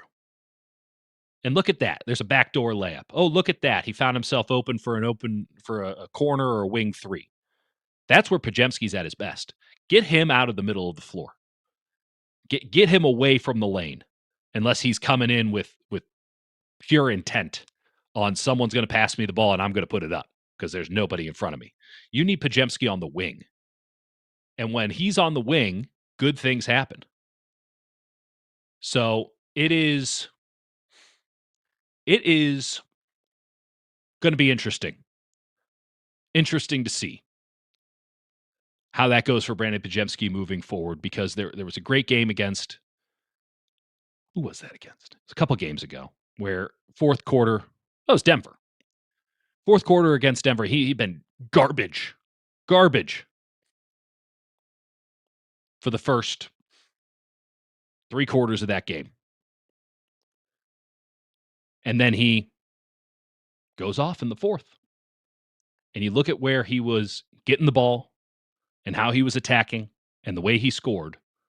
And it's because he was on the wing, because he was off ball, because they let Moses Moody bring it up, because they let DeAnthony Melton handle point. I mean, they let Al Horford was even running some stuff off the top. And then after the game, as Steve Kerr is praising him, rightfully so, for finding the right way to play, for putting himself second, and in turn, making himself extremely valuable to the Warriors, winning the game for the Warriors. Right after that, Pajemski goes to the podium and goes, "Nah, I don't think about that stuff. I'm a point guard."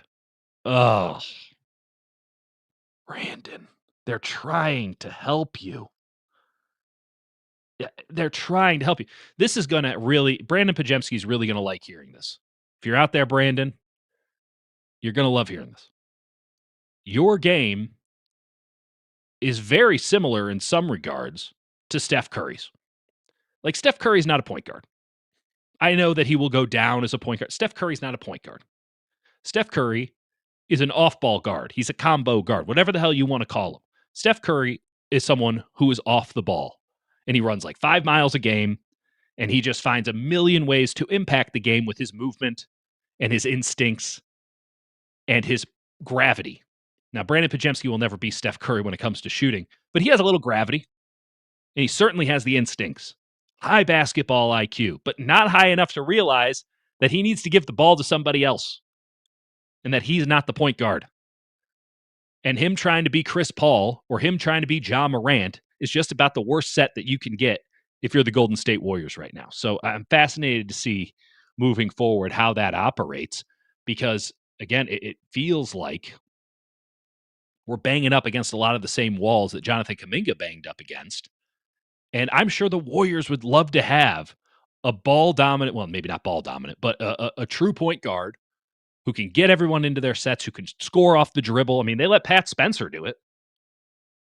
They would love it if Pajemski could do that, but he can't. The book is out on him. He doesn't have a new bag. This is not a guy who came into the league as someone with this unlimited potential. He came into the league as a ready-made product. And it's a good product. It's a good basketball player. He could be a very winning basketball player if he figures out that he's not actually a point guard, that he's a two. And again, there are moments where either through force or coaching or humility that happens. And when that does happen, really good things happen for the Golden State Warriors. So that's something to keep an eye on here. I don't know if I'm going to be keeping an eye on Saturday's game, if I'm being honest. I'm sure when the NBA league schedule came out, well, and I'm sure these negotiations were happening well before that as well, the folks at ABC were giving each other high fives when they got Warriors and Lakers on a Saturday night. ABC prime time, baby.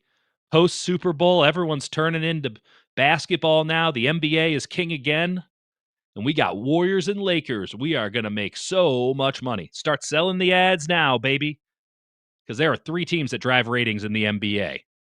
Frankly, there's actually, I'll name 10. It's the Knicks, kinda. It's the Lakers, the Lakers, the Lakers, the Lakers, and the Warriors, the Warriors, the Warriors, the Warriors, and the Warriors. Those are the teams that drive ratings in the NBA. Apologies to the Boston Celtics, and certainly apologies to the defending champion Oklahoma City Thunder, but no one cares. No one cares. And I have the data to back it up. Of the 10 highest rated games in the NBA this season, all but 2 of them included the Lakers or the Warriors.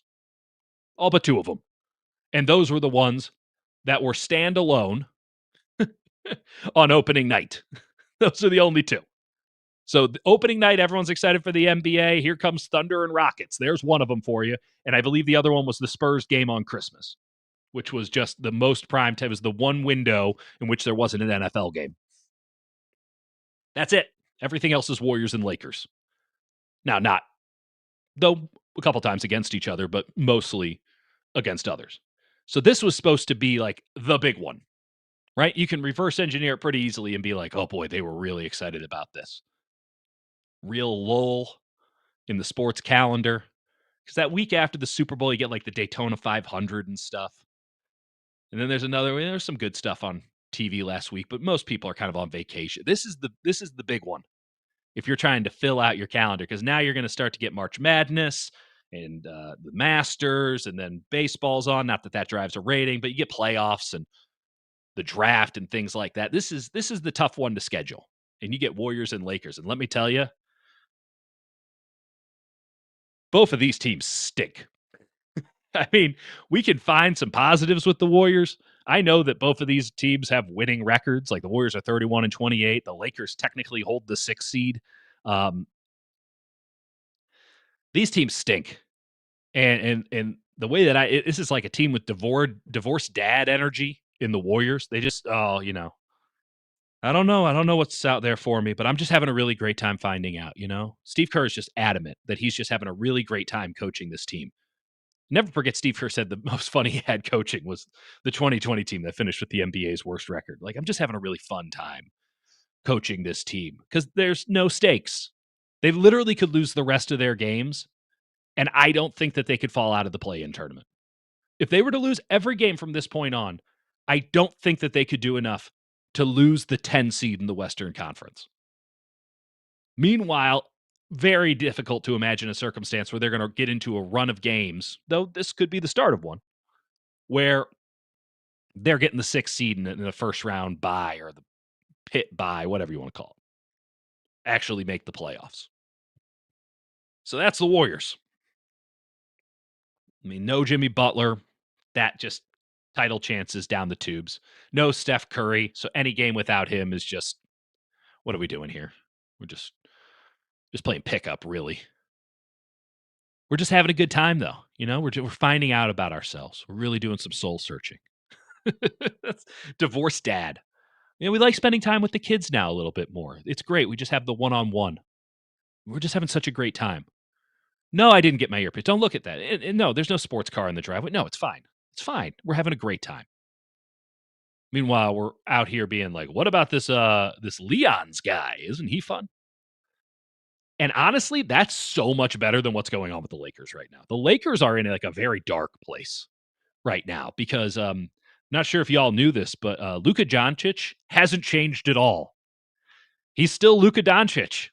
And Luka Doncic plays a very spectacular, high-output version of the losingest basketball you've ever seen. I mean, it is just brutal. He is the Slovenian Harden. He ain't going to win a damn thing playing that level of bad. Just holds the ball, no offensive flow, goes to the hoop. I got fouled. Meanwhile, it's a 5-on-4 the other way, and the other team scores a transition layup. It's a spectacular, high-scoring brand of losing basketball. And again, there's no way to justify the Dallas Mavericks trading him for cents on the dollar. But it's totally justifiable, and I said this at the time. We can check the tapes. Like, I can see why you'd want to be out of the Luka business.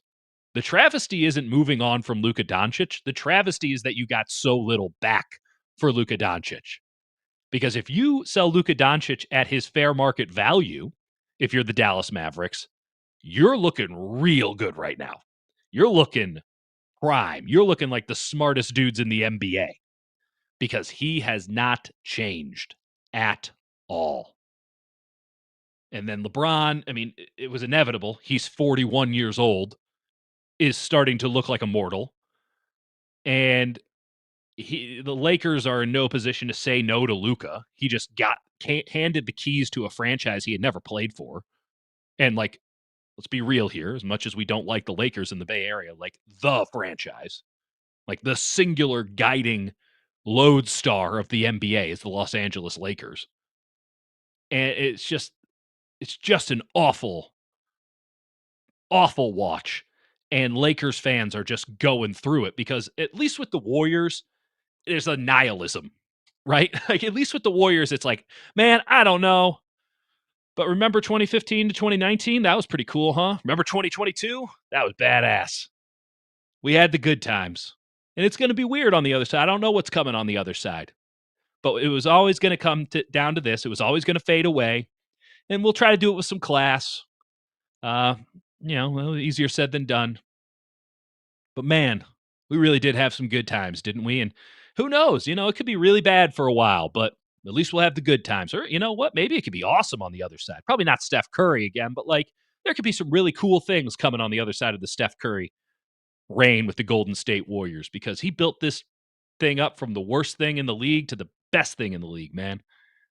We'll forever be indebted. Built 40 statues of Steph Curry. There's a lot of positive things that can come in the future, and we're just dealing with our own mortality over here. And yeah, there's going to be some weird feelings about it, and it's not going to look great. Again, it looks kind of like a midlife crisis, but it could be hopeful in the same way. There's always a chance that this thing turns into something really cool. 2 timelines is dead, but there's going to be another timeline down the line. What do the Lakers have right now? 3 more years of this Luka crap. LeBron's going to leave in the offseason because he doesn't want to deal with this nonsense anymore if he doesn't retire. But he'll probably play 1 more year, maybe with like Cleveland, maybe with the Warriors. I don't know. Things are getting real weird up here. But at least it's weird in like an understandable way. At least it's not toxic. Now that Kuminga's gone. And even then, Kuminga's actually a pretty class dude. I keep banging on him. He just refused to play basketball in a winning manner. And we leave that on the side for now. Lakers got 3 more years of this. And I'm not sure how you turn this into anything more than it is. Like, Luka dropped all the weight and said all the right things and was going to, prove to the world that the Dallas Mavericks screwed up. And this is it. This is the year. This is his grand performance. It's the same crap we saw in Dallas. The same reason that Dallas is like, what if we don't give him $250 million? What if we're out on this? Just whining and complaining and entitled. He hasn't won squat. Hasn't won an MVP. Hasn't won a title. He won the Western Conference once. And the level of entitlement from Luka Doncic is just off the charts. Even LeBron is like, man, I ain't in on that. LeBron James, who views himself as a god, is even like, this guy's gone too far.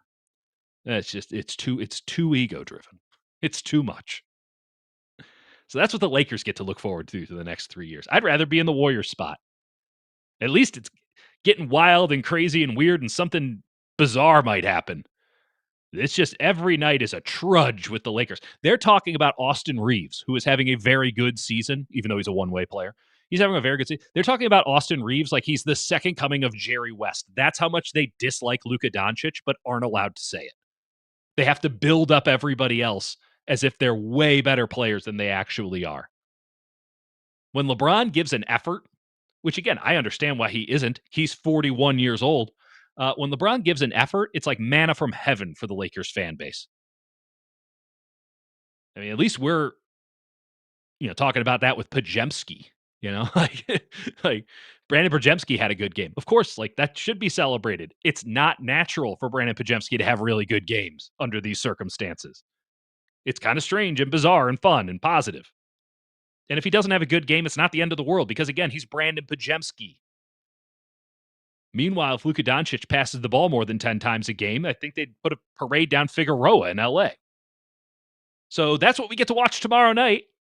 Divorced dad energy versus palpable regret and despair. ABC primetime Saturday night. You going to be there? I know I sure as hell won't. Kurtenbach with you until 9 p.m. on The Sports Leader.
The nighttime is the right time for SportsPhone KNBR. Let's go on the sports leader. Streaming live on YouTube at KNBR 1045. Oh, steal by Kadri into the zone. He shoots and he scores. Mario Ferraro tried to clear it. Kadri blocked it. The play on a broken maneuver came out in front, and Kadri raced to it, made the deke. No chance for Askarov, and Kadri will get his second goal of the game and 12th of the year to make it 3-1 Flames. Yeah, not a good return to action for the San Jose Sharks last night. Back with you on the sports leader. Dieter Kurtenbach hanging out for another 30 or so minutes. 808 KNBR is the number. Text line's having a good time tonight. 415-808-5627 if you want to get in on that. The Sharks have lost 5 straight, and there's really no other way to say it. I mean, they're showing their age. They're finally looking and playing like a team that doesn't have a lot of NHL experience overall. I know that there are some real veterans on this team, but like the bulk of this squad are young guys.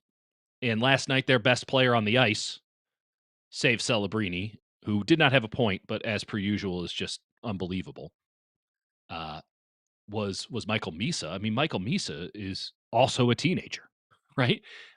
We've all perhaps been a little bit fooled by the transcendent talent of Macklin Celebrini that like teenagers in the NHL, it's gonna take a while. That's a big ask. These are very large, powerful, skilled men who, in the best league in the world, on a small surface, man, you learn the hard way. That is trial by fire. And Michael Misa's gotten better and better and better and better. He's nowhere near where he's going to be. He's 19 years old. Macklin Celebrini's 19 years old. Will Smith's 20. And even Askarov is young. He's been fantastic, though. Like, Sam Dickinson, I think he's 20. These guys are babies. And it was a hell of a run. And this is not in any way to say that they can't go on another one, right? Because we've seen it. We saw it for 3 straight months. November, December, and January, they were... I don't know if they didn't know they were supposed to suck, if they just refused to buy in to the belief that they were supposed to still be coming out of the basement. Like, I don't know what it was. But they refused to lose. They were just fantastic. And they were ahead of schedule. And the schedule's catching up to them here a little bit. It's 5 in a row, 4 before the Olympic break, and then last night just a really uninspiring effort after the first period. And this is real classic. You know, having covered some young NHL teams, having watched a couple of young NHL teams on a nightly basis throughout my life, this is classic stuff. Just classic, where they come in. Yesterday couldn't have been better scripted if you were to ask, hey, Dieter, what does like a young NHL team look like? And I'd go, here's what it looks like. They're going to come out of the gates hot. They're going to be firing on all cylinders. And they're going to have the opportunity to be up like 4-0 after 10 minutes because they're just going to be flying, exuberant. And they're going to be making plays, standing on their head and unbelievable. It's going to look awesome. But they're not going to take advantage of all those opportunities. Now, the Sharks who were winning games, they would jump up 2-0, 3-0. And if they were down, they would use sort of the restraint of the other team, right? Everyone getting a little bit comfortable. You're up a couple of goals. They would use that as the advantage. But now nobody's sleeping on the Sharks. We're in the playoff race, baby. These guys are showing up ready to play. And, I mean, even the Flames, who were really bad for a long stretch this season, they're like 5 points back right now. Like, they can delude themselves into thinking they're in this thing. And so the Sharks did that exact thing, like them just flying out of the gates. You're like, they're back. Let's do this. And then they're up 1-0. And you're like, that's it? That's all we got out of that one? And then the second period comes around.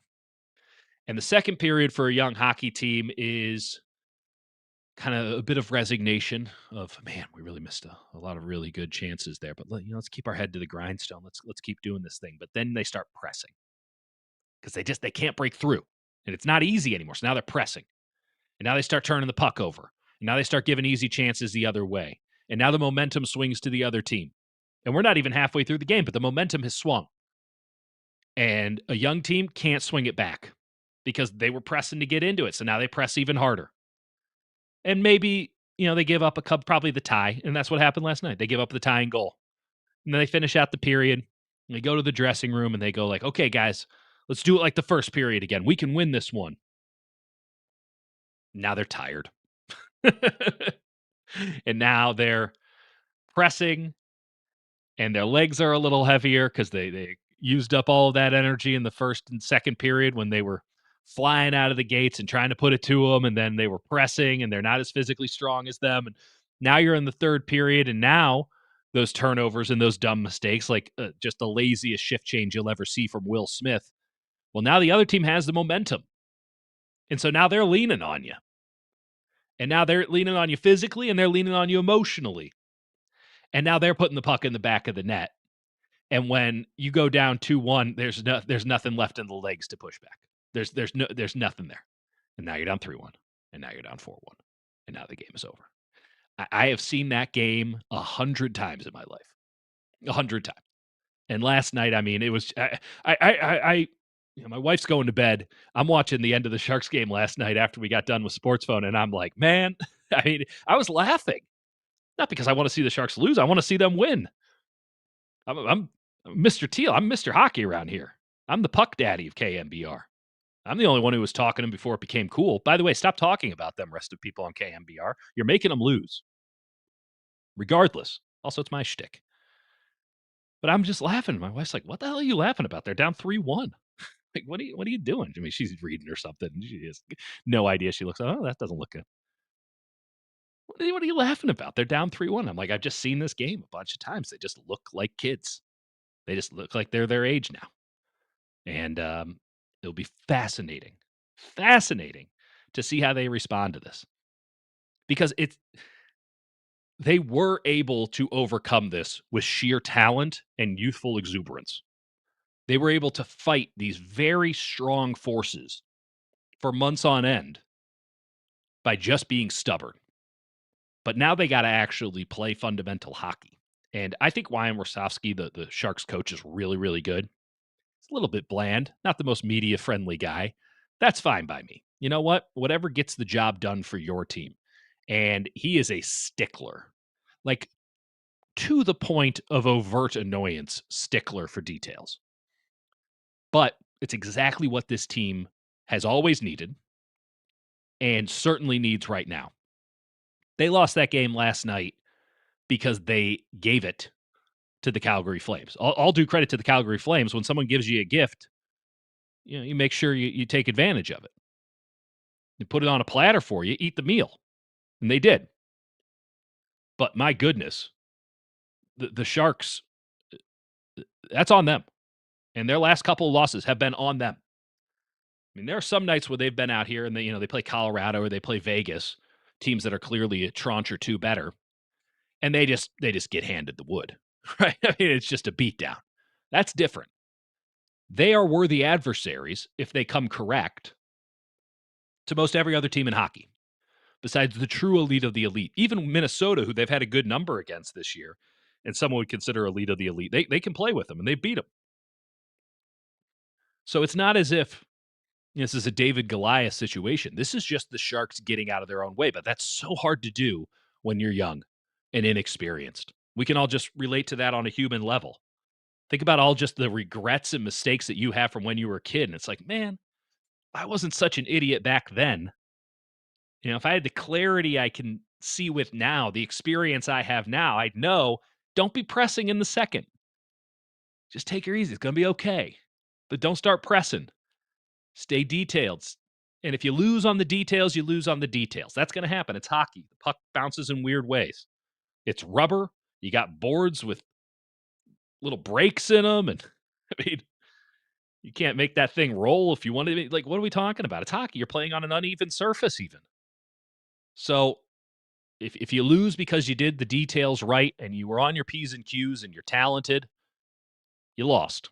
And you chalk it up and you do the same thing the next game, and it's probably going to work out for you more often than not. When you start pressing and you start taking chances, you start pinching on the blue line, and you start getting a little too loose with the puck in the neutral zone, just because you want to get through that fourth guy on a deke, that's when you get yourself in trouble. That's when youthful exuberance bites you in the ass. And that's what's been happening to the Sharks. And this weekend is it for them. They got 3 games before the trade deadline.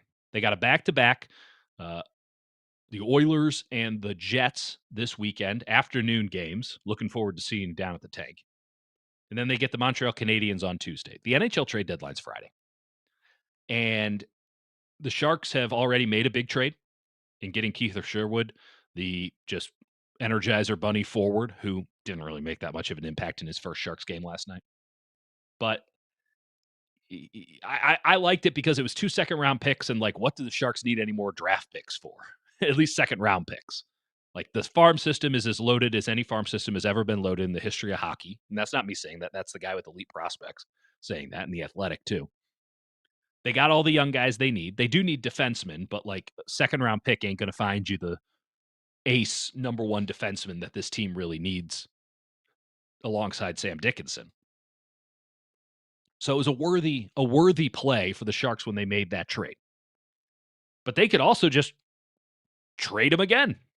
That happens a lot in the NHL because they have a very late trade deadline. They could just trade the guy they traded for again, Mike Piazza his ass, and send him somewhere else. And maybe they can even get better than 2 seconds because at least he's healthy now. They could do that.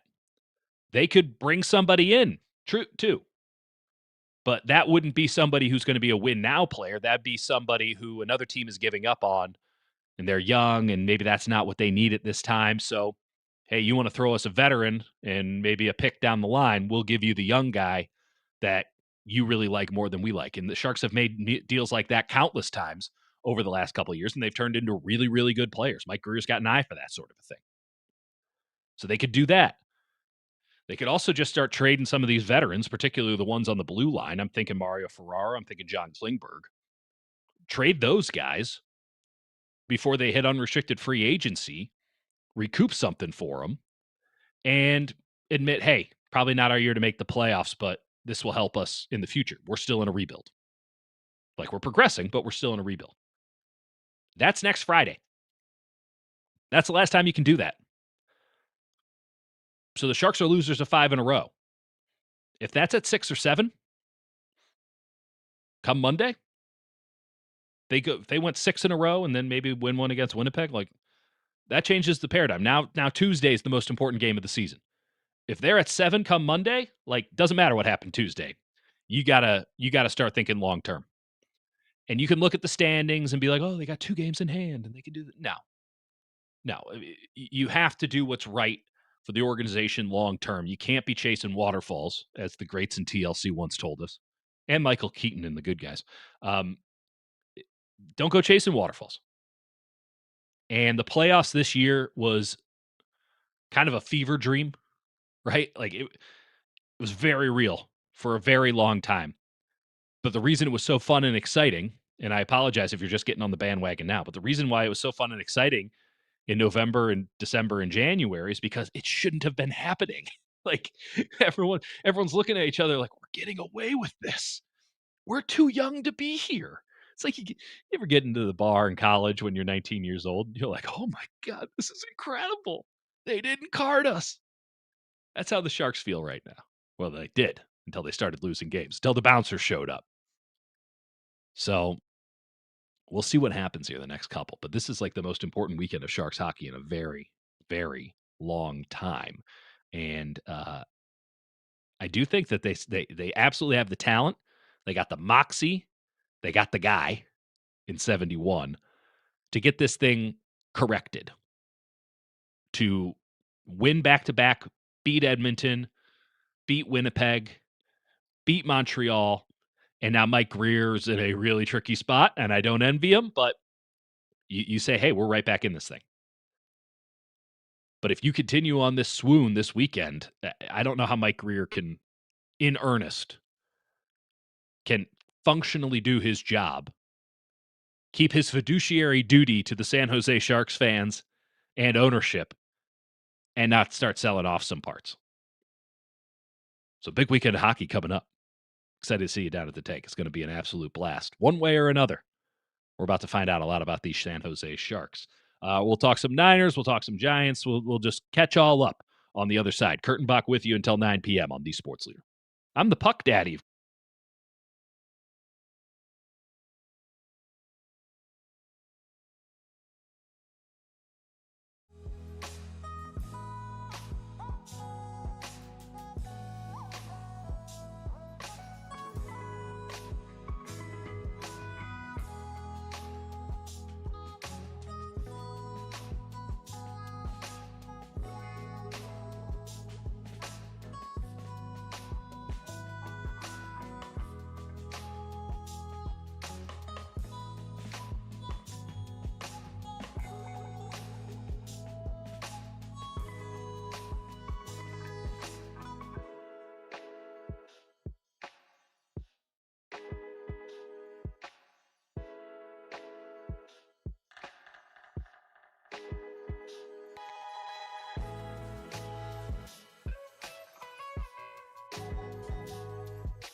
SportsPhone KNBR keeps rolling live from the KNBR Casino Matrix Progressive Jackpot Studios. Casino Matrix Progressive Jackpots are here. Where are you? Just drop in. Please play responsibly. 1-800-GAMBLER. Jones ready, takes the snap, four-man rush, looking left, now firing left. There's a man wide open, caught inside the 5. Kittle puts on the brakes, reaches for the pylon, tries for the score, but he's going to be caught by the bounce of the 4, but no! Another official says it's in for 6. Touchdown 49ers. What an adjustment by George Kittle. Again, he has got to stretch out, and then he does the old basketball jump stop. And we're looking at the replay now where both feet in bounds. Everything was in, toes were in, lays out, touches the pylon with those long arms and that 6'5" frame.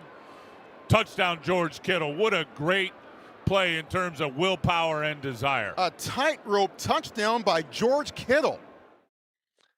Thrown by Mac Jones in the end of that absolute debacle in Week 10, 49ers and Rams. That was the last game Mac Jones started. The question now is, will it be the last game Mac Jones starts for the San Francisco 49ers? I have been steadfast about this, and I have gotten a lot of pushback from other members of the media and sourcing people, sources. Let's just call them that, sources. People around the league. I've gotten a lot of pushback. They're saying, Dieter, surely in this quarterback market, someone is going to want Mac Jones. And I say, sure, maybe. Who's that team? And they go, oh, well, what about the Steelers? Or what about the Jets? Or what about the Vikings? Or what about the Dolphins? And they list off all these teams. And I go, yeah, they all need a quarterback. Have any of them called? Oh, well, teams have called, Dieter. Teams have called. Okay, which ones? Well, I can't tell you that. But, the Niners are saying they want a second-round pick and a player for Mac Jones. And we all know what that means. That means we'll take either. But you got to go big, right? It's the start of a negotiation. You go big and you whittle it down. What I mean, someone might take you up on the offer, right? It's Mac Jones. And I go, oh, yeah. Yeah, that all makes sense. It all makes perfect sense. And, I've read a bunch of articles that have said the same thing. And but there's this weird aspect that no one seems to want to acknowledge. No one seems to want him. I haven't heard a damn word about any NFL team making any sort of inquiries in a serious manner about getting Mac Jones. And I've said this now a couple times on the air. I've written it. I'm 808 KNBR. If you are an executive with an NFL team with access to a pro personnel board and Mac Jones is part of your plans for next season, I can guarantee confidentiality.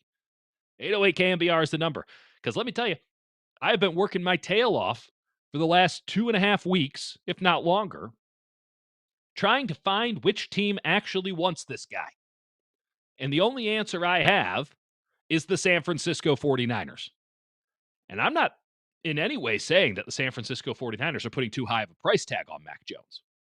I got no problem if the San Francisco 49ers want to keep around the guy who is as responsible as anybody this past season for the Niners making the playoffs. No problem with that whatsoever. Most important position in football is quarterback. Second most important position, quarterback. So keeping Mac Jones, no problem with that at all. You'll get your third-round comp pick at the end of the year when he leaves in free agency. Bada bing, bada boom. But again, I hear a lot of conjecture. I hear a lot of logical speculation. Right? I don't think any of this is baseless. Makes a lot of sense when you lay it out like that.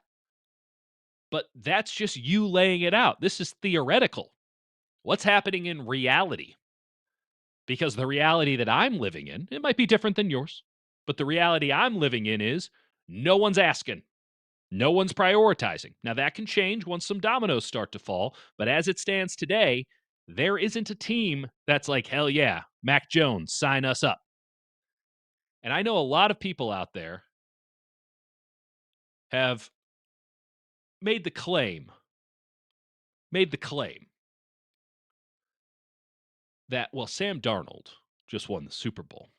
So Sam Darnold means that Mac Jones is going to have a robust market. Again, I repeat, where's the market? Where's the market? I don't blame anyone for not asking about Mac Jones. Let's also be clear about this. As much as I think the Niners would be well served to keep him, I also don't think he's worth paying on both ends. And think about the teams that everyone says, and logically so, would be interested in Mac Jones. They're all looking for bridge quarterbacks.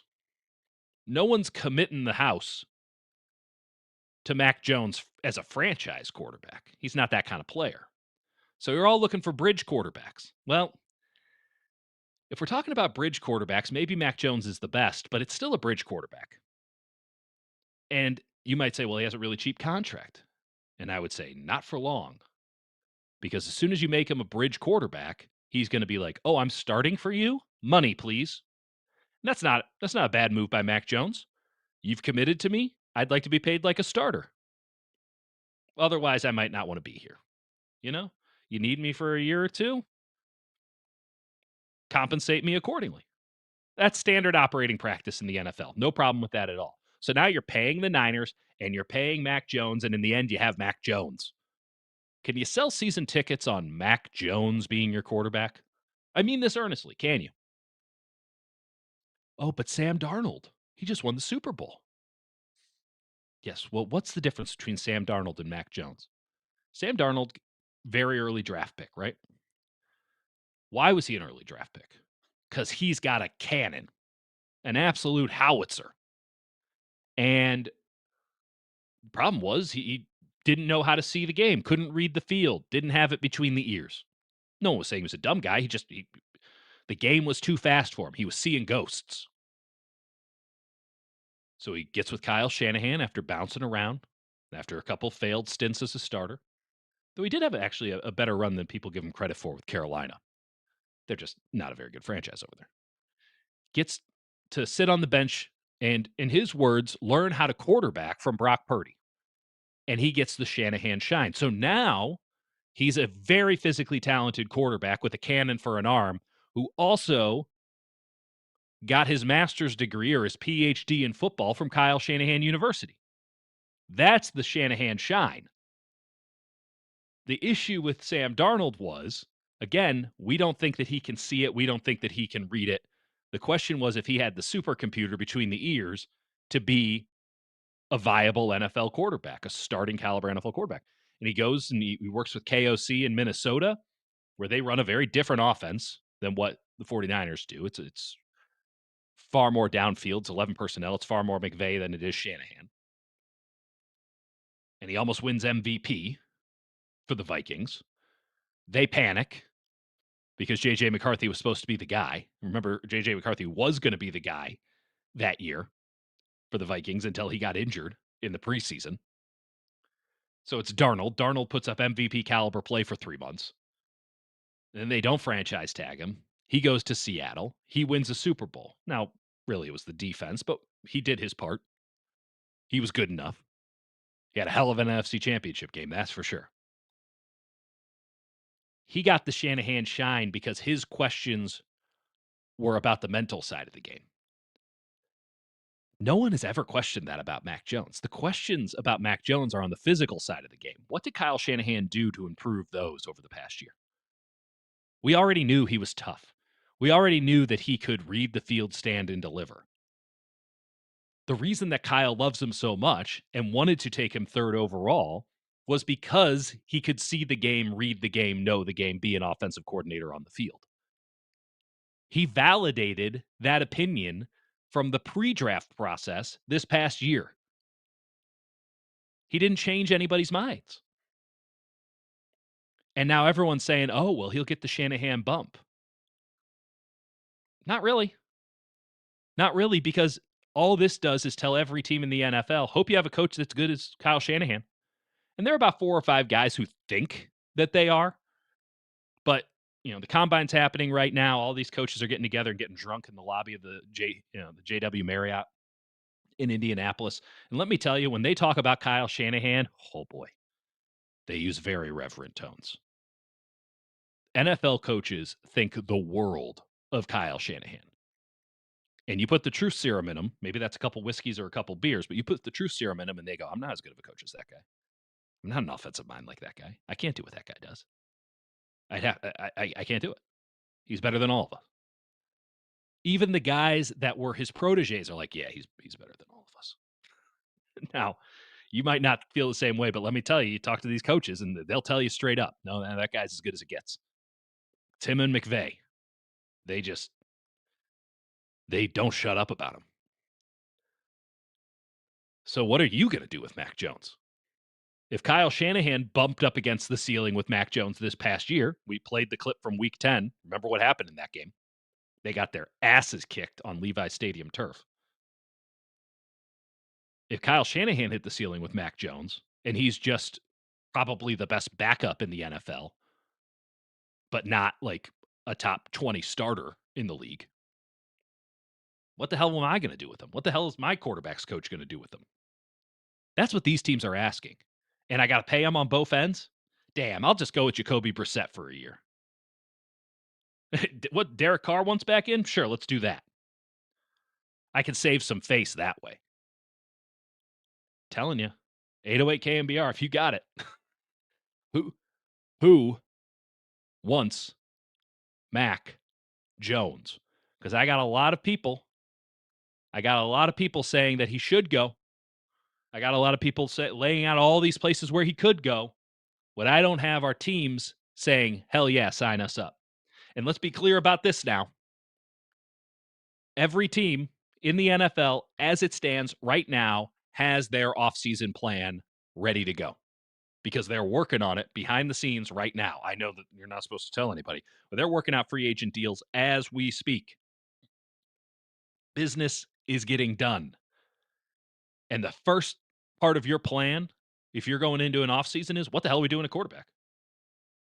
So if someone was really all in on the idea of Mac Jones, don't you think we would have heard about it by now? Even if he was the second or third option for teams, don't you think we would have heard about it by now? I'm telling you, I think I would have heard about it by now. And I'm telling you, I haven't heard it. Meanwhile, Anthony Richardson, who has done jack squat at the NFL level, is told by the Colts, you can seek a trade. And within 20 minutes, there's a report out from the very reputable Cameron Wolf where it's like Vikings are interested. Yeah, Vikings are really interested in that. They should do that. Yeah, they've made it very clear that they're interested in doing that. Anthony Richardson, yeah, sign us up. Mac Jones is out here. There are 400 think pieces on where Mac Jones can go next, and not a single team in the NFL is like, hell yeah, brother, let's do this thing. I don't see a single hand raised. Maybe it's the calm before the storm, but I've been saying that for 2.5 weeks now. If this move's going down, it's coming out of left field for me. And I'm spending all day, every day, watching tape in the basement and texting NFL pro personnel guys. So you heard it here first, or you heard it here last. That's our show for this evening. Chips was on the board. Thanks to everybody who texted in this evening. No calls. What the hell's up with that? Didn't want to get in? Didn't want to fight me on the air? I don't blame you. It's Friday night. Have a great night, everybody. Have a great weekend, everybody. We'll be back with you on Monday. I got Niners Nightly leading in to SportsPhone KNBR. Should be a hell of a 3 hours. Again, stay safe. Enjoy Giants baseball. And good night, Jeff Passan.